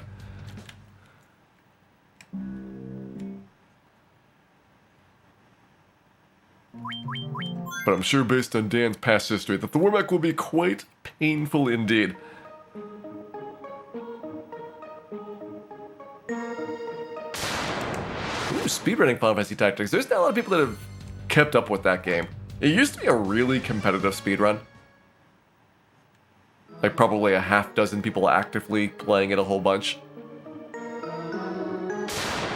But I think at a certain point, because there's kind of like a minimum amount of time that you're spending on most of the maps,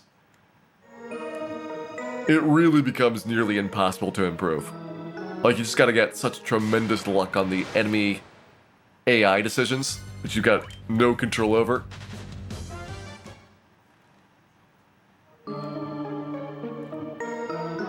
But you could be like a couple hours in and just get completely hosed.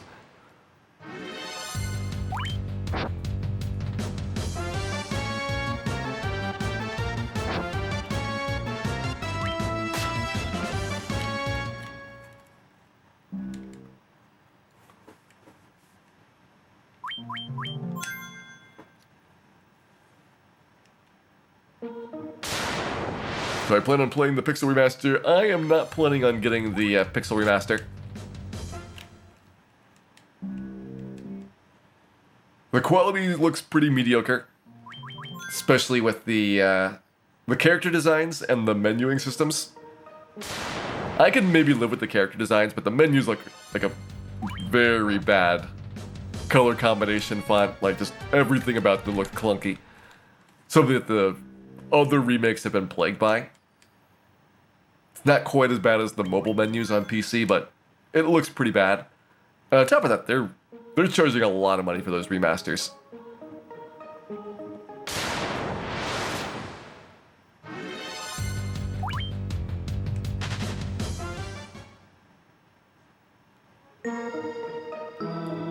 I think it was something like, with the quality level that it is, if you're talking like, here's a $30 set for all 6 of them, it'd be like, okay. They may not be like technically all that outstanding, but for anybody that wants to pick them up, it would be at least a decent deal to play some Final Fantasies that you might not have had access to from other platforms. And then it could have been like, okay, all 6 of them for like $60. It's a full price game, which kind of sucks for something that's 30 years old at this point. But you get a bunch of content. They're pretty fun games. They're many, many hours to get into, so it sucks, but you pay it. But they were like $100 for all 6 games. And at that point, it's like, alright, this is a full price game and a whole bunch of DLC and probably also some other stuff as well. It's like, you better have like the most spectacular remasters to justify paying that much for it.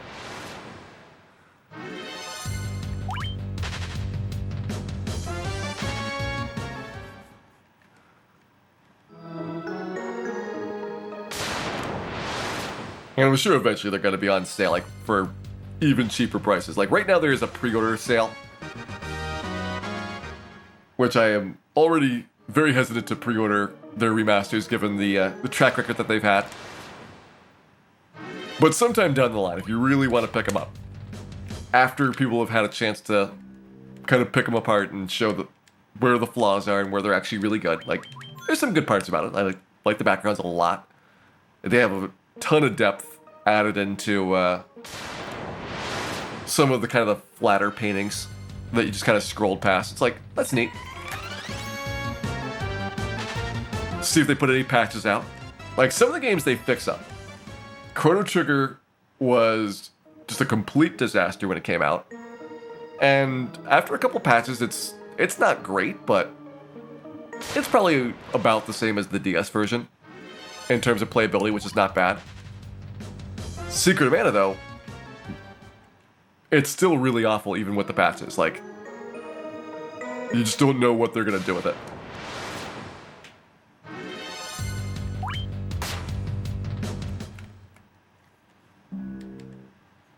Yeah, the Dragon Quest one is more likely to be a stronger release, Zaytoriak.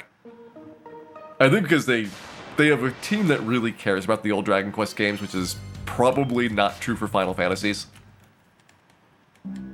Most of the early Final Fantasy stuff, like, so Final Fantasy VII obviously has a team that really cares about it. But 1 through 6 generally just gets shoveled on to, like, mobile games. And so, like, the teams there don't have, like, a big attachment and love for those characters and for those games and content. So nobody's really kind of standing up for the expectations that they should have for putting together a certain level of remaster on it. And on the Dragon Warrior side, like, even for, like, Dragon Quest XI, they had, like, all kinds of tie-ins back to Dragon Quest III, and they continue to be, like, really supportive of the earlier games of the series.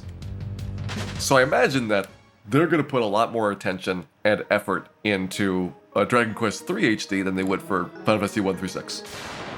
And it's just all about, like, the particular teams and groups that are involved in it.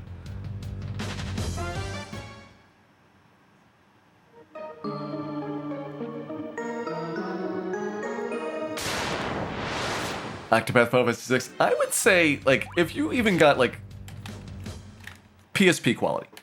The PSP is a perfectly decent remake of 1, 2, and 4. 3 is a little bit in between. It's probably the best remake of 3, but it's kind of also a little bit towards the 3D style that they were going for. And just having a flat 2D remake of 3 would be really nice. But they didn't do 5 on PSP, they didn't do 6 on PSP, so those who had a really good opportunity to have like about that level of quality. And that would be like a pretty decent product.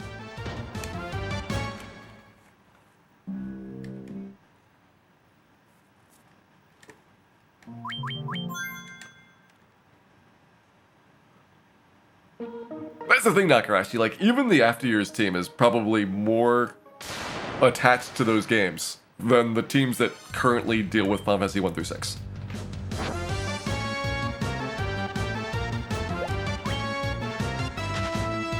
At least for After Years, like, they had new content, they were trying to tell a story. It might not have been a good story.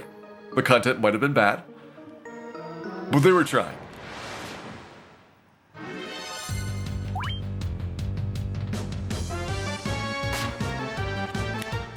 Whereas kind of the current generation for like the mobile games is like, you could slap any character portrait onto what they're doing. Like, it doesn't even matter what the character is. They just need to have a distinct number of characters to unlock or purchase or things. And there's like nothing further beyond that for like tying things together.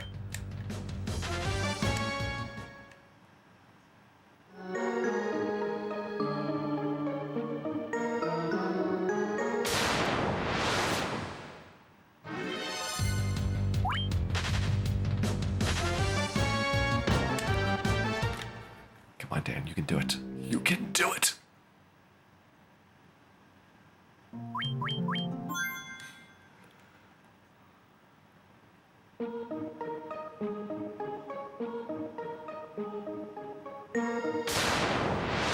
I think the problem here is that Dan may have rubbed his emotional support Agma in the wrong direction. I've seen this before, and it has tragic endings.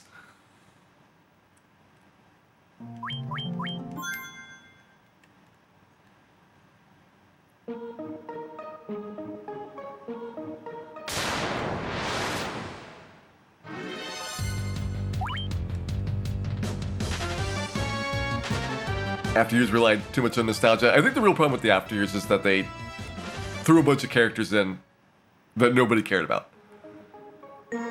If they had told a story using the original characters,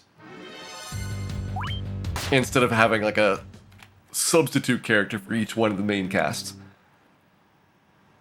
then it probably would have gone a lot better. But they had to create new characters and then spend time telling you who these characters are and their stories and all of that, and you had no real interest in them. But you also had to tell, what happened to the main cast. So now you have twice as many stories to tell in the same amount of space, which means everybody's going to get shorted, and the total description available. And so ultimately you just have like way too much complexity for what they can reasonably pull off in that size of a game. Is it possible to beat Warmech? Our high score is about 1,400 damage out of 2,000, so we were maybe 2 rounds away. Oh, we were probably definitely 2 rounds away. Maybe 1 round away if we got really lucky.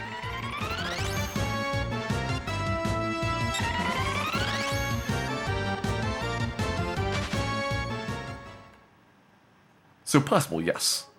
Easy, definitely not.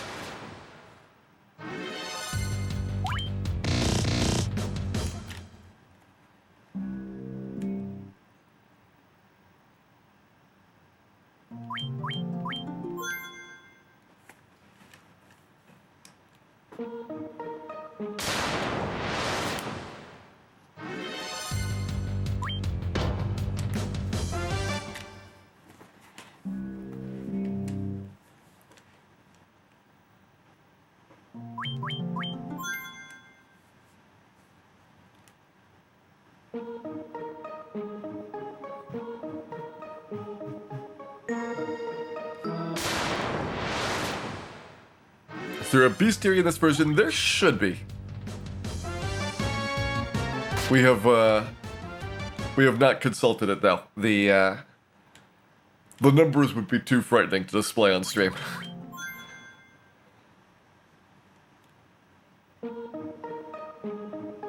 Actually, more frightening if you could actually see the total amounts, including resets for the ones that happened.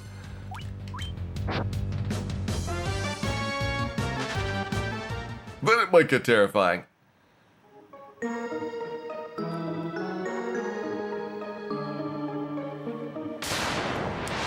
Ooh, 33 hours. Well, 33 minutes left on our Warbeck prediction. We have maybe 2 more Warbecks that we can get in here.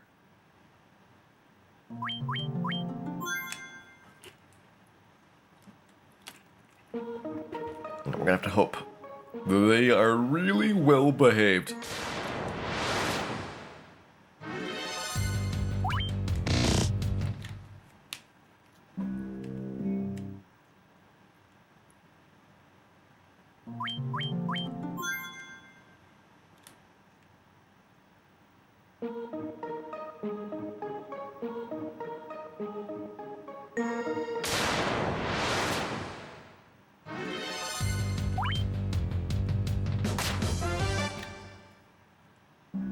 How many times did Dan get rubbed? A lot. Dan got more rubbings than I think is legal. Although a lot of that Astos fight, more than the rubbing, came down to getting slowed. I feel like with the way that fight went, slow was so detrimental that it was just nearly impossible to do any damage once it hit, especially once you got starked as well. So now you had even less opportunity to land hits on. Those are the ones that got grim.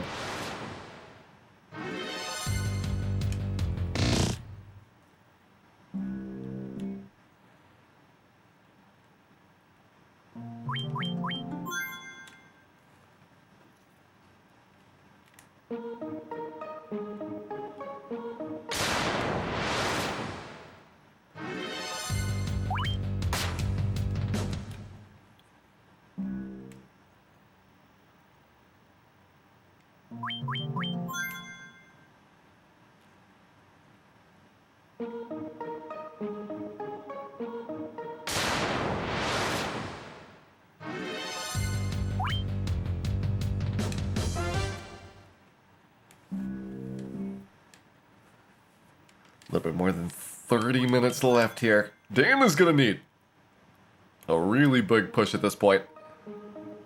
And there's absolutely nothing you can do to make the fights go better. Like, Rune Sword's your best weapon. There's no way to get the Masmuna out of Temple Feeds. If you could, oh, would Warbeck go so much better?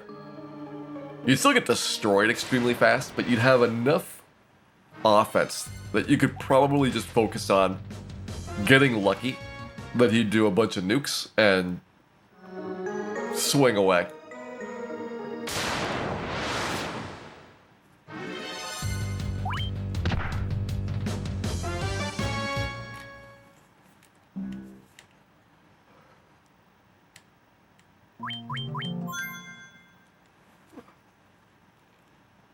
One of our big problems with this Warbeck fight is because you can't get nearly as much evasion as on NES, surviving the first couple of rounds doesn't give you a strong guarantee of being able to go long in the fight. NES, we were getting wiped out very quickly on a bunch of the Warbeck tries. But if you made it past 3 rounds, you had a great chance of getting to like 8 or 9 rounds. And that's a big difference where here you might be having a lot that are dying in 6 or 7 turns. Just cutting short many of your attempts.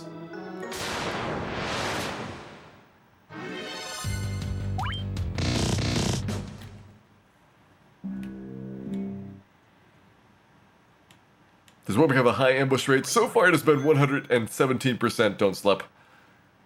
We have found Warbeck 11 times. We have been ambushed by Warbeck 11 times. It's supposed to be 75%. And the Thief's got the best stats for improving the ambush first strike rate. So we're getting incredibly unlucky. Like, we should have had probably 3 remakes, at least at a neutral start.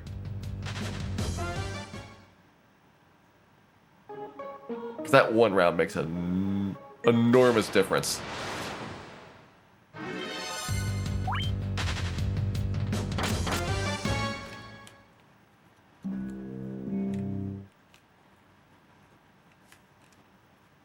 But really, what can you do besides blame it on Dan?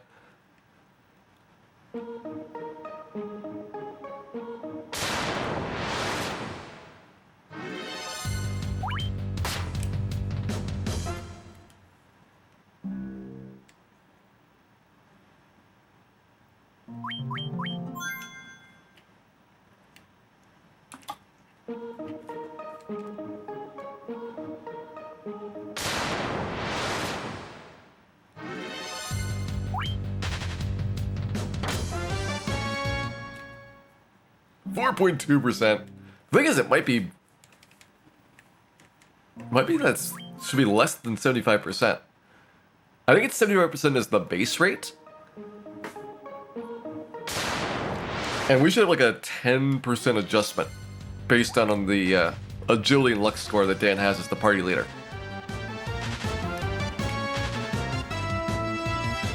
So like, I would think it would be 65% ambush rate. And for that to be 11 times in a row is like really ridiculous.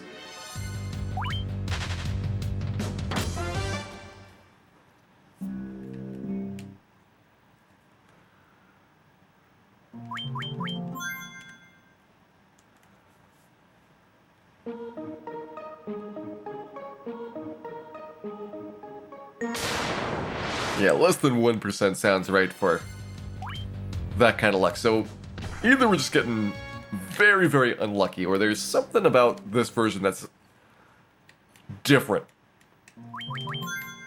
compared to like GBA. And we know that there is. And compared to NES, and we know that there is, but how it's different, that's where it's like unclear.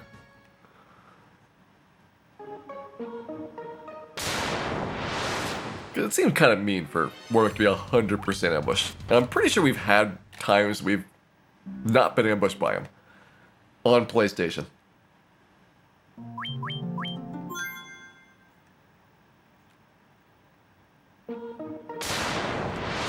But, you know, maybe it's something like your dead party members are counting against you, or things like that that are tough to factor in.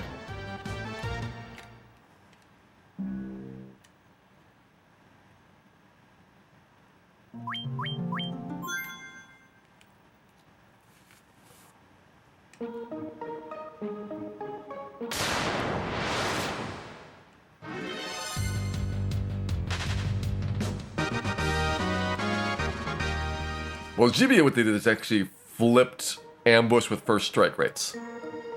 So if a monster had a 90% ambush rate, you have a 90% first strike chance against them. Basically a free fight. And Warwick with 75% means that you're first striking him almost all the time.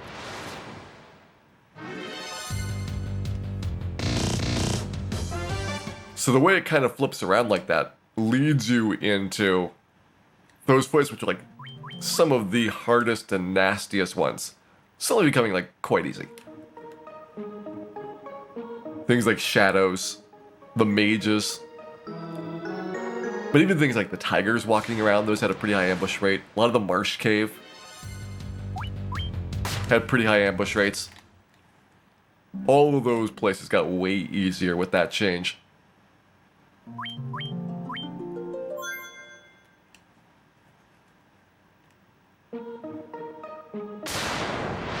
Angry raisins. I think they look like eggplants. There's a definite eggplant resemblance.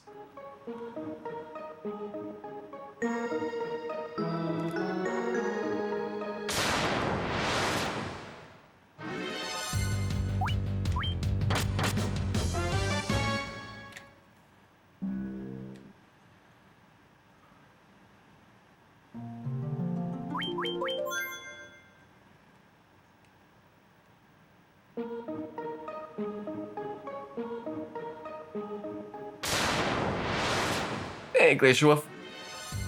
Welcome in. We have 23 minutes left in our quest to get a Warback. It'll be really sad to not get him, but I do want to make sure that we can finish Chaos tonight.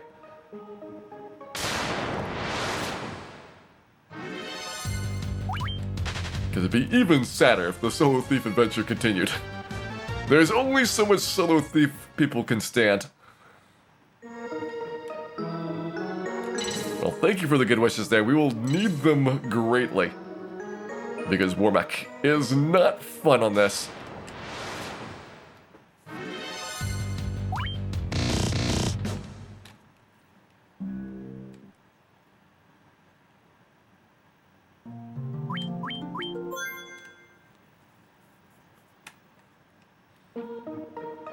First time wasn't enough. Well, this is the PlayStation version. The first time we did Solo Thief was NES. And I would still say NES Solo Thief is the harder accomplishment. Like, that is, in so many ways, just ridiculous to be able to finish. This version, finishing is not as bad, but some specific things are a bit harder. Like, Astos was a bit harder. I think Dark is the main factor for why. Lich was harder. The double HP, that's the one fight where double HP is very noticeable in the early game. You don't really care about Carry and Kraken and T-Mac because you can just stomp them. But Lich you don't have the Power Glove for. And you don't have a lot of offense yet at that point. And then Warmech. He's way harder to find and way harder to kill. Well, he's different to kill. Because you can't Bane Sword him. You need him to behave for long enough to get your Power Glove going and to get the 7 or 8 swings that you're going to need in there.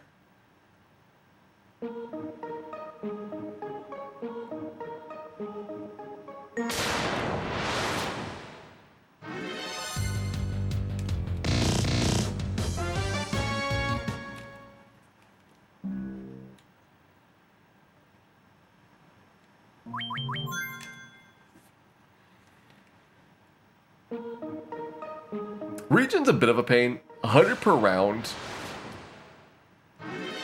is definitely noticeable when you're doing like 400 or 500. Like, that's a pretty big chunk that you're losing. But even more noticeable is the cap on your evasion score when the monster's accuracy is not capped. Because we had a lot of rounds on NES Warback where it's free turns. Where like physicals, he misses, no damage. And if we don't have kind of that equivalent, like we can still get double dodges on him, but it's a lot tougher. Just getting enough rounds to kill him is really, really hard.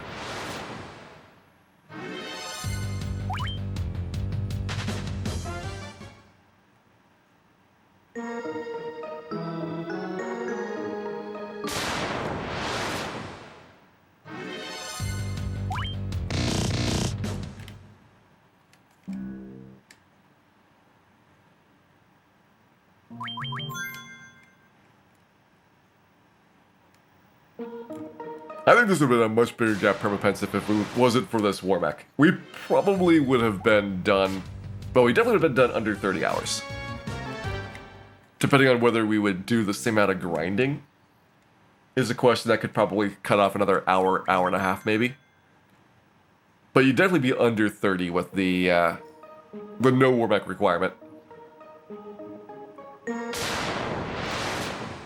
Under 25 would need to get a luckier Astos.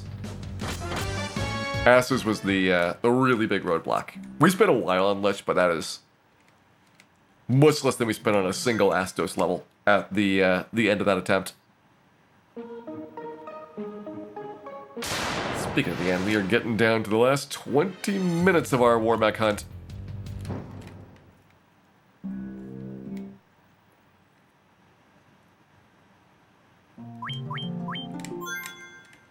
You said yes. You should definitely be feeling the nerves right now. 20 minutes is probably one war mech. It might be two. I would kind of doubt that we get more than 2 tries at this point left. And there's a chance that we might not even get one. Like, there's some dry war mech streaks where you go a while without seeing them.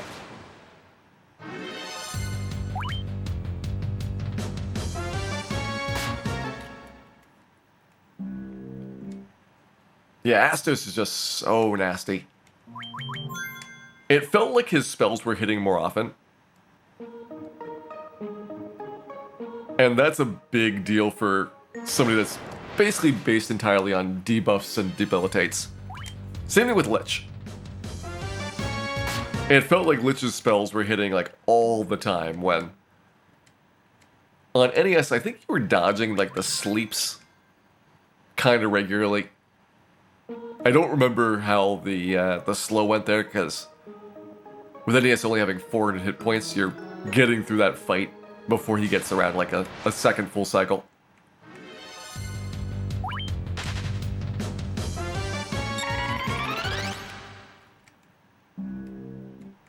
Go for 5 power gloves. I was hoping to go down to 3.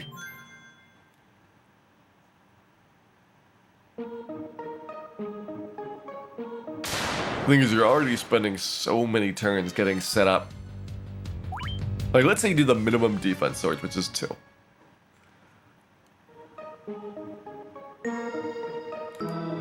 And then you do 3 power gloves. And most at war mech tries, you're already dead. Like, 5 rounds, he will kill you. Then you gotta have a bunch of attacks on top of it. So going to like 5 power gloves suddenly is already like way above average, just to live enough to get your first swing in. Now for Chaos, that's definitely what we're doing. Chaos, we actually have some free time at the start of the fight waiting for his Cure 4 to happen. It's not much point doing a lot of attacking before then.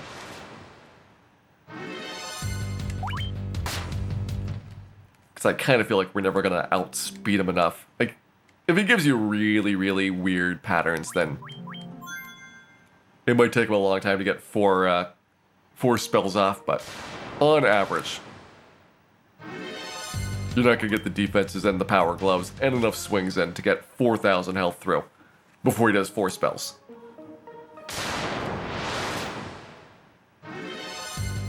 Five power gloves, 3 attacks? That would be tempting.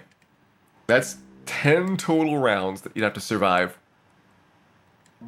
Need a bunch of low-rolling nukes. And probably would need to not be ambushed.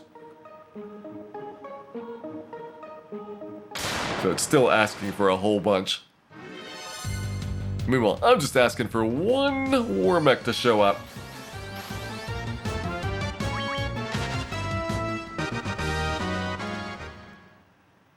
Because we only have 15 minutes left on the clock.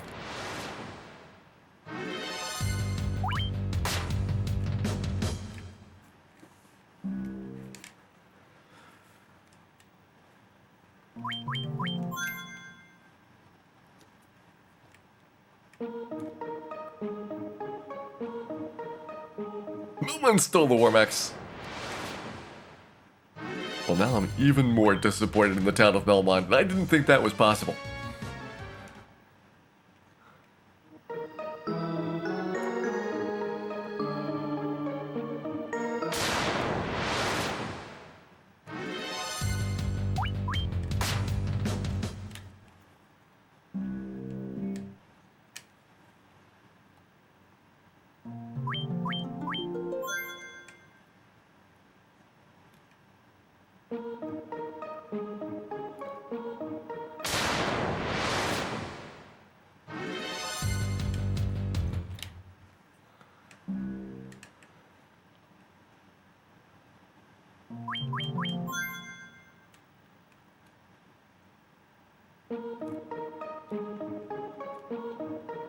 Let's hang on here for a little bit. The bridge has been unprofitable. Dan needs to search the unexplored locations. Find if there's any Warmax behind these pillars.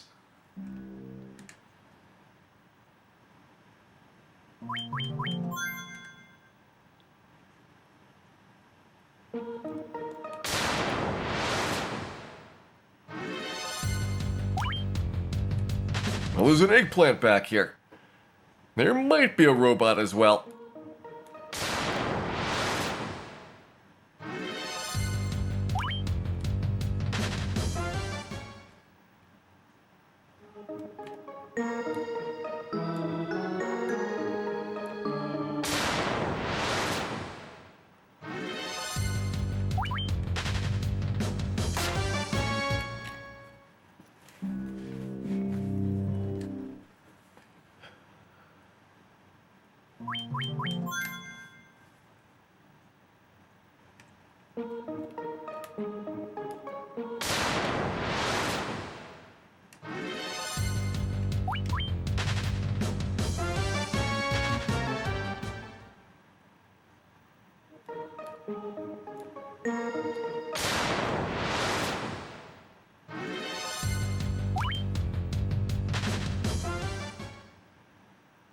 "12 minutes left.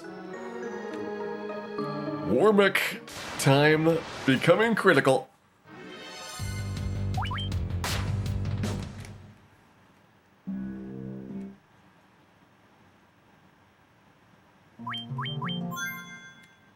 At this point, we were just hoping for one final try against him. Can that happen? Hey, Catronics. Yeah, going from Lich to the end of the game is not that much time. We spent 4 hours just looking for Warmax. We would have been done more than 3 hours ago if we had just gone after Chaos. It gives you a sense of how big of a difference there is pre-Lich versus post-Lich.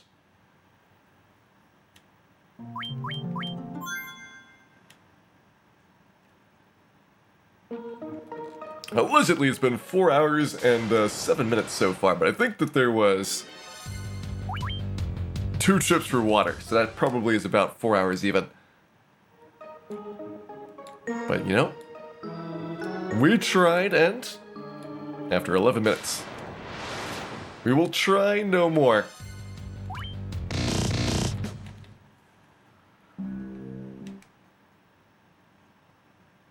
Because Warmack is getting down to his final opportunity.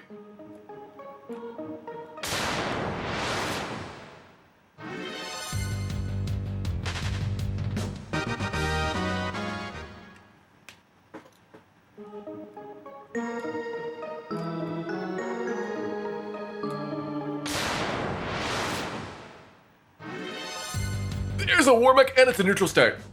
We did not get ambushed on Warmack number 12. The first 11, those were the warm-up Warmacks. These are the real ones. Dan with the defense sword, let's go. He got beeped. He got beeped hard. Double defense. More beeping. This is not good beeps. These are not good beeps.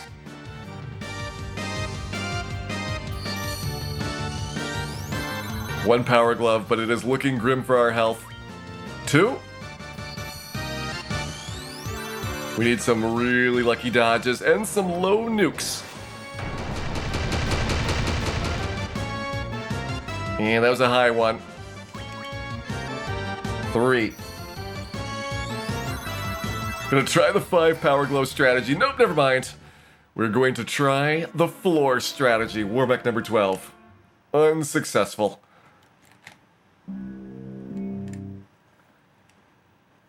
But we did prove that although extremely rare, you can in fact not start with an ambush.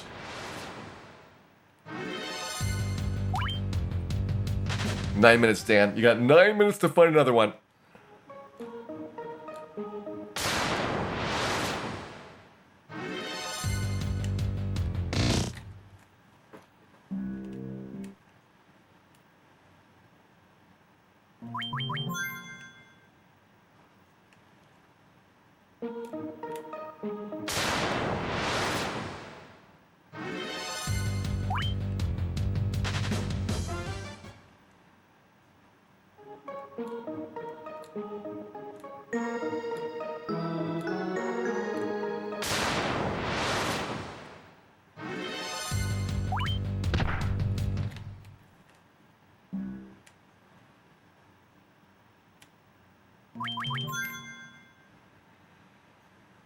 8 minutes remain. And it's less than half of our average Warmech time right now. Will we find the correct half?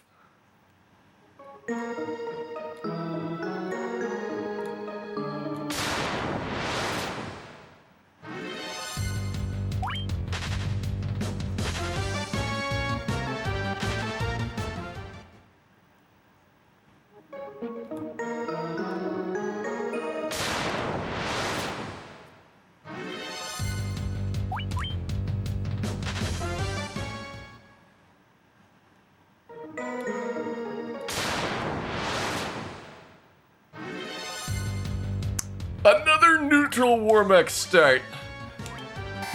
Here's the big beep.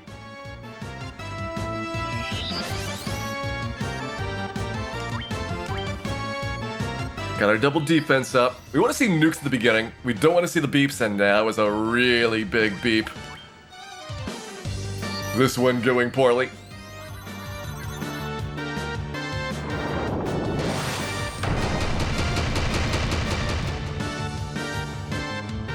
Moderate roll on that nuke.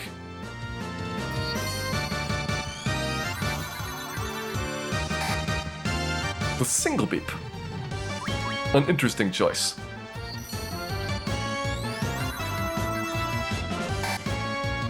Alright, Dan. Everything's gotta be dodges from here on out.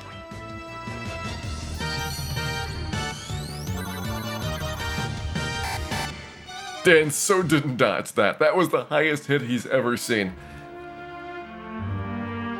And so, Warmech, 6 minutes to go.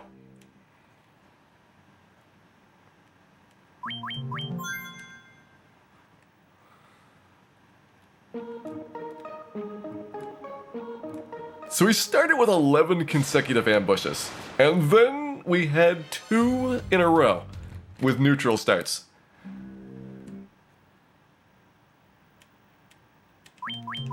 This guy is the biggest jerk ever.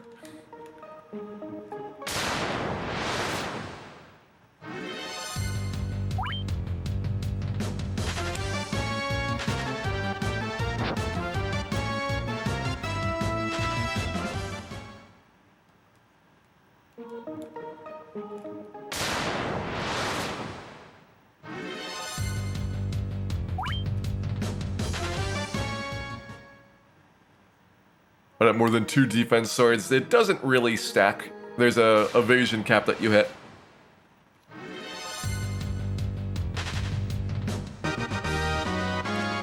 I don't know if 3 would be better, but I'm trying to get away with 2. And we have 5 minutes left.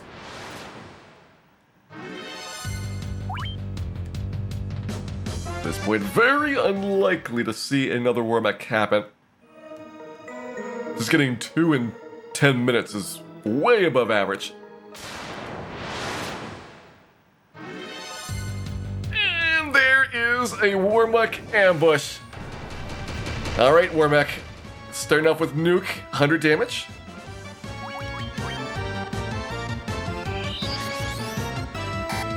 The big beep. Really big beeps.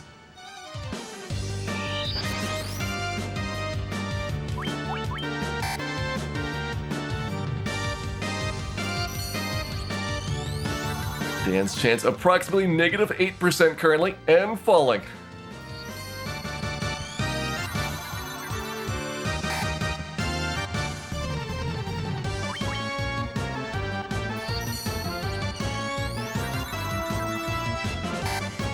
Ooh, the critical beep to the face. And that is another defeat. 3.5 minutes left, Dan. 3.5 minutes. I mean, I didn't think it was possible for him to get that last Wormek. Why not get one more?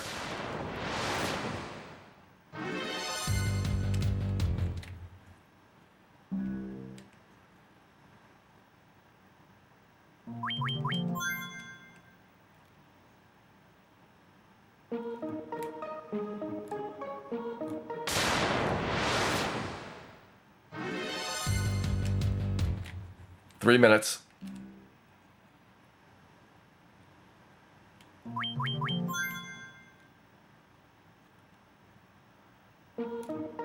Clearly this side of the pillars has been our most profitable Wormek spot.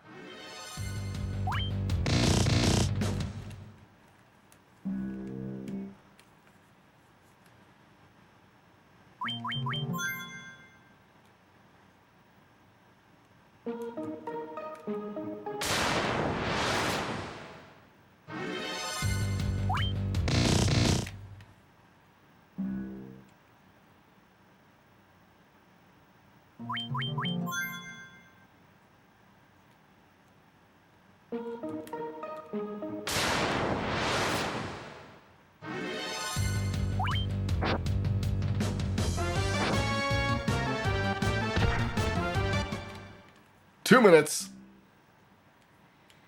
Defense sword is twice as strong as the white shirt.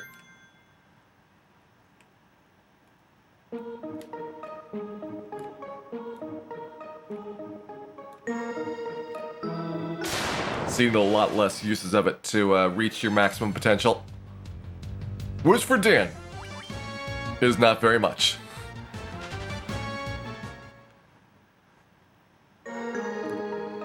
"90 seconds.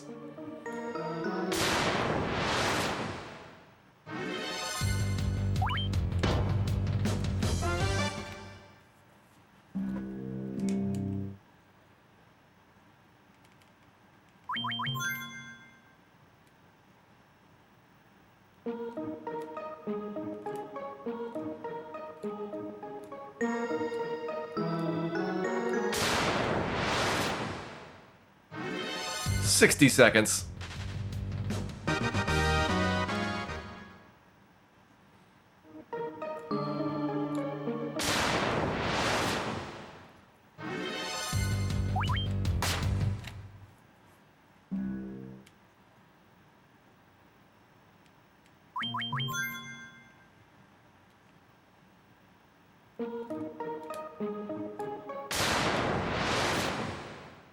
"30 seconds.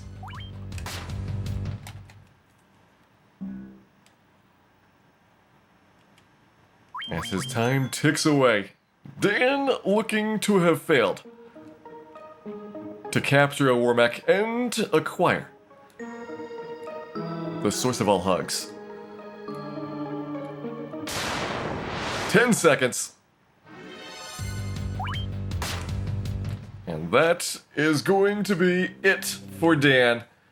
33, 33, 33 has come and gone, and Dan remains as Morleckless as before. What a shame. What a shame, Dan. And so in shame, he heads to the Temple of Fiends.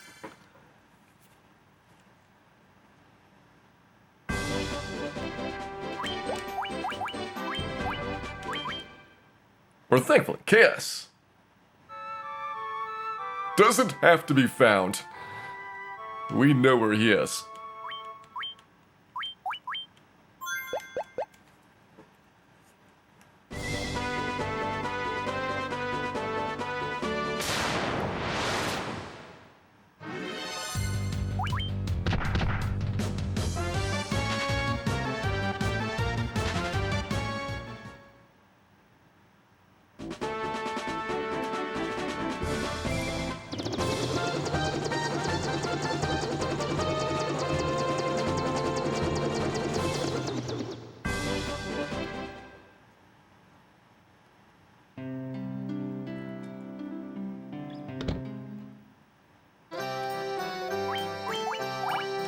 Go ahead and max out our potions So get some stuff sold off here. Not gonna need the white shirt. Not gonna need the buckler. We might, though, need the 17 steel armors, just in case of emergencies.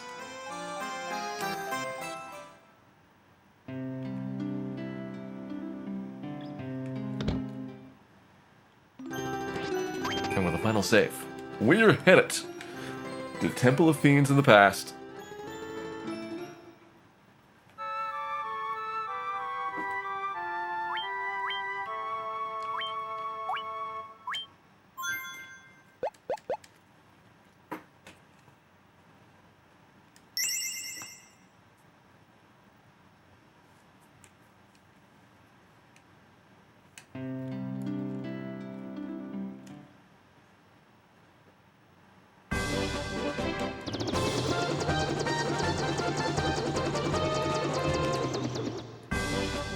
We have the money for an 18th one, but we're saving it for an important occasion. Casinos. Maybe we'll need an emergency cat claw.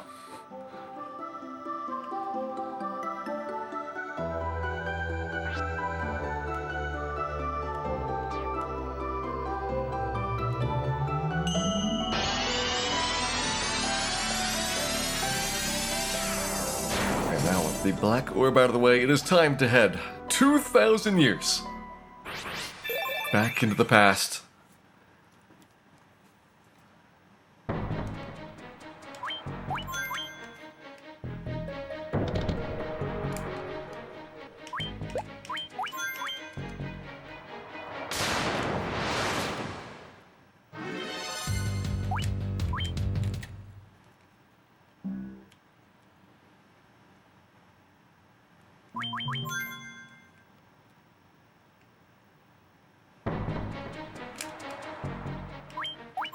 The bats suck at this version, yes.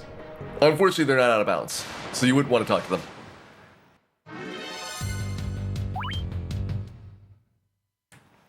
There's only one good bat.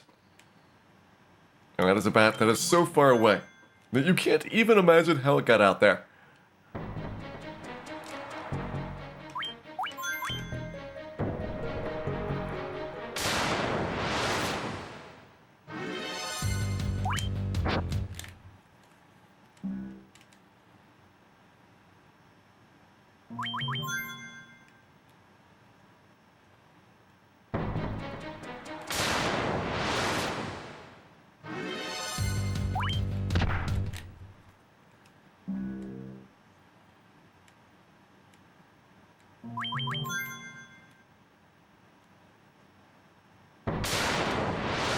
Hey, with 10, welcome in. Yeah, we talked a bit about the pixel remasters. I am unfortunately not very optimistic based on what we've seen so far from them. There's a chance that they will eventually patch them to have some of the most glaring problems fixed up, but for the artwork, it's unlikely. I'd imagine that the character designs are kind of final.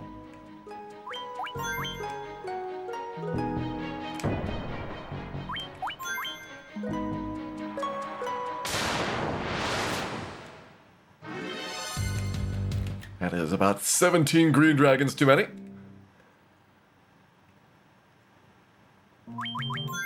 There'll be no guesties for Dan tonight.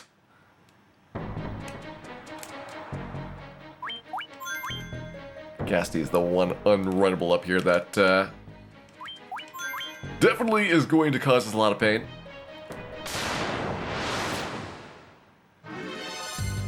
And another 4-pack of them. Yeah, depending on what version of Final Fantasy III that you got, it might still be decent. Like the best one I think was the PSP release, and that one's kind of a tough one to get because they didn't make a physical copy of FF3 PSP for the US market. It was a digital release only. So you'd have to get the digital release somehow, which there are ways. Or you have to import a Japanese copy, which thankfully they did include like the full English translation, all that, on every copy of the game, regardless of region. But it's still kind of a bummer that they just make it easy to obtain. Because 1 and 2 PSP are pretty good. They're both very nice remake versions.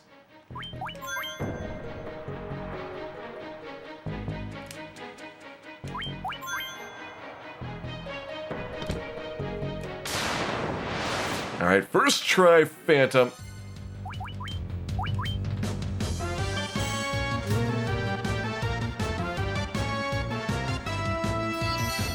Dan's powering up. This is just one power glove. Pumps us up to 5 hits. Looks like we could probably defense sword our way out to like almost no damage, but I'm just relying on the fact that Phantom has a fairly high chance of using spells, which are going to be ineffective. So we can get some free rounds there. And with Phantom down, let's go further in.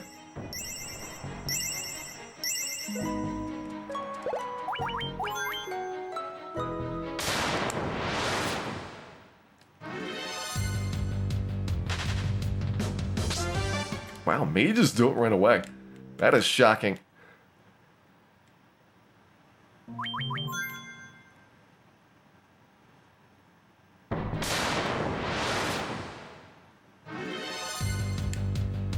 When you see those things back in the Ice Cave, which is long, long ago in this game's storyline.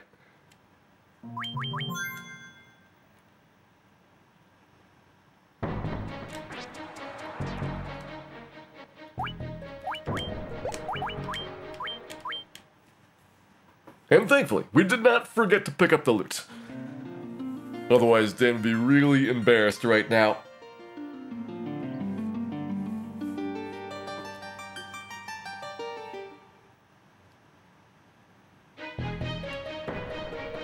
To the backside.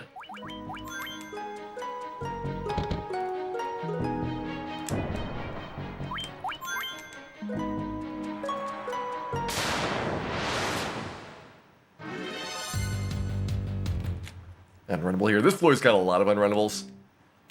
Top floor is just the Ghasties, bottom floor is just the purple worms. But here you got the Zombies, you got the Frost Giants, both of which appear a decent percentage of the time.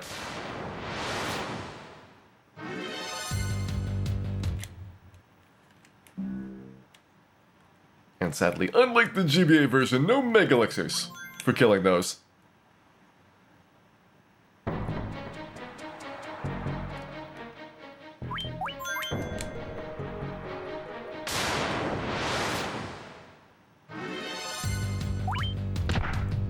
That is some serious slime time. 8's the maximum that will appear for the slime formation. Back in Sky Castle, it's 2 to 5, but that one's 3 to 8 for its formation size.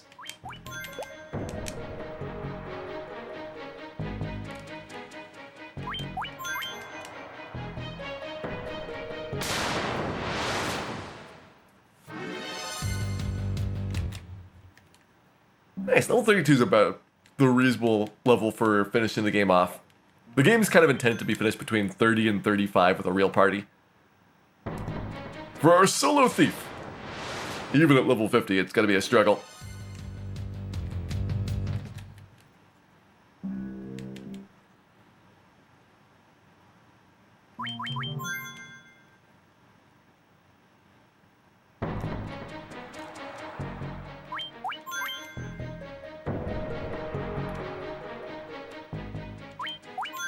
Back down to the basement. About to head into the 4 elemental floors.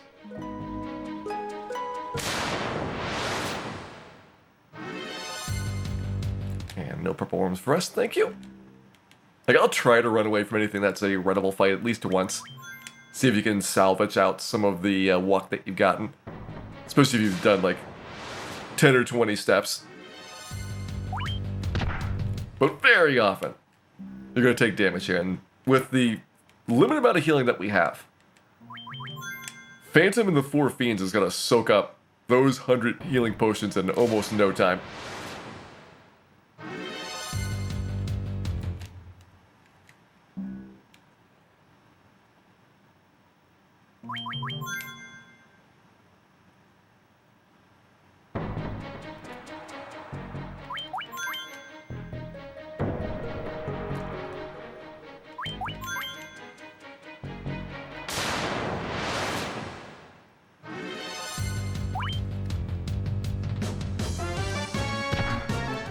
Nope, doesn't escape the Frosty. Frosty's a really fast monster. They have ridiculous agility, up there with the Nightmare as one of the toughest things to run from.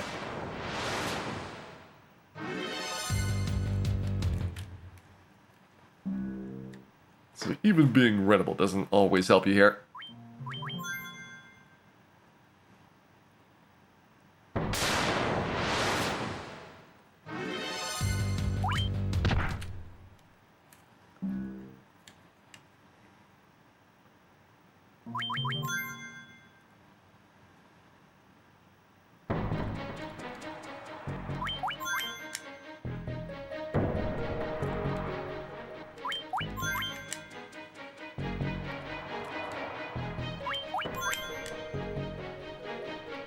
Just taking all the parts of this slow as we need to. For the speedruns, you can get really aggressive sometimes, going for the long stretches of walking, but you really pay for it if you fail. Those hurt the most when you have, you know, gone like 30 steps without saving, and then all the way back because you ran into some gasties.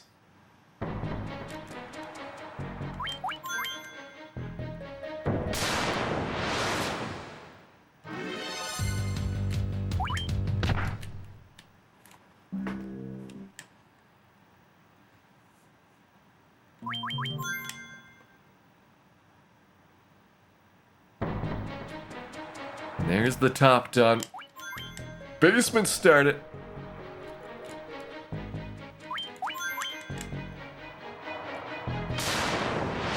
Maybe a couple more things that we can run from here. The even small amounts of damage that we're trying to avoid. You got the Medusa, you got the Mudgull, Rockgull fights. Earth's unrunnable. All of the 4 elemental floors have their respective elemental pack, and only air can be escaped from.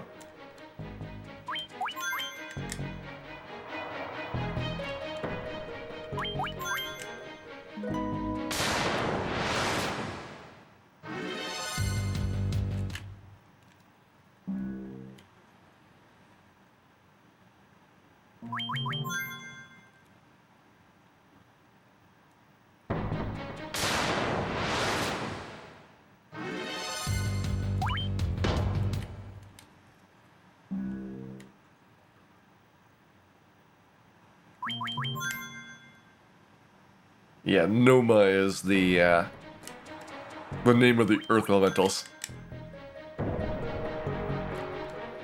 Kind of a weird pick, because they didn't really go with that type of theming for the other names. But it's not like you can't figure out what it's supposed to be from.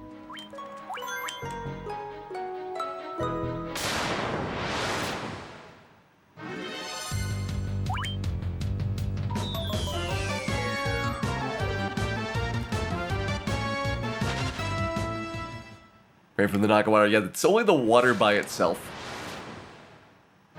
that's unrunnable. If water is with another monster, and it's in particular going to be the Naga water fight, then you can run away from those.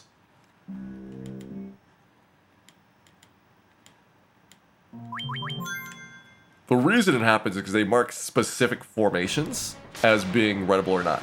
So on the original, they had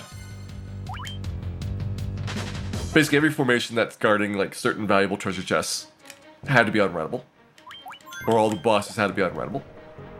And there was a limit to how many different enemy groups they could have, and they reused a bunch of IDs between different fights. So as a result, some things that don't seem like bosses are unrunnable because the flip side encounter is a boss. So it results in some really strange ones getting picked like that. Gonna do a 4 white mage run if you'd like to see that. I do have a couple of different 4 white mage runs that you can check out. We've done 4 white mage on NES single sitting. We got a couple of GBA ones, both with and without class change. And we got Lich, our first of the 4 Fiend refights here. You're pretty much never gonna avoid the nuke, so just take one to the face, hope it rolls low.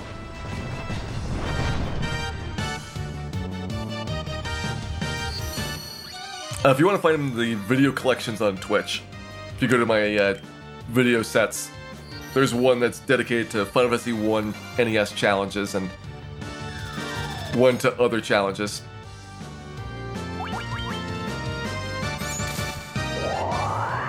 Okay, let's just going pretty hard in the spells. I don't want to get a second nuke.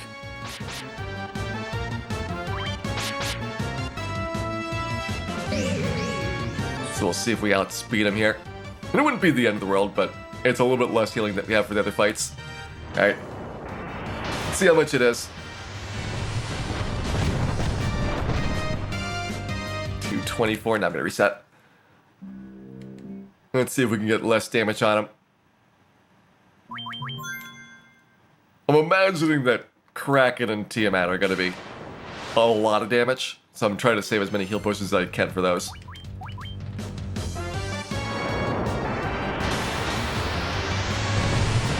Yeah, Flare is nuke and nuke is nuclear.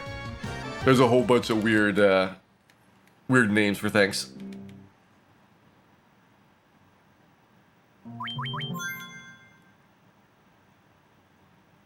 Okay,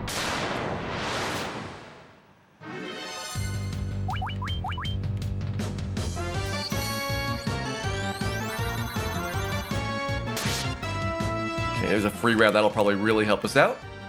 Like, we're not trying to get the nukeless lich. It's not really practical for this one.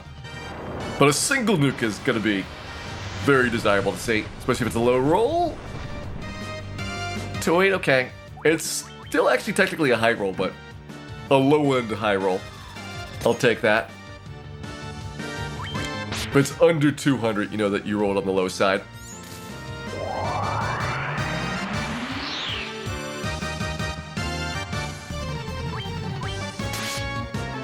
Good, definitely not gonna get around to a nuke now. Because Lich number 2 is down.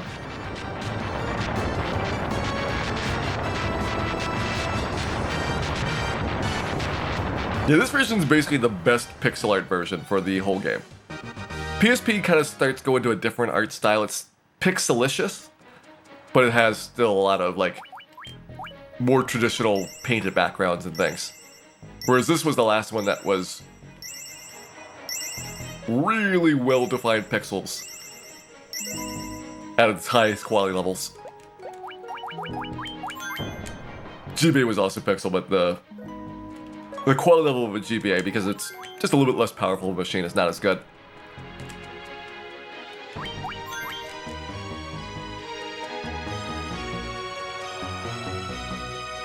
How do we not have load times? There's load times. Like that delay right there, that's loading in. But I'm playing on my PS2 Slim, which is pretty quick at this game.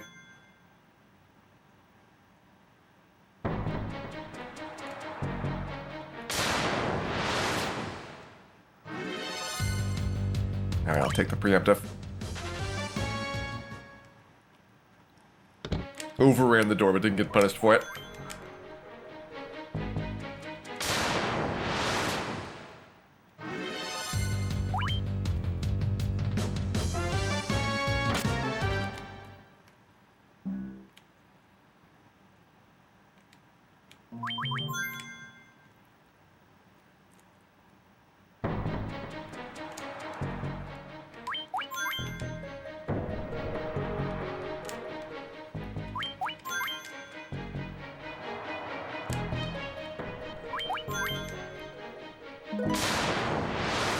Alright, so our thief doesn't need an extra pro cape. It doesn't need a katana. It did need some Agamas. Those Agamas a bit toasty. And tragically misnamed.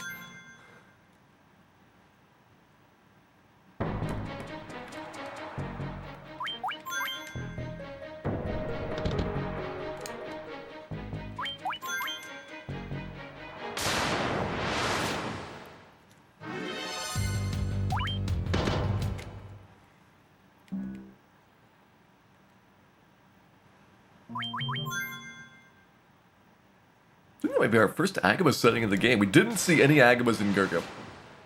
Never went to the trap tile, and the odds of getting them naturally are pretty low.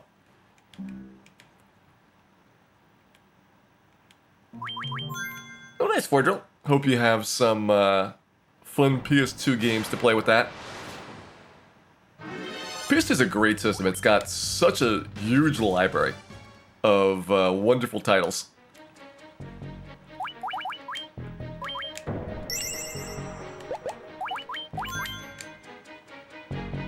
And with PS1 backwards compatibility being excellent, it's a really nice console overall. Here we go, carry time. Didn't get a little bit carried away there.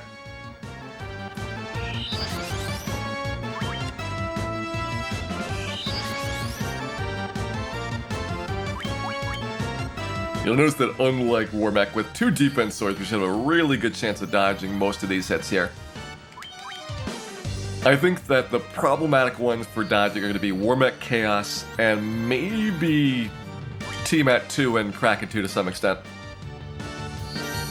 Alright, Evan, have a good night. Thanks for dropping by and pleasant dreams to you.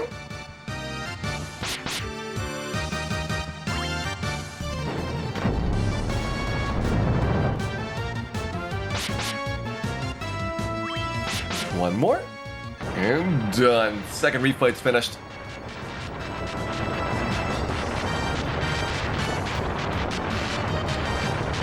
It's a shame you don't get the boss theme a second time for those. Have to wait until Chaos to hear it again.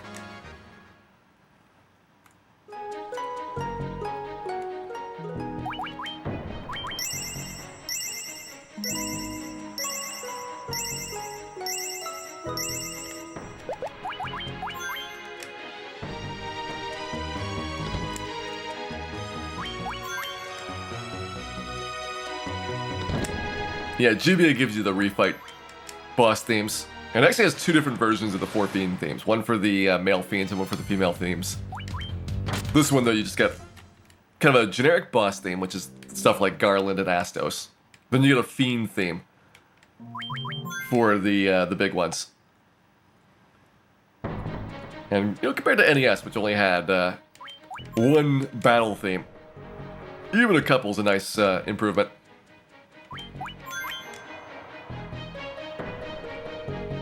Is there both fiend themes? I could have sworn it was the same theme for both.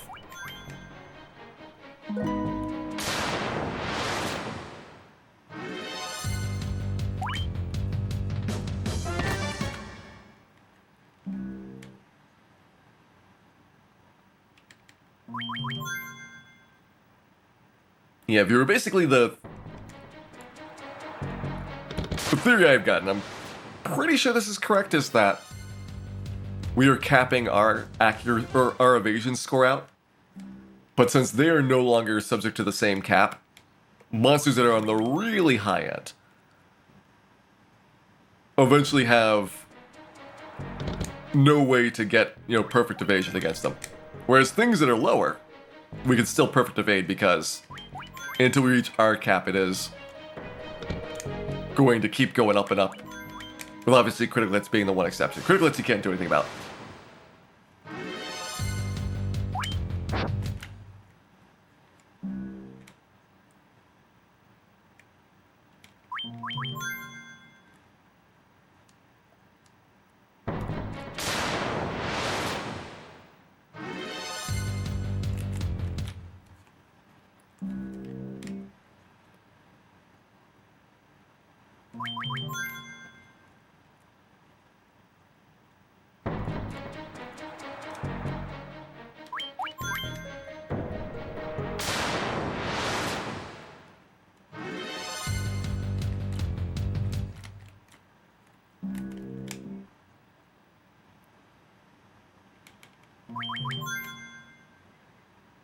Yeah, I imagine Chaos is going to be pretty similar, but until he hits fast, it's not that big of a deal. Once he gets faster, though, that's a lot of damage that his physical attack can do.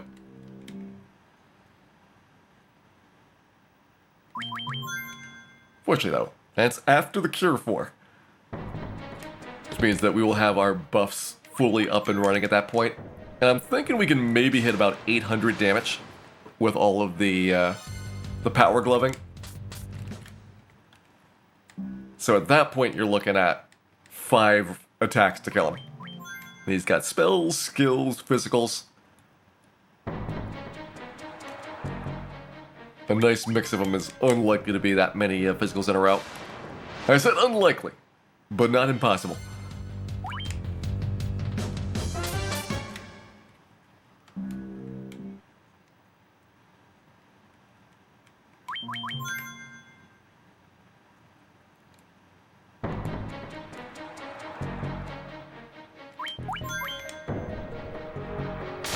And here we go. Kraken time! Good, going first with the defense sword's really nice. His physical's the big thing to worry about. The lit 2's nothing, the ink's nothing. That's something.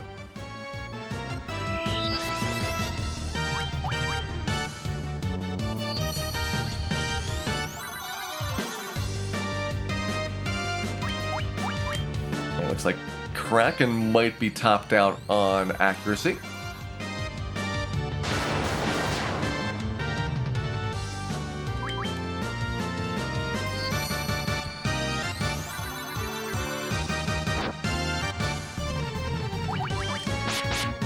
You get that he's missed like 16 hits in a row.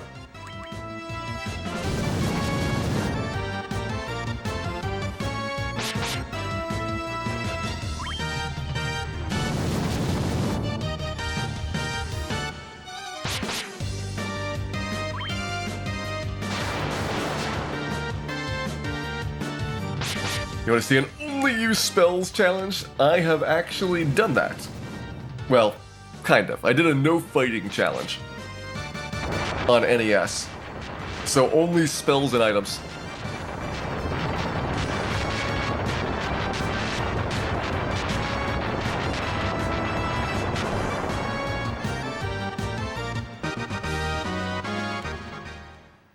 And there goes our Kraken.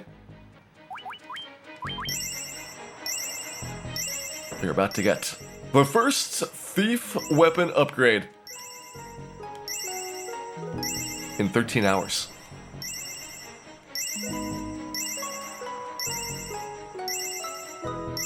And oh, it will be good.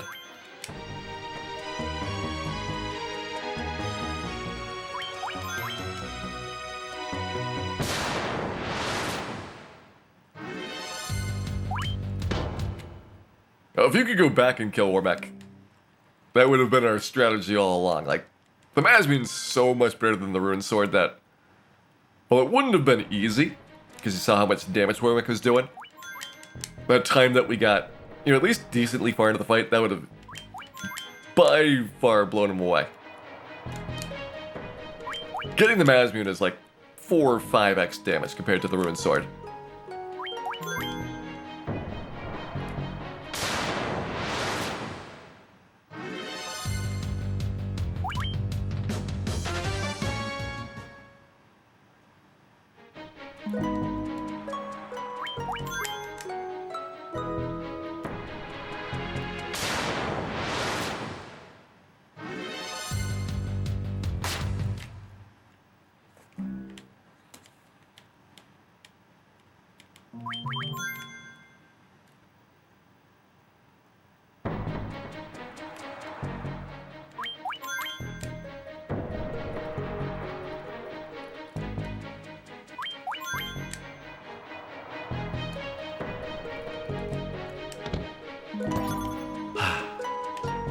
An upgrade.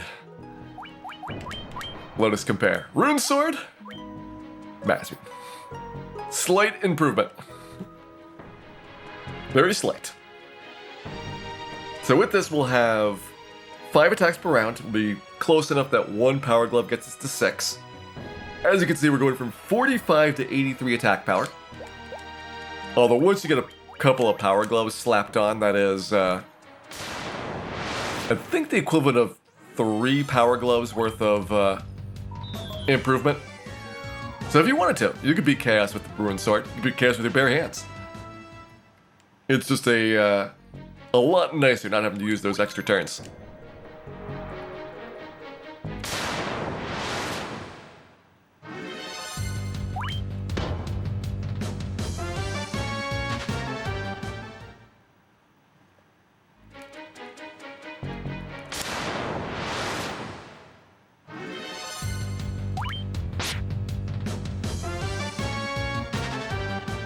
Trying to avoid the 4 purple worm battle. That's the only one that is a really painful one to get here.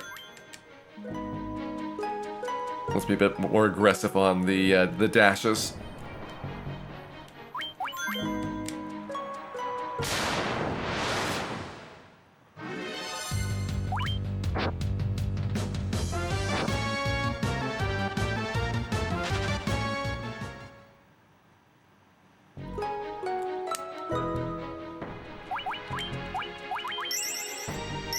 And with that, it is time for our 4th and final fiend to make an appearance.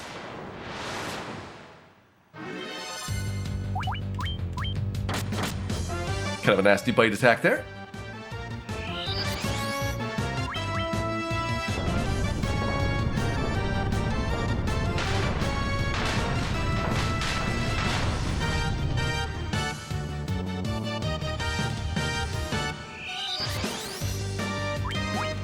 Gonna do 1 power glove just to see how it looks.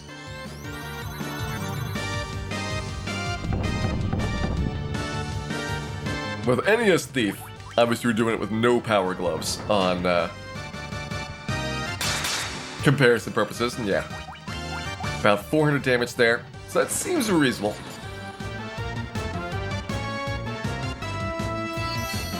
Do monster drop items? Yes, but it's extremely rare, and they're not very helpful items.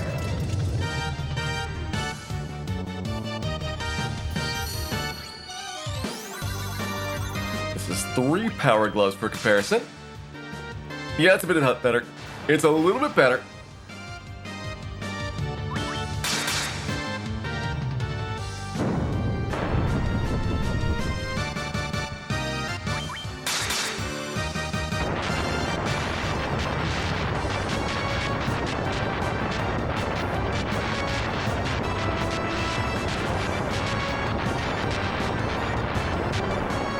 I believe each power glove increases our attack by 100 for the damage output on average, but it could be higher.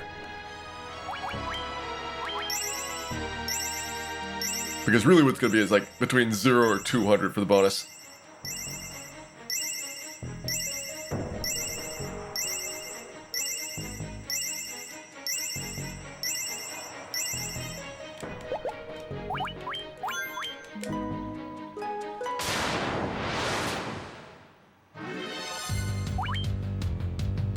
Time for our final stretch.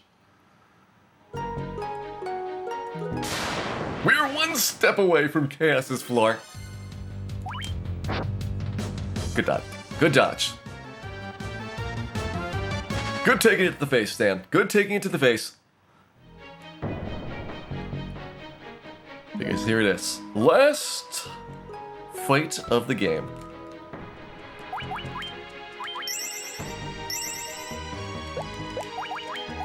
All healed up. Steel armors, cued for sacrifice.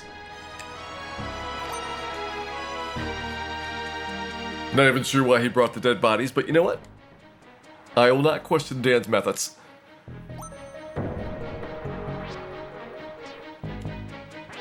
Actually, I'll question Dan's methods quite a lot. They were pretty dubious methods in many ways.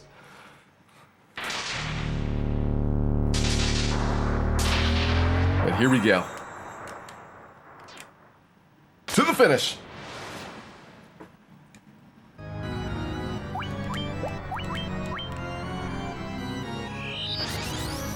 We actually want him to power through his spells really fast.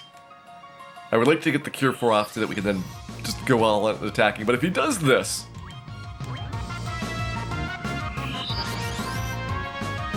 And since they're doing physical attacks, then we have more problems.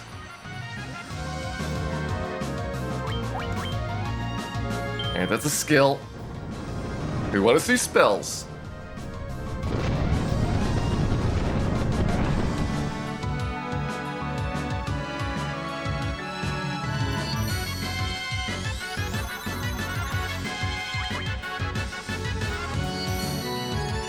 I should forget if Cure 4 full heals them, or if it's like 1,000. We might need to find out, because he is taking his time on this. Also, we need to dodge the slow too. That would be really good.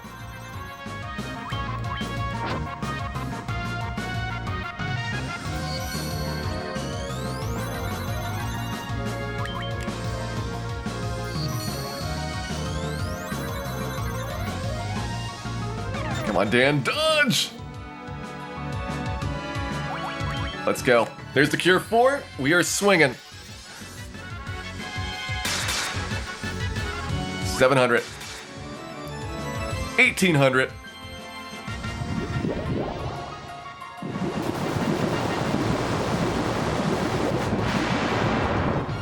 Dan Leeds HP is critical. 3,300. We're gonna need to go first next round. We cannot guarantee survival if Chaos takes a turn.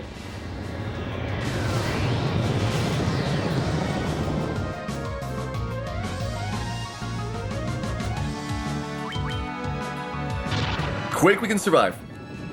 Just don't fall in the pit. And down he goes. 34 hours, 11 minutes, and 39 seconds. The Solo Thief has triumphed.